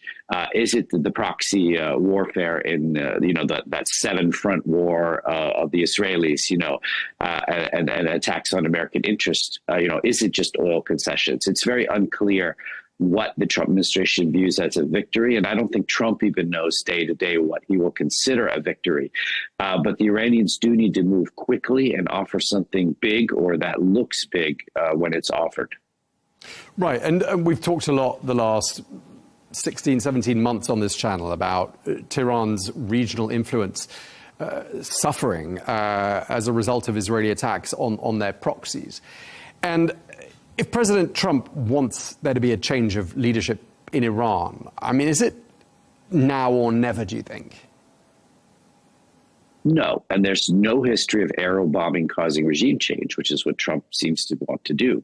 Regime change happens in other ways, and the most successful way for regimes to change is for the local population to kick them out. Now, the Shah's descendant, who's U.S.-based and is pushing for this, and Iranians in the diaspora who oppose the current regime, think that if the U.S. engages in their domestic rebellion against the regime by bombing, somehow that will affect regime change because they can sort of tip the balance. I'm not so sure about that. There is a chance that the protests could start up again. But that's a regime that's not going to fall easily, even though it's in its weakest position since the 1979 Iranian Revolution. It takes a lot to dislodge, a well-armed, well-entrenched, supported by part of the population regime like we have in Iran, like the regime we have in Venezuela. So again, I think in the end, this is going to be more about narratives of victory rather than victory. And so the Iranians have to figure out a way to deliver the Americans some sort of win, like they did on that stopping of the 800 supposedly to be executed, in order for Trump to be able to claim victory after this huge military buildup. But I'm not sure they have it in them. The Iranians tend to fall back on their sovereign rights to do things like develop nuclear energy and many of the other things that they do. And so it's hard even among Iranians for them to agree on what to offer the Trump administration. Right, and since you mentioned the son of the last Shah, Reza Pahlavi, I mean, we never really saw President Trump fully embracing him. And I'm wondering whether you agree with that, first of all. And do you think that President Trump sees the lack of what he might see as credible opposition in Iran as a deterrent to perhaps doing more than what he has done up until this point? Well, on Trump not embracing, it's been really interesting trajectory because, until the last couple of months, most Iranians didn't embrace that, nor did many of the people who advised Trump in Iran. And yet there seems, because of the level of carnage in Iran, whether you believe the low figure of 4,000 or 5,000 killed or the high figure of 30,000 killed, or believe that that's somewhere in there, there's been such a massive amount of carnage in Iran and the killing of protesters. Even the Iranian regime admitted that several thousand had been killed. The current feeling, both in Iran and among many of the people on Trump, is that anybody's better than this regime, and fine. If Pahlavi is the solution, at least for the short term, that's fine. And that's a new development. He was not strongly favored even a couple of months ago. Again, either in Washington or in Iran. Now, in terms of the opposition getting mobilized again and coalescing, I'm a little bit skeptical. I've spent a lot of my career studying protests and revolutions, and they don't usually stop and start this way, and they don't usually mobilize domestically just because of an international gesture. Now, if the Americans were going to do the old style regime change of, a much more massive attack and an invasion like happened in Iraq, which I would not advocate, and I was strongly opposed to the Iraq invasion, then you could see, a popular uprising to sort of support what the Americans were doing. But the idea that, a short, intense bombing is going to get millions of Iranians back out in the street when they aren't in the street right now to overthrow the regime is, I don't think, likely. And let me say one more thing about, populations that revolt. They make a rational choice. And if they believe that, in the moment they can overthrow a regime and not necessarily suffer that many consequences, they'll keep going. If they feel like the wind is changing, if they can join into something, they'll do something. But if many thousands and perhaps tens of thousands have been killed, and so many have been arrested, and the internet's shut down, so it's hard for them to coordinate, or shut down in most respects. If they're going to somehow remobilize and retake the risks of being slaughtered again by the thousands, I don't think the population of Iran is going to go that far, because, people do try to preserve their own lives, when it comes to massive uprisings, and they've already sort of gone back to their homes. The odds that a short U.S. bombing is going to bring them out again, I think, is not high. That's true, but one of the things we've heard from insiders in the Iranian regime the last couple of days is that this sense that the public anger in Iran, although that people aren't out on the streets at this particular moment, is so great that fear is no longer a deterrent. At least that's how it's viewed by the leadership in Iran. And I'm wondering whether not having fear as a deterrent leaves them with a sense of vulnerability. That's a good thing for the Iranian regime and its supporters to think that. And I think that was the case a month ago or 3 weeks ago. I'm not sure it's the case today. I do believe that fear is keeping people home at the current instant, today, yesterday, tomorrow.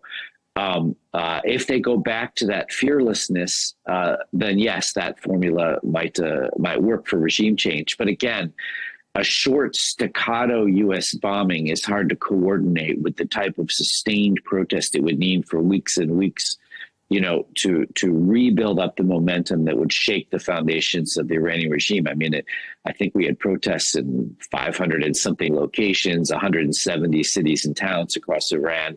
And that's a real, that takes a lot of organizing and mobilizing to make that happen. And to time that, with the U.S. bombing, I'm not so sure, in which case the U.S. bombing might have to be sustained over weeks or months, which is not what the Trump administration wants, because there would be so much international and domestic United States anger, that the president, who said, I'm here to solve conflicts around the world and stop U.S. Long-term engagements overseas, is engaged in a long-term battle in Iran. I don't think that would fly very well, particularly among his MAGA base. And so, again, I'm not saying it's impossible, but I think it would be very hard to pull off a combination of U.S. bombing and then trying to nudge the Iranians in the direction of a all-out protest like we had several weeks ago to effect regime change. And by the way, the Iranian regime is ready for it. I mean, they know what's coming, and regimes can hang on even when they're unpopular through a lot if they know what's coming.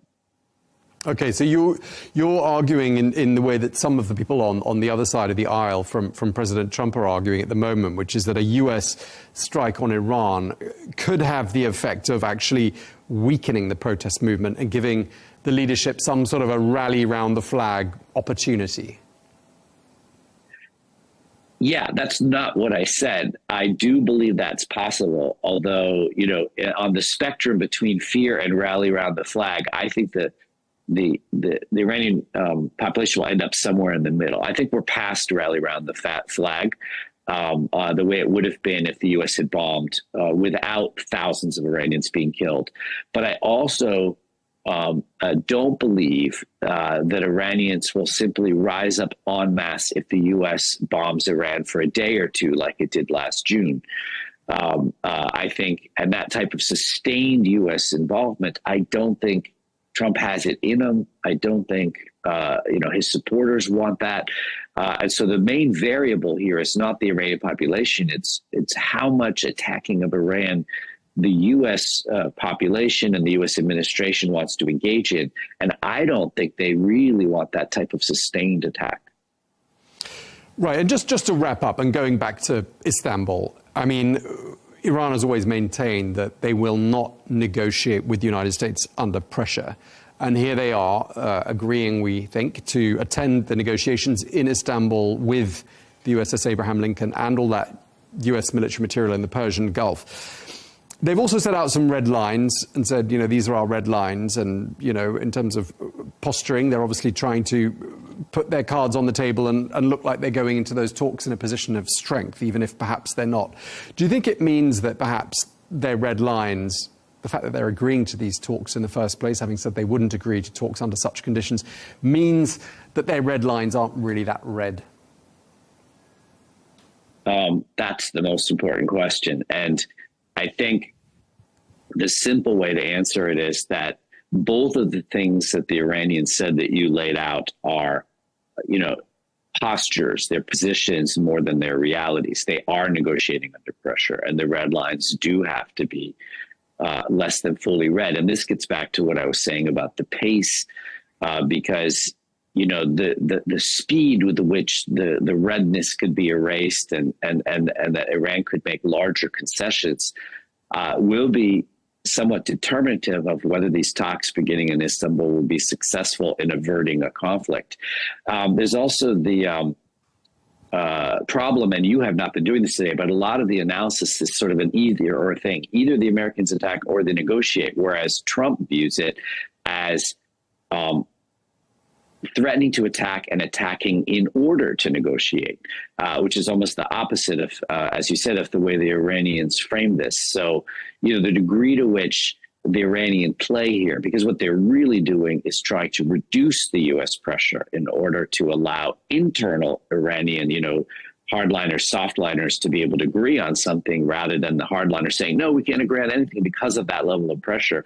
The degree to which the Iranians can convince the Trump administration to lower the rhetoric, to back off a bit, to commit not to attack for a certain period, or any other public or private gesture that makes it look like the pressure's being reduced, that will make the negotiations likely to be more successful, because the hardliners in Iran can sort of move off their hardest positions, and the softliners can win the day, as they did with the JCPOA, because you always have a debate within the Iranian regime that will produce whatever positions they come to. So I'm not hopeful that Istanbul will succeed, or sanguine that it's likely to succeed. But I do think that there's a way that they could pull this off, the Iranians, if they make enough of an offer, and if the sager minds in the Trump administration say, I think we can live to fight another day against Iran, and we're going to accept some sort of deal. All right, we're going to have to leave it there, but we really appreciate you taking the time to speak to us. As ever, William Lawrence, former senior US diplomat. Thank you very much for your time, sir. My pleasure.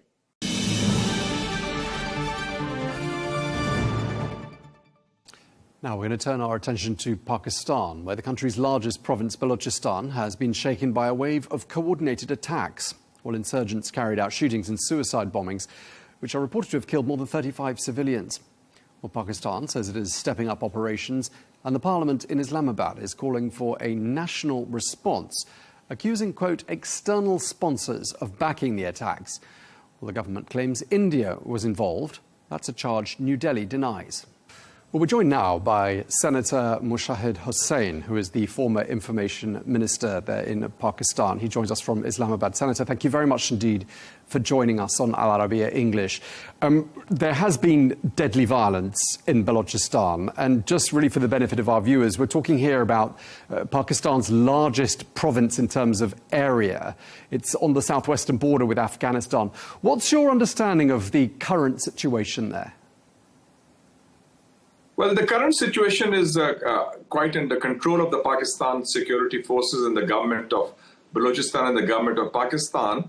But the context of this recent cycle of violence unleashed by proxy terrorists sponsored from abroad is that they tried to have attacks on Pakistan's hospitals, banks, schools, military installations. And it was an offensive which was apparently timed with the volatile and unstable regional scenario, because Balochistan, Pakistan's largest province, as you rightly mentioned, is bordering Iran with 900 kilometers and also parts of Afghanistan. So it's the context was the regional scenario in Iran, and also Pakistan is about to launch the second phase of the China-Pakistan Economic Corridor, CPEC, which is part of the Belt and Road Initiative, and the Gwadar port in Balochistan on the Arabian Sea is the centerpiece of CPEC. Plus, we have critical minerals in Balochistan province, and we are having a strong investment from international investors, both in the west and in the east, from the east in Balochistan. So it's basically a classic case of destabilization and covert operations externally sponsored primarily by India, and perhaps with a wink or nod from Israel too.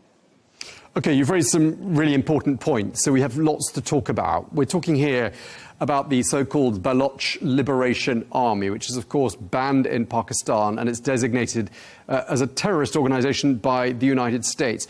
Help us understand, what do they say they want?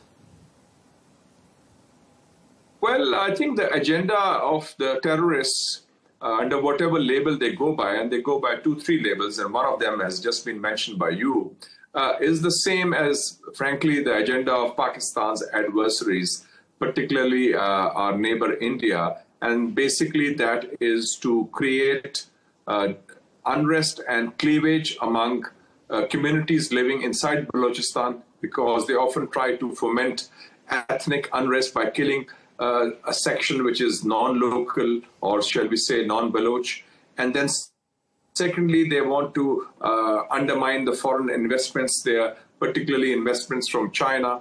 And thirdly, also they want to create an impression of victimhood by saying that they are at the receiving end, although they are the perpetrators of some of the worst kind of violence against unarmed locals in Balochistan. So this is, I would say, a broad composite agenda. Overall, it is to weaken, divide and destabilize Pakistan if they can try to do that. Right, and that explains what I was going to ask you next, why they are targeting the targets they target, which include the Pakistani security forces, they include civilian targets, also includes Chinese nationals. And I'm wondering whether that is the reason that you've just been telling us about the Belt and Road Initiative and Chinese investment in Pakistan. Do you think that's why Chinese nationals in Pakistan have been targeted by the BLA? The Chinese nationals in Pakistan are basically technicians, engineers, and experts working on different projects, particularly in the port city of Gwadar, where the Chinese have built a port, and that port is going to be the port that will ensure a linkage with landlocked Central Asia and other parts of the region.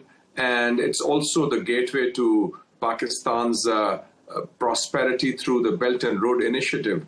And basically they feel that the Chinese investment would strengthen the Federation of Pakistan, would help alleviate poverty in Balochistan, would also promote development in the province of Balochistan, aims that they would like to undermine, because these issues like prosperity or peace or stability or development in Balochistan undermines the narrative of the terrorists, which they say is that no, Balochistan is backward and it's being exploited, which is not the case, because CPEC provides the opportunity for development of Balochistan, and which they would like to deny through acts of violence, an agenda which is in sync with their external sponsors.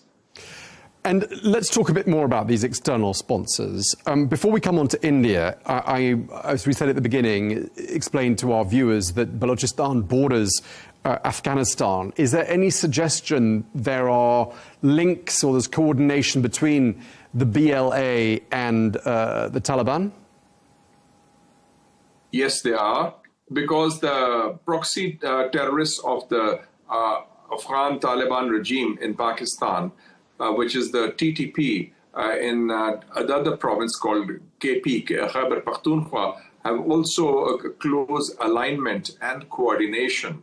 And this is openly stated by these terrorists with the BLA, which you have just mentioned. So the terrorists in Balochistan and the terrorists which are also sponsored from Afghanistan are closely aligned, because the goal is the same, and that is to weaken and destabilize Pakistan. And that linkage is well documented, and it's also now publicly stated. Okay, so on the one hand, they are supported, you say, they have ties to the Taliban. And on the other hand, you've mentioned, and Pakistan's Interior Minister Mohsin Naqvi has also called the BLA Indian-backed terrorists. That's something that New Delhi denies and calls baseless. Why would India back a group that also has ties with the Taliban? Well, if you have been following developments in the region, last month an Afghan Taliban delegation led by their foreign minister visited Delhi, and they had reached an agreement on a number of issues. So since the Kabul regime is currently at odds with Pakistan because of the border issue that we accuse the Kabul regime of not stopping the terrorists from their soil to attack Pakistan, there has been some, I would say, disconnect or a lack of a good relationship between Islamabad and Kabul. And there's an old adage in English, the enemy of my enemy is my friend. So it's opportunism on both sides. The religious bigoted Hindutva regime in Delhi and the so-called Islamic regime in Kabul, they are all working together. In fact, I would say broadly, there's what I would call a terror troika. It's a terror troika of India, Afghanistan, and even Israel, because Israel and India are close allies. And last year, the Israelis think tank in Washington, D.C. called MEMRI, M-E-M-R-I, Middle East Media Research Institute, which is a front for Mossad. They announced the Balochistan Studies Project, publicly, by the way, in, I think it was June or July 2025, that they would like to focus on this issue. And Balochistan, as you know, is a province of Pakistan, and there's also a province by the same name, Sistan Balochistan in Iran. So basically, destabilization of Balochistan, like they did, others used to play the Kurdish card in the past. So fanning linguistic and ethnic fault lines with a purpose of weakening Muslim countries. So I feel that unfortunately this is a dangerous game that is being played in our part of the world, and it is counterproductive because then it can affect India also in its own way, because India is a diverse country with a lot of internal insurgencies, and there can be a blowback. Yeah, I mean, see that happening.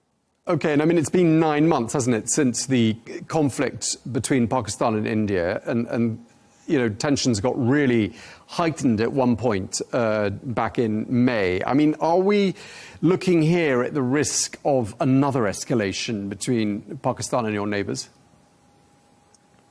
I feel that the Indian tactics have changed because in May, as you mentioned, it was not just rising tensions, there was a full-fledged aggression from India against Pakistan, against Pakistan's territorial integrity and violation of a sovereignty. And we hit back very hard, and we gave them a bloody nose, and 8 of their planes were shot down, a fact repeatedly cited by President Donald Trump and the international media.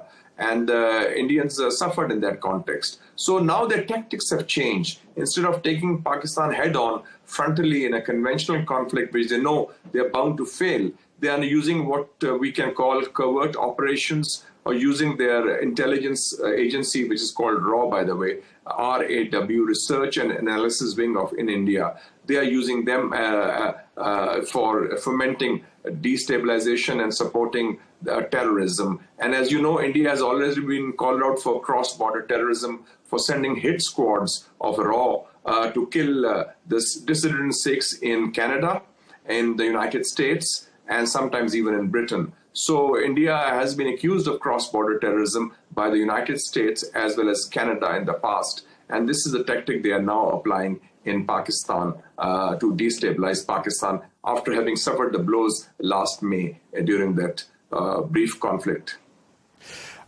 Do tell us what your thoughts are, but it's written by commentators that ties between Pakistan and the United States have been improving in recent months. And some of the countries you've mentioned there, Israel, India, are, of course, close allies of the United States. Here, therefore, is an opportunity for the Trump administration, and they did this back in May to broker peace between India and Pakistan. Here is another opportunity for them to perhaps intervene and help calm tensions. What would be your message to Washington at this point? My message to Washington would be that President Trump is a proponent of peace. He's formed a board of peace of which Pakistan is also a member. And he is keen to promote peace, which he did quite rightly in the case of Pakistan and India, as he did with Iran and Israel or Thailand and Cambodia. And to promote peace, we should know that peace is indivisible. And peace means not just the absence of war, but it also means the absence of attempts to destabilize or foment insurgencies or promote terrorism through cross-border linkages or covert operations. So I think Washington needs to rein in India, in our case, as well as Tel Aviv in the case of the Middle East, from promoting terrorism, because as you know, Israel attacked several countries in the region Iran being the last one, Qatar being other ones, Yemen also, Lebanon and so forth. And India is using covert means, and those covert means are similar to the tactics they tried to use in United States of America against the Sikh community 2 years ago during the Biden administration, when they were called out for those violations of international law and for the terror tactics. So I think the Trump administration can put their foot down. They have a lot of leverage. They've just signed a trade deal with India, and we feel that peace is indivisible. And that means that if India starts doing these things, there is bound to be a reaction, and it will lead to rising tensions, and it will lead to making new flashpoints in South Asia, which Pakistan certainly doesn't want as a peace-loving country, and which Washington also wouldn't want, because they want to align their interests with peace, security, and stability in South Asia, which I think is also the desire of other big powers like China and Russia. Senator Hussain, at the beginning of this interview, you talked about your 900 kilometer long border with Iran. And Iran is very much in our news cycle at the moment. We're focusing very much on developments in Iran on this channel. Pakistan, of course, also borders India and Afghanistan. I wanted to ask you, we've heard from the supreme leader of Iran, Ali Khamenei, warning of a regional war if his country is attacked by the United States or by Israel. And I'm just wondering, given that shared border that you have, 900 kilometers of it, what would it mean for Pakistan were an attack to be carried out? See, Pakistan is very concerned about stability and security in the region because we share this border. And already we are part of the broader Middle East. And like our friends in Saudi Arabia and Turkey and Qatar, we share the fact that any attack on Iran would spin out of control. And as Ayatollah Khamenei rightly said, it could become a regional war, which was a big conflagration. And in fact, the good news is that thanks to efforts by and discreet diplomacy by countries like Pakistan, Turkey, Saudi Arabia, there has now been a broad understanding between Washington and Tehran to come to the conference table. And I believe that on Friday, this coming next few days, there will be a meeting directly between Mr. Witkoff and Abbas Araghchi, the foreign minister of Iran, in Turkey, and Pakistan, along with Saudi Arabia and other countries. Apparently, Qatar and Oman have also been invited to participate in those peace talks. So I think our efforts have borne fruit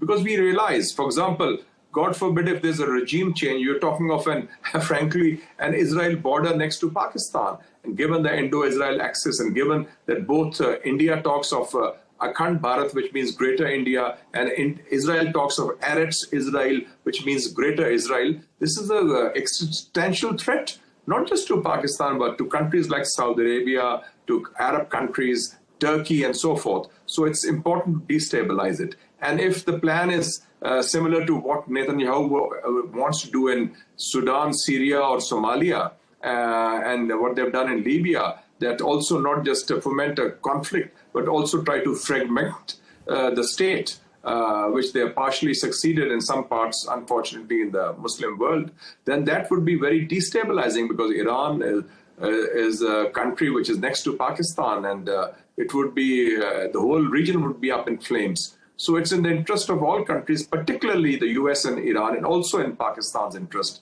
and other friends of the region like Saudi Arabia and Turkey, to ensure that the Netanyahu plan is not implemented, and that the United States reins in Netanyahu, and the US and Iran come to a deal. And I think the common point in the deal is going to be the fact that both agree that Iran is not building the bomb, Iran will not build the bomb. And on that, both Tehran and Washington seem to be quite clear, which is, I think, very positive for the region.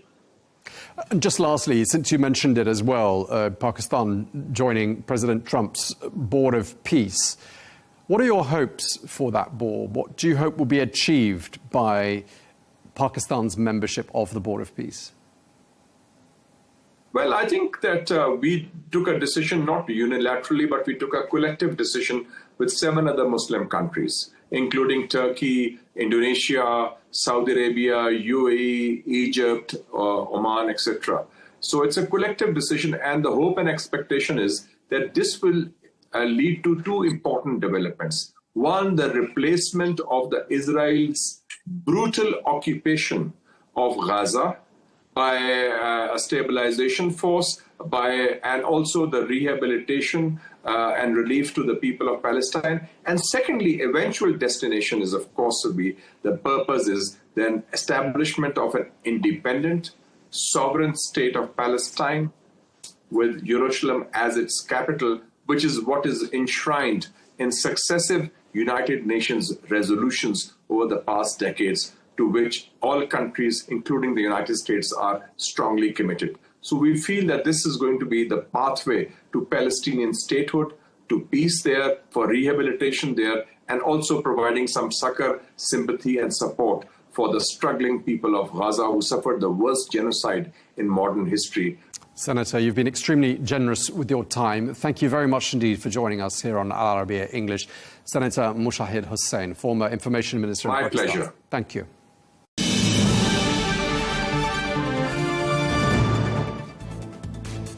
Well, that is all we have time for on Global News today. Thank you very much indeed for watching. Look forward to seeing you again tomorrow with some more interviews. Until then, goodbye.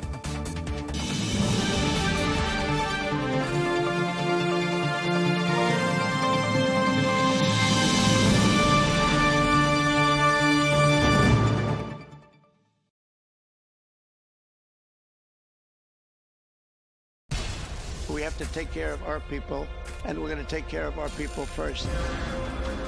For in-depth analysis and all the latest developments across the globe, make sure you join us every weekday. President Trump is trying to negotiate a ceasefire.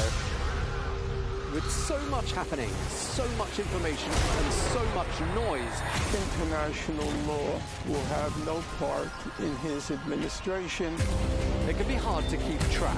Tariffs will just fuel inflation. We're going to fight these tariffs. But you can count on us to tell you what you need to know. We stand by your side. Join me, Tom Burges Watson, for Global News Today, right here on Al Arabiya News.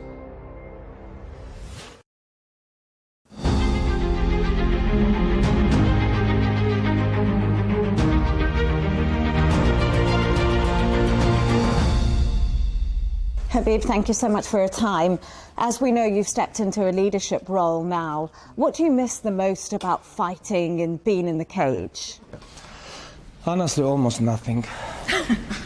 I was there a long time, like professional fighter, 12 years. I was on top, I was a champion. I feel all energies. Like when I miss some competition energy, I just can go to the gym. I can fight some best fighters in the world, you know, and in my weight classes, even above, you know.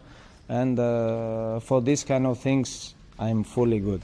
And we were just hearing from some of the guys who came before talking about training camp with you and you being their coach, and they said that you just pushed them They say I'm nice? No, they said they were almost dead when you were training them. There was nothing left and you kept on going. You're pushing them to the max. That's why they are best, because we push limits, you know. We're not here to just compete. I just want everybody become the champions. They take all belts. And if you want to become the best, you have to train like a best fighter, you know. You don't have choice, you know. When we have so many facilities, so many good opportunity, we just need to train, eat, sleep, repeat, and that's it, you know. That's why I push them to the limit. They're going to the nightclub. But just a quick one. What keeps you so motivated and so engaged? Best motivation for me when they happy. You know, I just want they become happy, they become champions, they become successful on this life, and I have this kind of opportunity, and I just want to share with them. This is what keep me on track, if we can say. And of course, we've got this big fight coming up between Usman and Alfie, obviously happening in Dubai. What's your prediction? My prediction, Usman have to finish him second or third round. This is what I think. And you love football. I just wanted to ask one final question on football. Are you still playing football? How's that going? Who's your favourite? Who's going to win the World Cup? I think Spain or France. I think Spain or France, they both, for my opinion, they both favorites on this. Maybe it's Portugal too, because Portugal have very good young team. Portugal can win, but my two team is like, I think they are not my favorite teams, but I think Spain or France. Thank you. Thank you so much.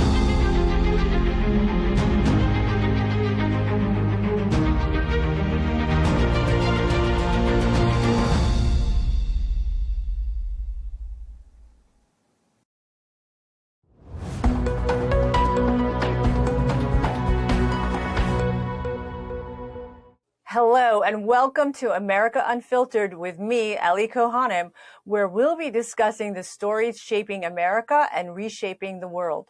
From national debates to global affairs, we'll be looking at the stories making the headlines right now. And joining me today is former Chief of Staff of the White House National Security Council, Alex Gray. Alex, thank you for joining us.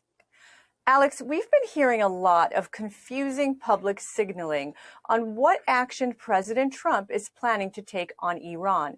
As a former National Security Council official under President Trump, you have been in those rooms as he was making those decisions.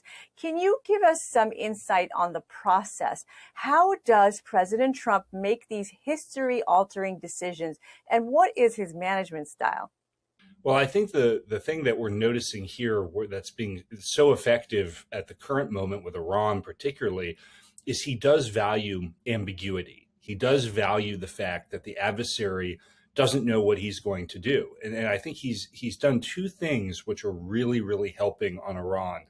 One is reestablishing deterrence. So we saw after Ukraine, after the Afghanistan withdrawal that was so disastrous under the Biden administration, the United States was just not taken seriously globally as a great power. And between what he did in Caracas with Maduro, what he's done with Midnight Hammer in Iran, he's restored American deterrence. And then the fact that, as I've heard the president say many times, he believes in the Richard Nixon madman theory of diplomacy. The fact that the adversary doesn't ever know what he's capable of doing gives him tremendous leverage. And so I think he's taking those two things, deterrence and ambiguity, and he's using it to his advantage.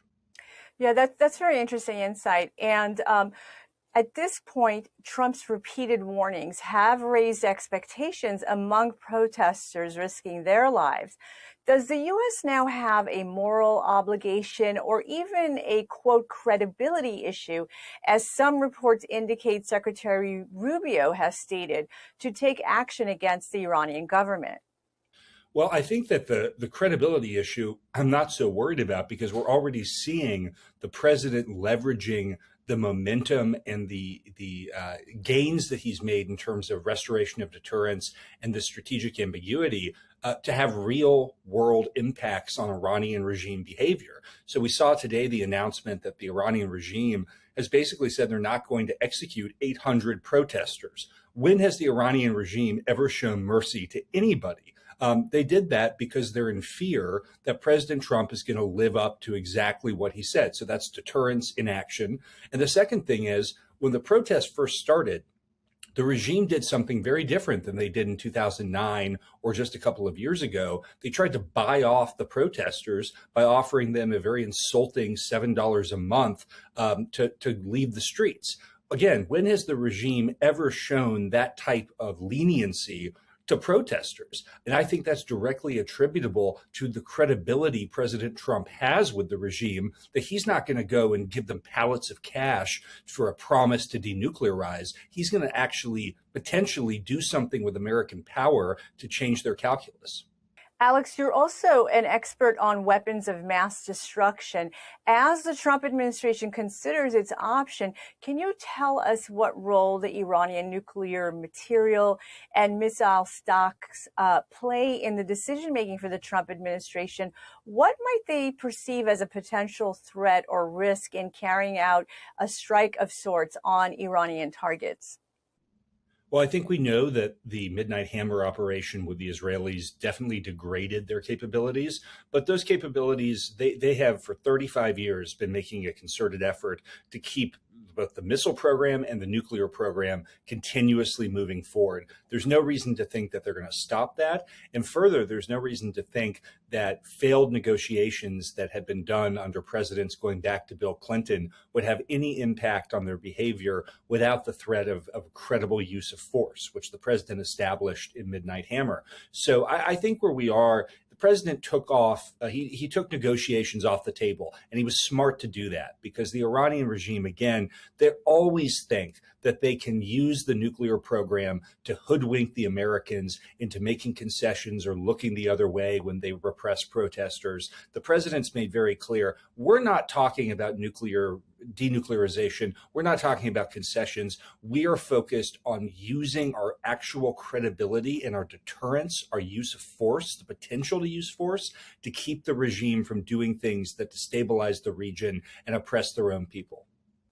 Alex, but at the same time, we've been hearing reporting that President Trump heard from his current NSC and Pentagon officials about potential Iranian targets. And so I'm curious from your perspective as a WMD expert, do you think that there are potential risks that the administration is considering might unfold if they were to take some sort of strikes or actions against Iranian sites?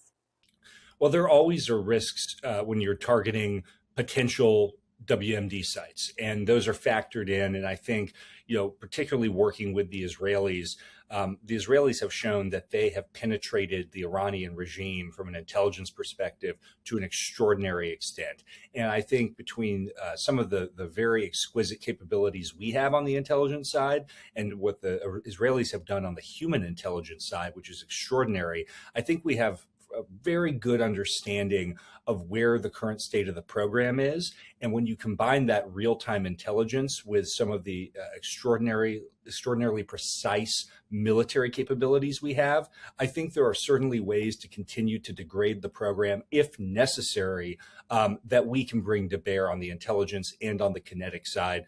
The question really for me, Ellie, is just how much deterrence can we bring to bear to prevent a potential need for that type of strike? And I think right now, the president's doing a very good job of being able to change the regime's calculus just by the threat of force. And we're going to have to watch it evolve. But I think the fact that they know he's willing to use force is right now our greatest weapon.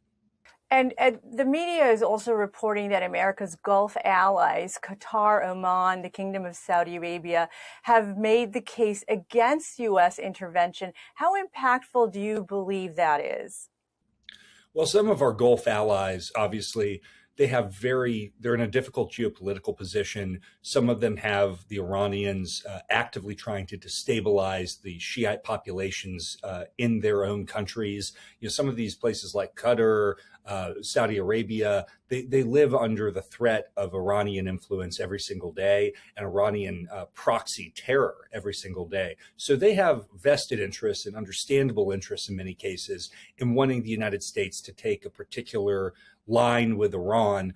And that's not necessarily the American interest. The American interest here is preventing the regime from suppressing its own people again, the way they did in 2009, and regenerating the nuclear program, the missile program, and regenerating the proxies like Hezbollah and Hamas that are targeting both American interests, Israeli interests, but also, as I said, our Gulf Arab allies' interests.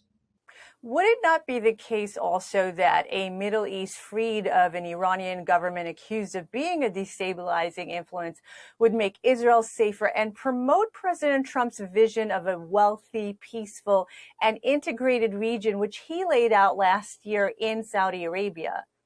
There's no question that the Iranian regime, as it's currently constituted, the Ayatollah theocracy, is the most destabilizing, the most dangerous, it is the poison that has infected the Middle East since 1979. And so much of the death and destruction that's occurred in the Middle East, whether you think about who was it that was funding the explosively formed penetrators in Iraq that were killing American soldiers and maiming American soldiers. It was Qasem Soleimani and the Iranian Revolutionary Guards. Of course, President Trump took out Qasem Soleimani in early 2020. So you think about Hezbollah, Hamas, the Houthis in Yemen. You go down the list of horrible terrorist proxies in the region. You can trace all of them back to the Iranians. And so that regime has been spreading terror, spreading malign influence for 40 years. No one's going to shed a tear if that regime goes away. I think what we have to be thinking about is what's the balance between, the need for the United States to keep stability, current temporary short-term stability, with what if we were to push the regime over the top, have a change in government there, and then of course there's always the uncertainty of what do you get after regime change, and the president's going to have to balance long-term uncertainty versus short-term uncertainty. Within Iran, we've been hearing chanting for the return of Reza Pahlavi, the son of the late Shah of Iran, who was ousted in 1979 Islamic Revolution. Do you think that Reza Pahlavi could help lead transition in Iran? Yeah, it's an interesting question. When I was in government, there was always a great deal of question about whether he had the legitimacy to even serve as a transitional figure in Iran after the Ayatollahs. He's shown himself over the last couple of weeks to have more legitimacy and more popular support than maybe a lot of American analysts thought. I think the key here is that, as he has said himself, he is at most a transitional figure to a longer-term Iranian post-Ayatollah regime. And so I think figuring out, they're definitely, based on his ability to mobilize popular support in the last week, there's definitely, I think, a role for him. The question is, what is that role? How long-term is it? And again, like with Venezuela, what does a transitional period look like to a more popular, elected, democratic form of government over the long term look like?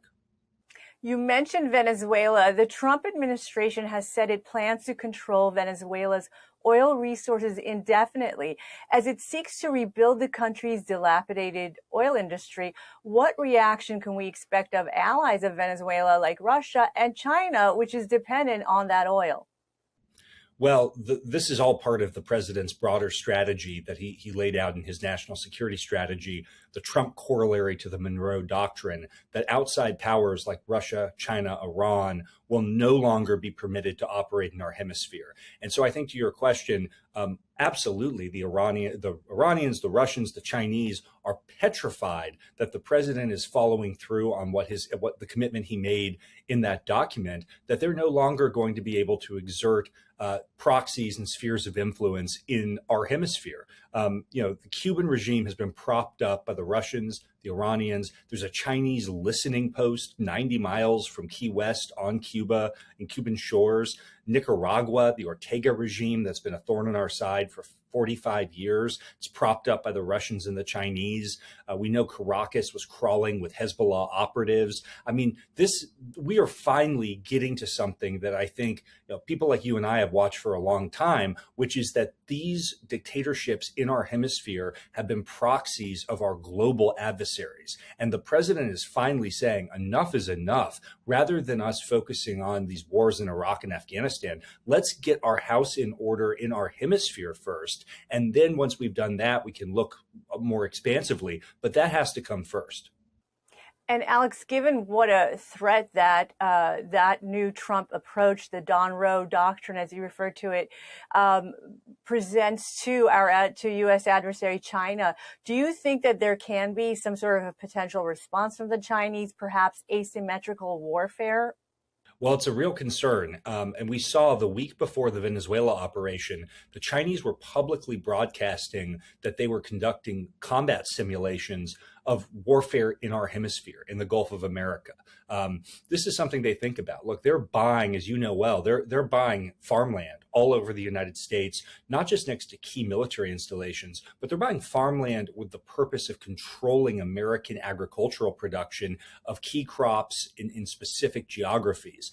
You don't do that if you're not planning asymmetric activity, if you're not planning to do something on the homeland. I have no doubt that they are looking at their options. I tend to think, the Chinese have always viewed our homeland. They've literally said this in their strategy documents.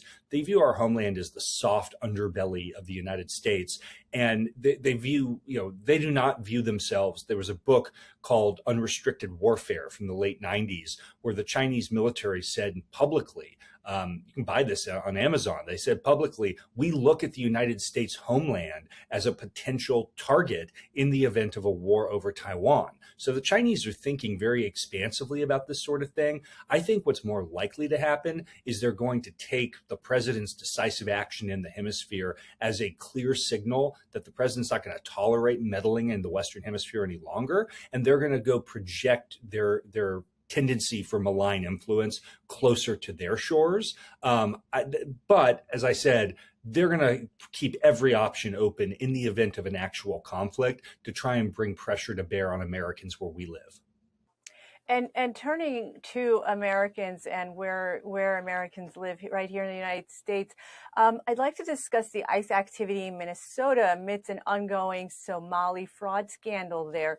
The Trump administration's version of the shooting has been rejected by the Democrat Party state and local officials who say a bystander video showed Ms. Good steering away from the officer.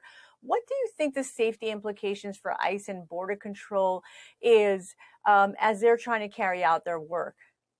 Well, it's a very real threat. And I think what we're seeing that really concerns me is you're starting to see Democratic politicians in places like Minnesota. So think Jacob Fry, the mayor of Minneapolis, think Tim Walz, the governor of Minnesota, using rhetoric that is truly insurrectionary. I mean, they're using rhetoric that is almost justifying violence against federal immigration officers, federal law enforcement in general.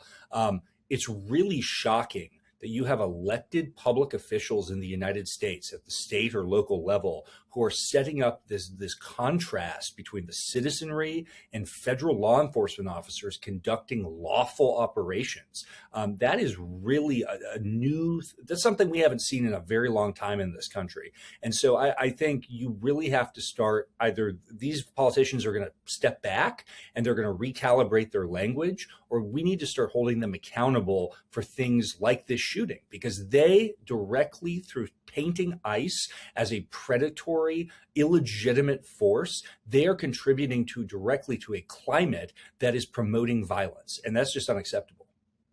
The officers deployed to Minneapolis are being ordered not just to focus on finding immigration law breaches, but also on tackling people protesting against ICE. Do you think ICE has enough resources to manage what seems to be an escalating situation? And how do you see all of this ending? I think ultimately, I think it's unfortunate, but I do think that the president at some point may have to consider using the Insurrection Act and bringing in additional federal resources, because look, I think ICE and DHS could handle this if you did not have local Democratic officials and state Democratic officials openly encouraging the illegal defiance of the federal government. The problem is Tim Walz has actually said he would use the National Guard of the state of Minnesota to help oppose federal immigration enforcement. That is an insurrectionary statement. And so if we continue to have this type of destabilizing and just extra constitutional behavior by elected officials, the president may have no choice but to put federal resources, to include federal military resources in. I think that's very unfortunate. That's something that no American should want. But if it's a question of keeping the legitimacy of federal law enforcement operations and protecting our ICE agents versus doing that, I would have to err on the side of invoking the Insurrection Act if that's what it takes. And Alex, for our last segment, I'd love to turn our attention to Greenland. Do you think that President Trump is putting U.S. relations with Europe at stake with the Trump policy towards what seems to be wanting to perhaps have some sort of territorial takeover of Greenland? Look, I don't think that there's any issue here with Europe. I think Europe is creating an issue out of nothing. This is something that American presidents, going back to the 1860s, have all said, which is that Greenland's essential to America's national security. The president has a number of options. There's a short-term option here, which is to make sure that under our existing arrangement with Denmark, we put more U.S. military assets in Greenland. I hope we do that. We should do that. There are Chinese submarines that are going up and down the coast of Greenland on a regular basis. That's a direct threat to U.S. national security. Longer term, Greenland should be part of the United States. They're going to get independence from Denmark. They've been on that path for 50 years. The question is, when they're independent, who greets them on the other end? Is it Beijing and Moscow, or is it Washington? And so what I think the president is simply saying here, set aside the rhetoric, set aside the European posturing. What the president's simply saying here is, we cannot, from a national security perspective, allow a Greenland that falls under the influence of our adversaries. Now, does that mean they become a territory like Guam or American Samoa? I think that would be the best solution. If that's not the case, then we have to have a very clear relationship with an independent Greenland that gives the U.S. extraordinary access to their airspace, to their land, to their territory. So this is not a President Trump idea. He's pushed this farther than any American president in recent years. But presidents from FDR to Harry Truman to Dwight Eisenhower have all had similar inclinations on Greenland. This is very deeply rooted in American strategy. And just so our audience understands, beyond what you just explained, what about, we're hearing about natural resources in Greenland that the United States might be interested in. Could you break that down for us a bit? Well, there is potential there. We know that there are considerable mineral resources in Greenland and potentially energy resources as well. One of the problems is that Denmark has not done anything to develop those resources, to the point that there really hasn't been a geological survey done, the type of survey that American companies do regularly before mining activities. That's never been done in Greenland. We really are guesstimating just the extent of those resources. One of the things that America can offer our Greenlandic friends is, if we come into Greenland, we can actually develop those resources in a way that benefit the people of Greenland, something that Denmark has not done in the hundreds of years that they have had control of that island. All right, Alex Gray, thanks so much for joining me on America Unfiltered. Thanks for having me. And that's all we've got time for. You've been watching America Unfiltered with me, Ellie Cohanim.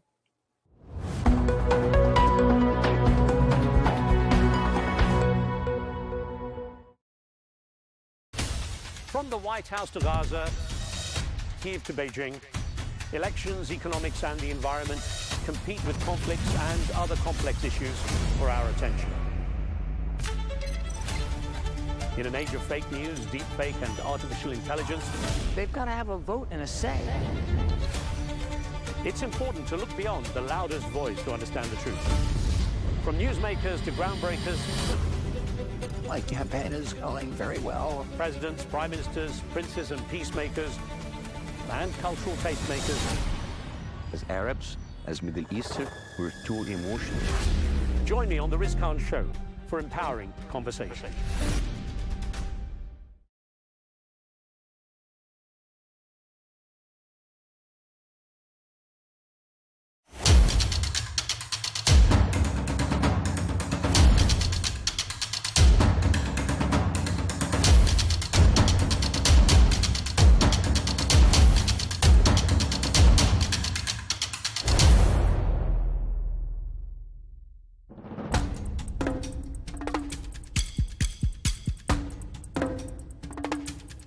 Here lies the homeland of the Khasi tribe, the largest remaining matrilineal society in the world.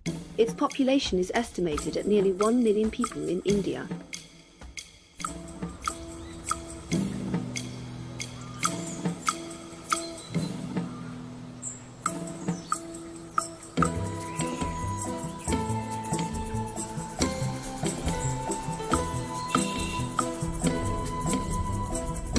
Our travel team set out on a long journey. There, through small villages and narrow roads more than 2,000 kilometers from India's capital, New Delhi, to explore the nature of this unique society.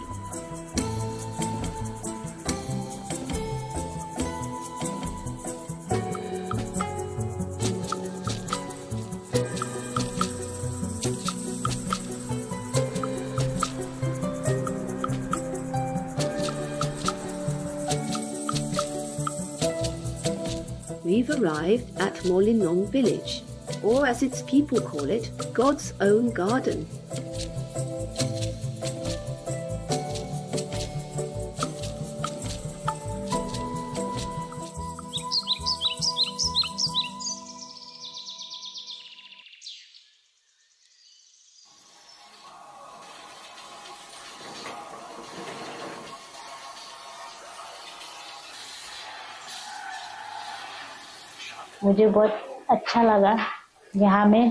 I truly love this place so very much. I love it because it is a Maisi. In our community, everything, absolutely everything, is run by the women. For example, the household work and the farming. All of it is managed by the women.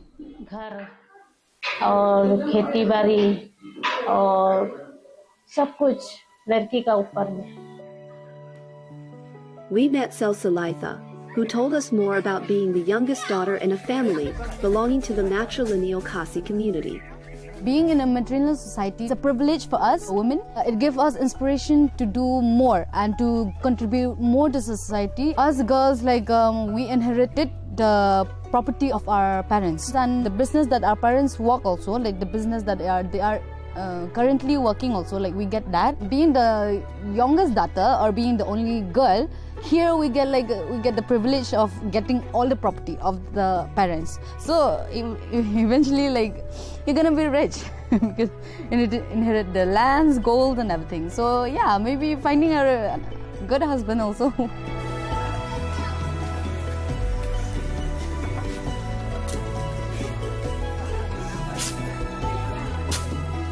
We get the help, get the support from the men also.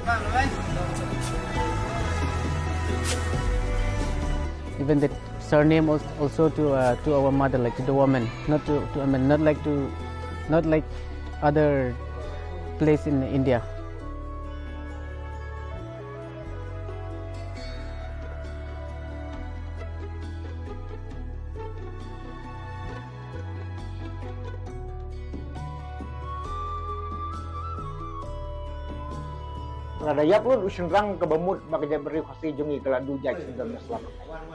Long ago, titles were passed down from the men. But out of fear that all our men might die in battle, which could cause us to lose our identity as a tribe, the tradition was changed after much thought. So the titles would pass through the women while the man would remain only the head of the household. After that, property also began to pass to the women.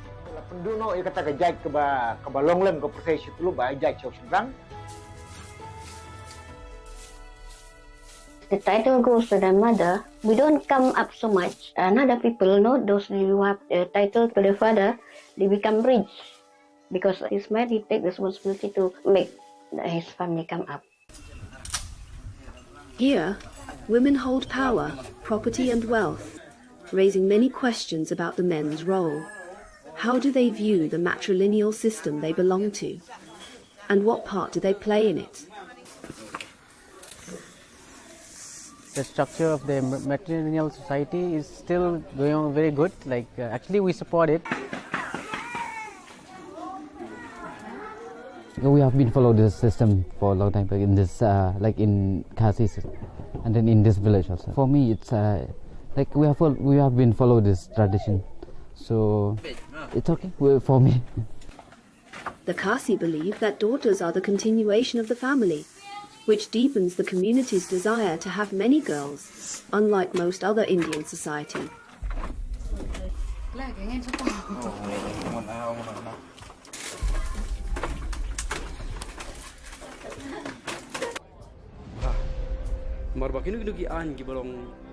Zam, like Sui Tibor, challenge female dominance. He runs an organization calling for the return of men's traditional roles.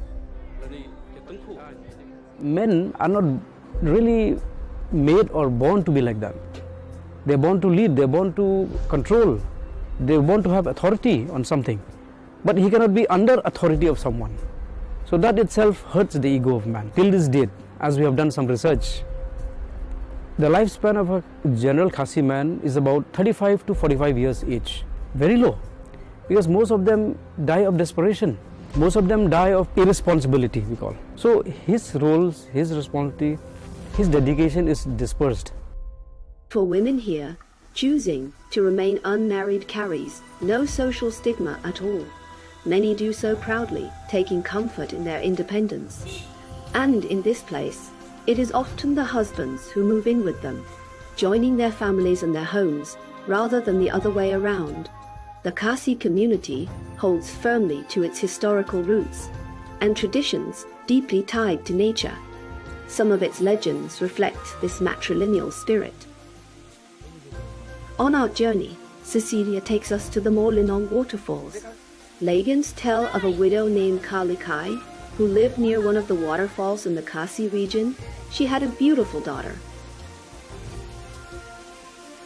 After her husband's death, people urged her to remarry, to ease her burdens. She did, to a selfish, cruel man. One day, while Kalikai was away from home, the husband killed her daughter and cooked part of her body.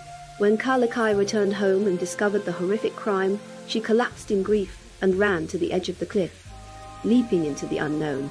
Her story became a symbol of women's independence in Khasi culture and their refusal to depend on men.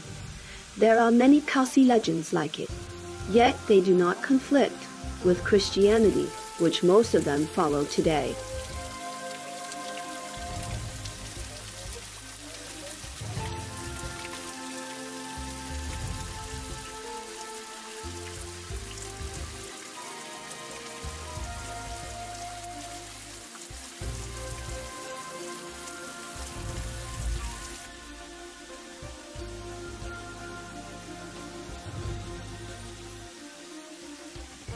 Some Christians being, like obsessed or possessed by, some spirit or demons, okay? Or they've got some kind of, we call tarot, some black magic happening to them. Then they resort to the help of the traditional people. So sometimes it becomes, we call it a little bit sacrilegious.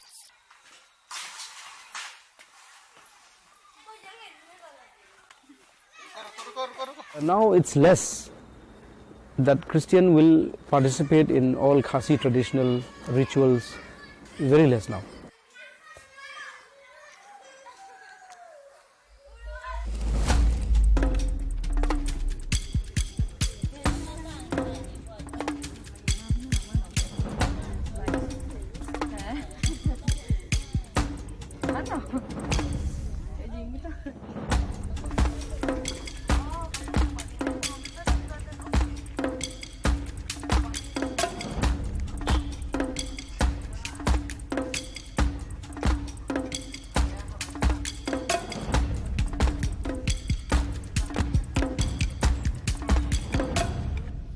In the village market, we met the merchant Trinity, who sells small decorative souvenirs.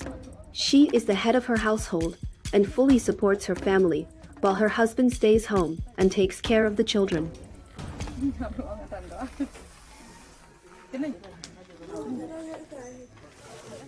Khasi society, women is the head of the house. Yes, actually I am very proud to be in Khasi matrilineal society. Because in our Khasi society, we have responsible, even we women also, we have responsible to take care of our household. Anything we can arrange or we can manage all things. Because in our society, women also has more power. But the youngest one we get more property. All the inherits from parents' side. All the young, only for the youngest one. Out of the 100%, daughter will get like sample 70% and son will be 30%. More actually we give to the woman because actually we men, we can work hard, we can work more also. So for women, actually those who are not illiterate, who are not going to school, who are illiterate, so they cannot work. My wife, she's not totally Khasi. Her father is Assamese and her mother is Khasi. Actually, my wife, she take her mother's surname.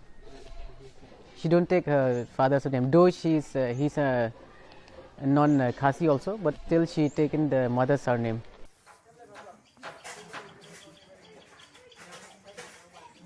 those who marry our ladies, they enjoy, in fact, more than 200% of benefits.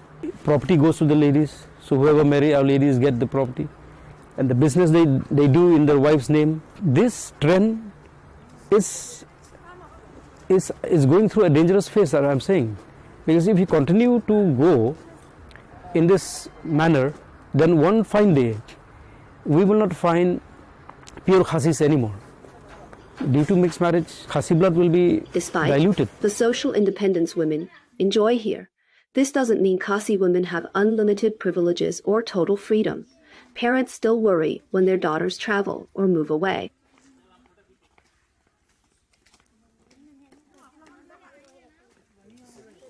They allow us to study only in like the city, but then like for like the sons, like they will allow them to go abroad also. Like they do find it okay with it. But then us, like in the other hand, like us, like for the girls' child, they are more protective and also more, like, you know, more strict with them. So like, you know, most of the family here, like they don't allow their child to study abroad or to pursue the career like outside of Meghalaya or something like outside of India. Maybe because they're like little protective of their child. That's the main reason.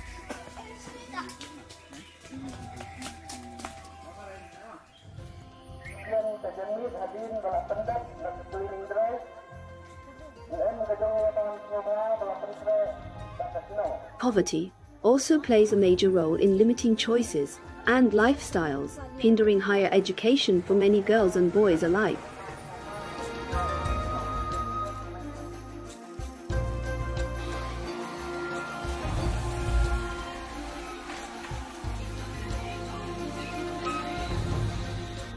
Here, young men and women do the same kinds of work.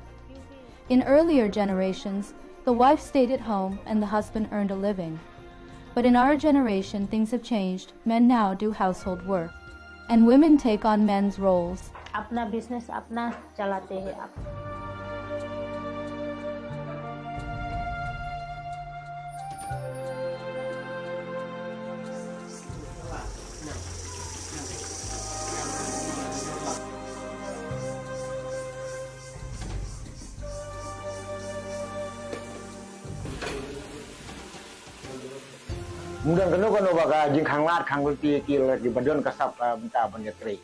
In our culture, women can take part in any job they want. There is no discrimination except for the local Khasi council, the Durbar. Although titles pass to the women, the Durbar, which sets the rules, fell under local men's authority.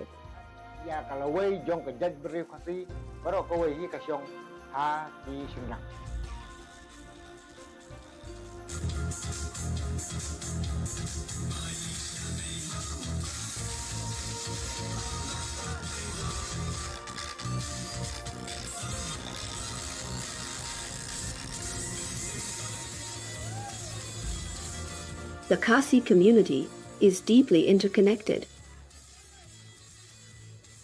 Men and women participate together in all village activities, local celebrations, communal cooking, and sports that last from early morning until nightfall.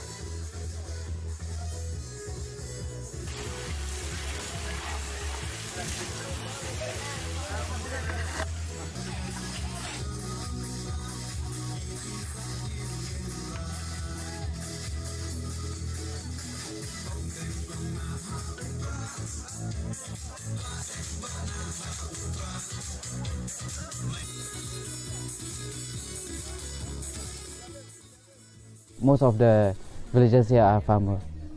So in farming we have to contribute both men and women, like they go together to the field also for the field work. Like both men and women can give their idea for the betterment of the family and for the betterment of the society also. Here the young men and women also like participate the same role. Before, like the older generation, the wife always stay at home and then the husband like is the breadwinner. But then in our generation, like things change and then men do the household work and the women also do the men's work.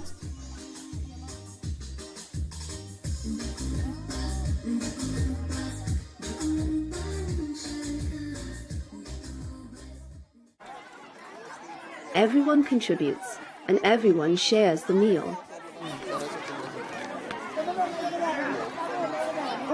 Today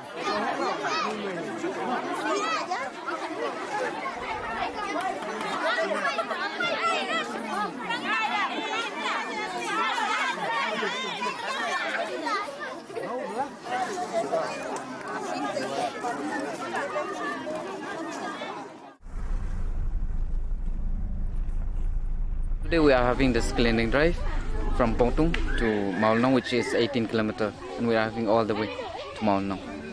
And we are doing this each and every year. This is the 6th time we are doing this cleaning drive.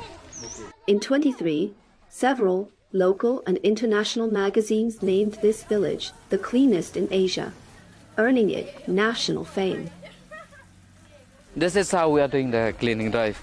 And you can see the people are still cleaning and picking up the plastics, mostly the plastics. Right now we don't have any recycle plant in the village, but we are very grateful to the Shillong Municipal Board. We have to go, we have to dump over for the plastics. It has since gained recognition among other towns and villages as a model to follow. Cleanliness here is a sacred ritual, cherished by the Khasi people, from young children to grandmothers, keeping the entire village spotless through collective effort. For now, we just clean the village. We can give some advice for the other people also. So this is our daily responsibilities, because it gives us health also if we clean the village. So other people also from the outside, the people from outside, so they will see us, so they will get some advice from us. They don't see it as routine work, but as a sacred, enduring part of their tribal life. Most of the property right now, it's inherited by the youngest daughter, because they think that the youngest daughter will be the one who will be looking after the parents after they grow old. But then right now it's different. Some of them, youngest daughter, didn't have a good relationship with the parents, so the older daughter will look after the parents, right? So maybe the oldest daughter, the one who's looking after her parent, that daughter should be the one to inherit the property, right?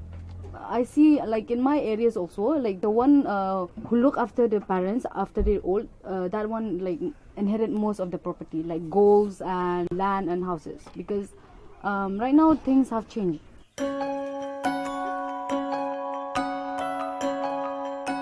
The art of weaving living plant roots into bridges is unique to the Khasi tribe.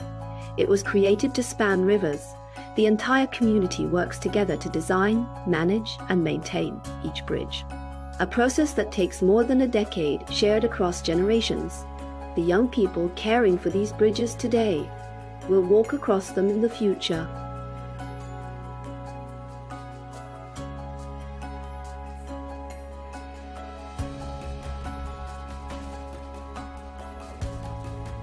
It's believed these bridges can last for hundreds of years.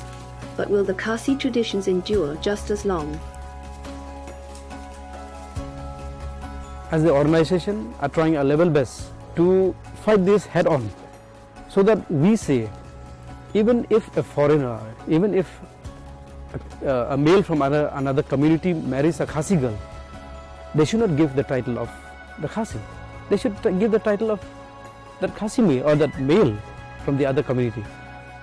Matrilineal society, it will be different afterwards, but then matrilineal process will still go on. But then I think that some of them will also, as I've seen now also, some of my friends inherited the father's title, their father's titles.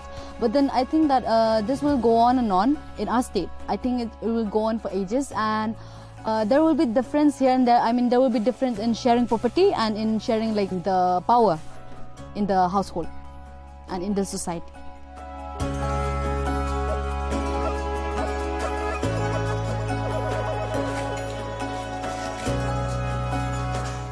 Something we have to adjust with the modern society.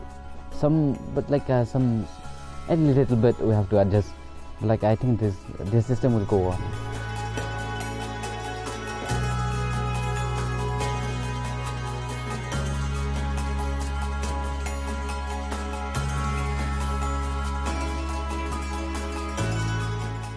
Changes regarding to the culture, and then the way of livelihood, the way of eating, the way of you know, like literacy. Actually, it's almost totally changed compared to like the old ages, like long time ago.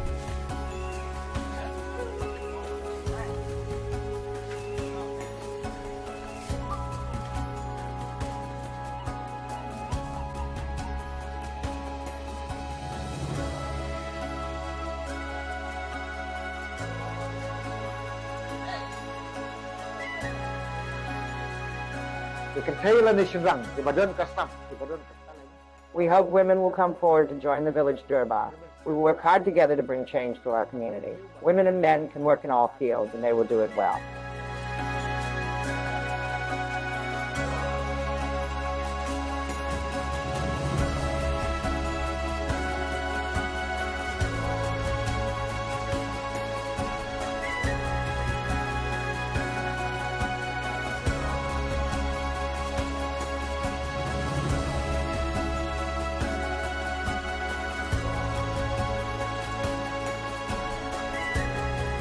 Everything will be changed because of this technologies also. No? Everything will be changed. But in our heritage, it will be the same, remain the same. I think this society will stay forever. It will not change because every community, they have their own culture. It stays forever.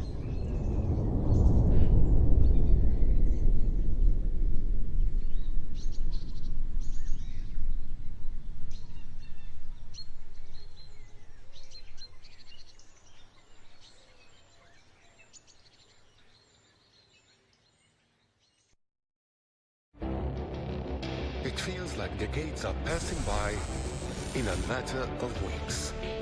Seismic shifts in the world order. Never, ever will be part of America. With so much happening and so much noise.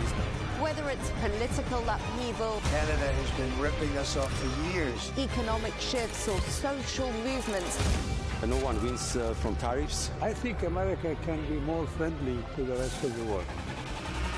The in-depth analysis and all the latest developments across the globe. To have an inclusive policy together. The meetings with Hamas gave me some hope. We're in another nuclear arms race. the most important development straight to your screen. Welcome to the dressing room. I'm on my own. I need backup. And an insightful look at the issues shaping our world today. It was not going to happen, that war, and it happened. Join us on Arabiya News, where the world talks.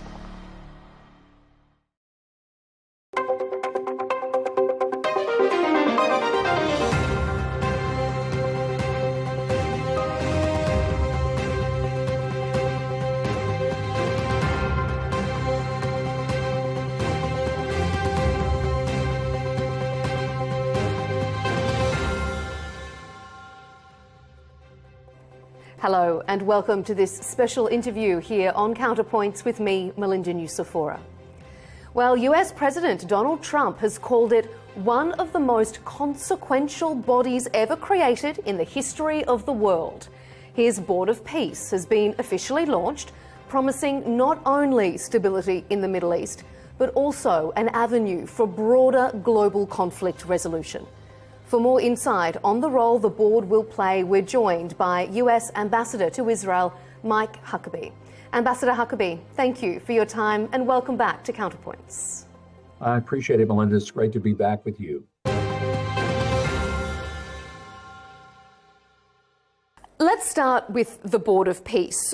Why do you think that this particular board can be a stabilising force in the Middle East where other groups and other institutions may have failed? Oh, this is the first time we've seen anything this comprehensive that brings together people from across the political and even geographical spectrum. It's historic and epic in its very makeup. It's even more historic in its ambition. And the idea that you're going to bring all of these nations together who are going to collaborate on something that is uniquely focused on a region that has been the centerpiece of international attention for the past 2.5 years, and that is been the centerpiece of a very, very difficult war. Difficult for the Israelis, difficult for many people who have watched it from afar, and unfortunately, especially difficult for those who forget why the war even happened. And it seems like a lot of people talk about what the future of Gaza is. That's the appropriate thing, but I hope we never forget what initiated it, and that was the October 7th slaughter of over 1,200 people and the taking of over 250 hostages. Ambassador, there has been some concern from some politicians, from some commentators who are worried that the term Gaza isn't even mentioned in the Charter. Are you concerned, as the ambassador for Israel, that this will be too internationally focused and that the region that it was set up to stabilise may be forgotten in broader ambitions? I think it may be a fair concern just looking at it from a distance, but I can assure you that everyone that is involved in it understands exactly why this was created.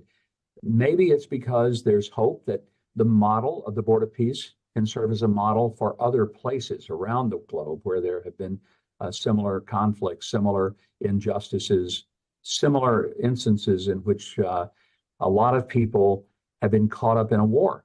And so I wouldn't worry too much about what isn't mentioned. I would focus more on what is mentioned, and that is that there has got to be now a real effort to try to disarm Hamas, get the last hostage back, then move very quickly to phase 2 and start building a better future for the people who choose to remain there.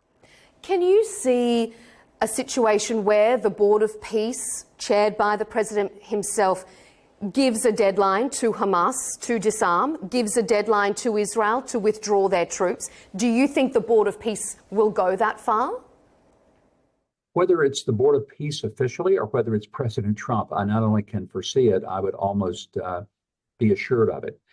President Trump is a lot of things, but being patient with people who signed an agreement and don't keep it, well, that's not something he's really that patient with.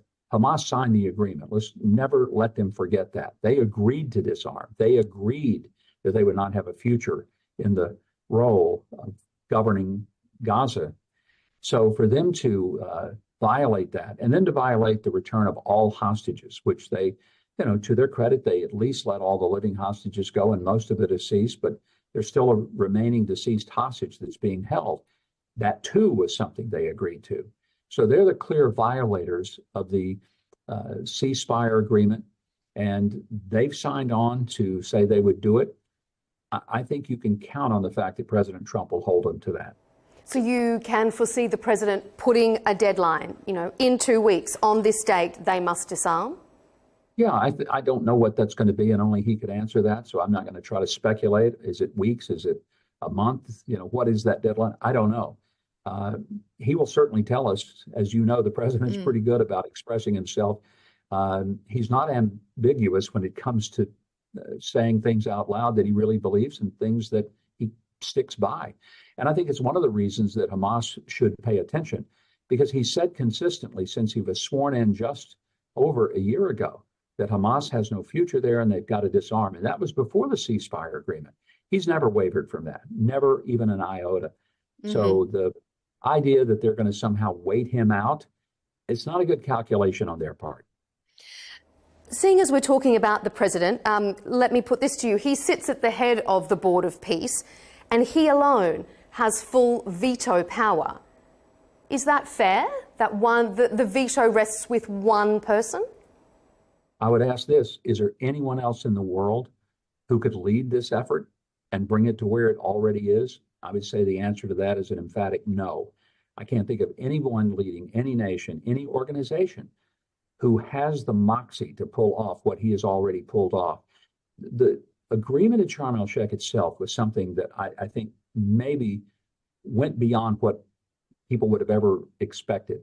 And that is, when you have the entire Arab world all signing that agreement, Israel signing the agreement, even Hamas signing the agreement, no one but President Donald J. Trump could have pulled that off. So I would just simply say, if anyone questions why should he be the head of the Board of Peace, you tell me who should. And I think you're going to have a hard time giving me a name of anybody who would be better suited to serve in that role than he would. Here on Counterpoints, we've had some very experienced political commentators say to us that this board could eventually kill the United Nations. Do you think that that's a possibility? I personally couldn't answer that. I don't think that that's the intent of the Board of Peace. In fact, I can say categorically that's never been discussed. No one has ever said, hey, you know, if we really work this right, we'll replace it. Of course, and the president in his address at Davos said that he will work in conjunction, but he has been very critical of the UN. Can you foresee a time where it rivals, threatens the UN? I think if the UN is threatened or rivaled, it'll be because of its own incompetence. It won't be because of something that President Trump does. He's willing to work with the UN. He's gone to speak there. He's been very open about that. But he's also recognized that there are UN-affiliated organizations like UNRWA that were collaborators with Hamas. Even on October 7th itself, there's a lot of heartburn, I think, among many Americans and other nations of the world about some of the ways in which the UN conducts itself. So it's the UN that needs to reform. It's the UN that needs to make some serious changes to regain credibility in the world. But when you have let's say a Human Rights Council, and you take advice from Russia or North Korea, you just strain the credibility of the organization. So no, I don't think the Board of Peace was ever intended to be a replacement or to be a rival. It's intended to do what it's stated its intentions are, and that is to bring a global awareness and participation in bringing not only an end to a war, but a real rebuilding beyond it. Well, you raise Russia there. But eyebrows were certainly raised when invitations were extended to Russia, to Belarus, to join the Board of Peace. Given what you've just said, is it appropriate that Presidents Putin and President Lukashenko are invited to sit on a Board of Peace? I think, again, the president wants to bring as many people together as he possibly can, hoping that if they are a part of the Board of Peace, that it will have long-reaching implications and maybe lead to points of peace in other theaters, including Russia, Ukraine. Let's hope so. We all want to see that one end as well. Would you like to see President Putin accept the invitation? Not up for me. Look, I'm keeping my eyes on the portfolio of being U.S. ambassador to Israel, and I have great respect and genuine sense of confidence in the president's decisions. So far, even when people think they're wrong, they turn out to be right. And this has been my observation for many, many years of knowing him. I often, sometimes even will say, I wonder what he was thinking or what did he do? And then in a few days or a few weeks later, it's like, that was brilliant. What I love about President Trump is that he does not approach things in a conventional and in a traditional political calculation. He asks two questions of pretty much everything before him. Will it work, and will it make things better? He is the ultimate pragmatist. He is not an ideologue. And I tell my friends in the U.S. all the time who want to peg him left or right, I say, you're missing the point. That's not who he is. If he makes a decision, it's going to be based on will it work and will it make it better? If that lands a little left of center, that's not a big calculation. Most political figures are going to start and end within the box of their ideology. So if they're conservative, they're going to say everything we do has to start and end within the center to right horizontal line. He just doesn't think like that, and it's why he's been so successful, because he thinks beyond the expectations of a traditional political figure. Well, Israel is concerned that this Board of Peace will make things better. It's raised worries about the invitations, for example, of Turkey and Qatar on the Board of Peace. Former National Security Advisor Yaakov Amidror to Israel said that it's a strategic error that would strengthen Hamas. Do you share Israel's concerns about their invitation to the board? One of the things that was made very clear, and President Trump has said it, as have the envoys, Jared Kushner and Steve Witkoff, is that there's an expectation that there will be a difference of opinion in who's on the board and how it's conducting its business. Every member always has the basic right to exit if they choose that it's not going to work for them. But I think the bigger picture is that President Trump is bringing together people that ordinarily wouldn't be together, but the goals are simple. And as it relates to particularly the disarming of those who started this in the first place, and I don't want the world ever to forget, this was not created because Israel did something. This was created because Hamas did something on October the 7th that was an atrocity so unspeakable that had it happened in the United States, it would have been the equivalent of over 40,000 Americans, not just murdered, but massacred and slaughtered. So I think it's one of those moments where Israel looks at this perhaps differently than anybody else in the world. President Trump understands that. He's made that clear. Everyone will make their own decisions about their future role in this. Mm-hmm. Let's turn our attention slightly away from Israel and Gaza towards other parts of your region. President Trump has told reporters on Air Force One that the US has an armada heading towards Iran. What's he preparing for? I think Iran will find out when it's time for them to know. The one thing he has said to the Ayatollah that he's continually made clear to Iran, last summer he made clear to them, you're not going to have enriched uranium and you're not going to have a nuclear weapon. They didn't believe him. He proved that he meant it. If he's saying to them, quit killing the protesters, quit slaughtering your own people who believe that they should be having food and water and an economy that works rather than one that gives all of its resources to Hamas, Hezbollah, and the Houthis, then the supreme leader, or sometimes I call him the extreme leader, should pay attention to that. Melinda, where I come from, we have a statement, a colloquial comment that says there is no education in the second kick of a mule.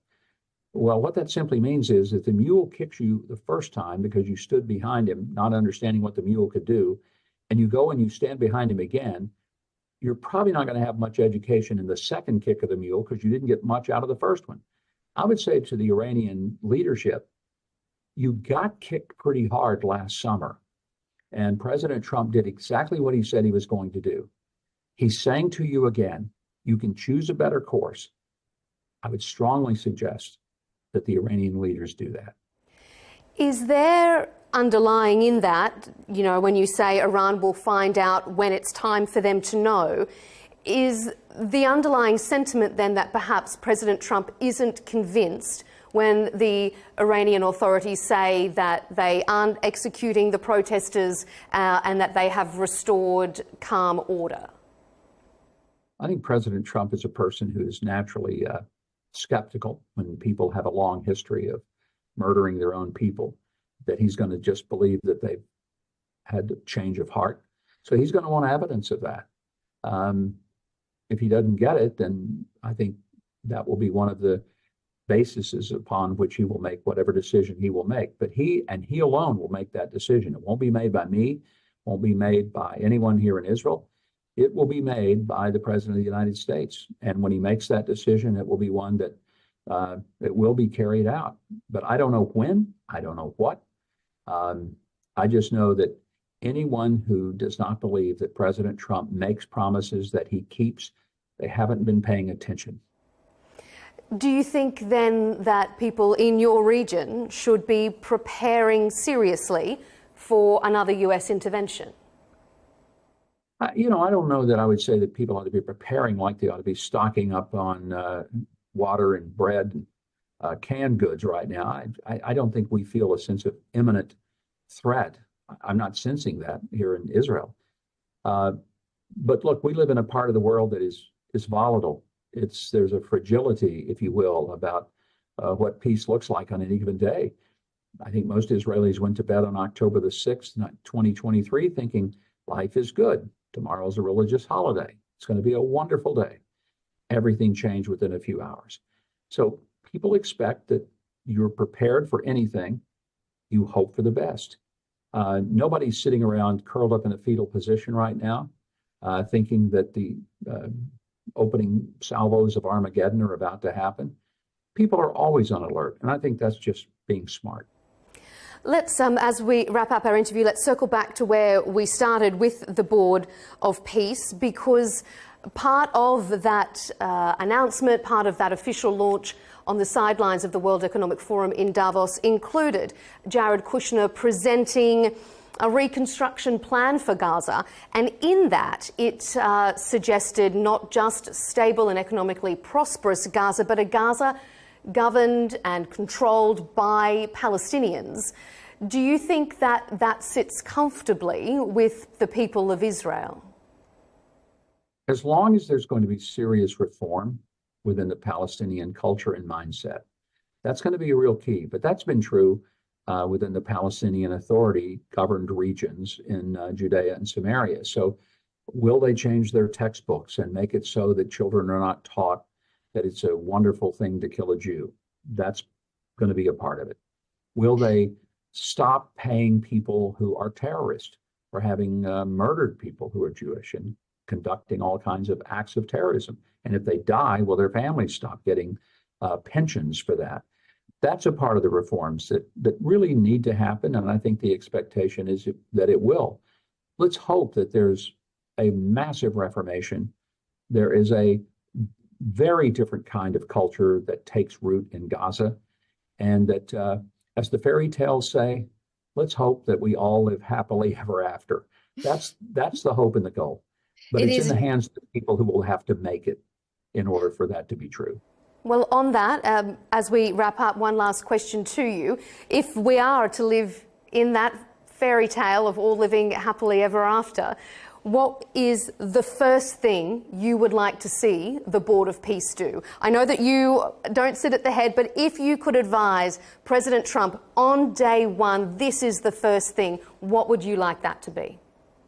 Well, I'm not sure that President Trump needs my advice. I think all of us, and the president has made this clear, we all want to see Hamas fade from the scene, a disarmed, demilitarized Hamas.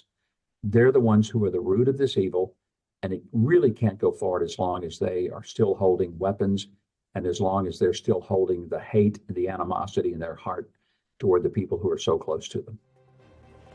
Ambassador Mike Huckabee, it's always a pleasure to have your analysis and insight here on Counterpoints. Thank you so much for your time, sir. Thank you, Melinda. It's always a pleasure to be with you, and I appreciate the conversation.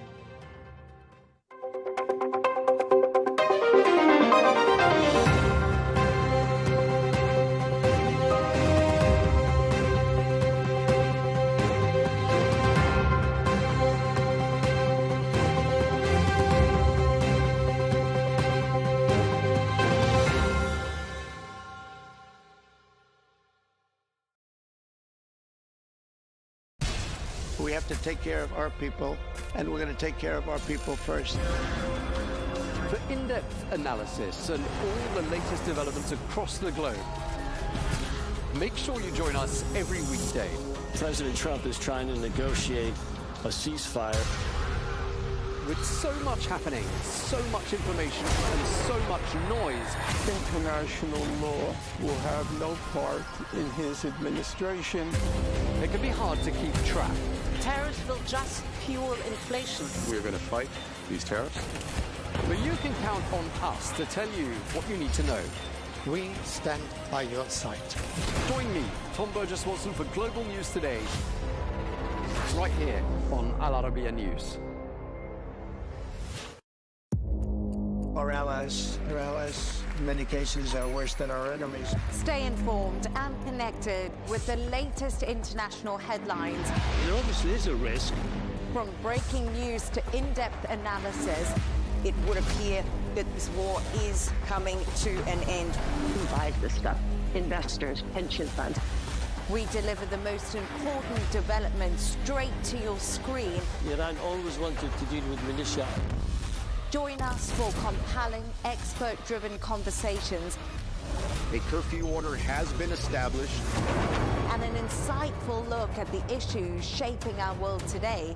There are lots of proposals about European architecture for security. I'm Leigh Ann Gerrans, and this is W News. We dealt with this when I was Chief of Staff in the first term. Where you don't just hear the headlines,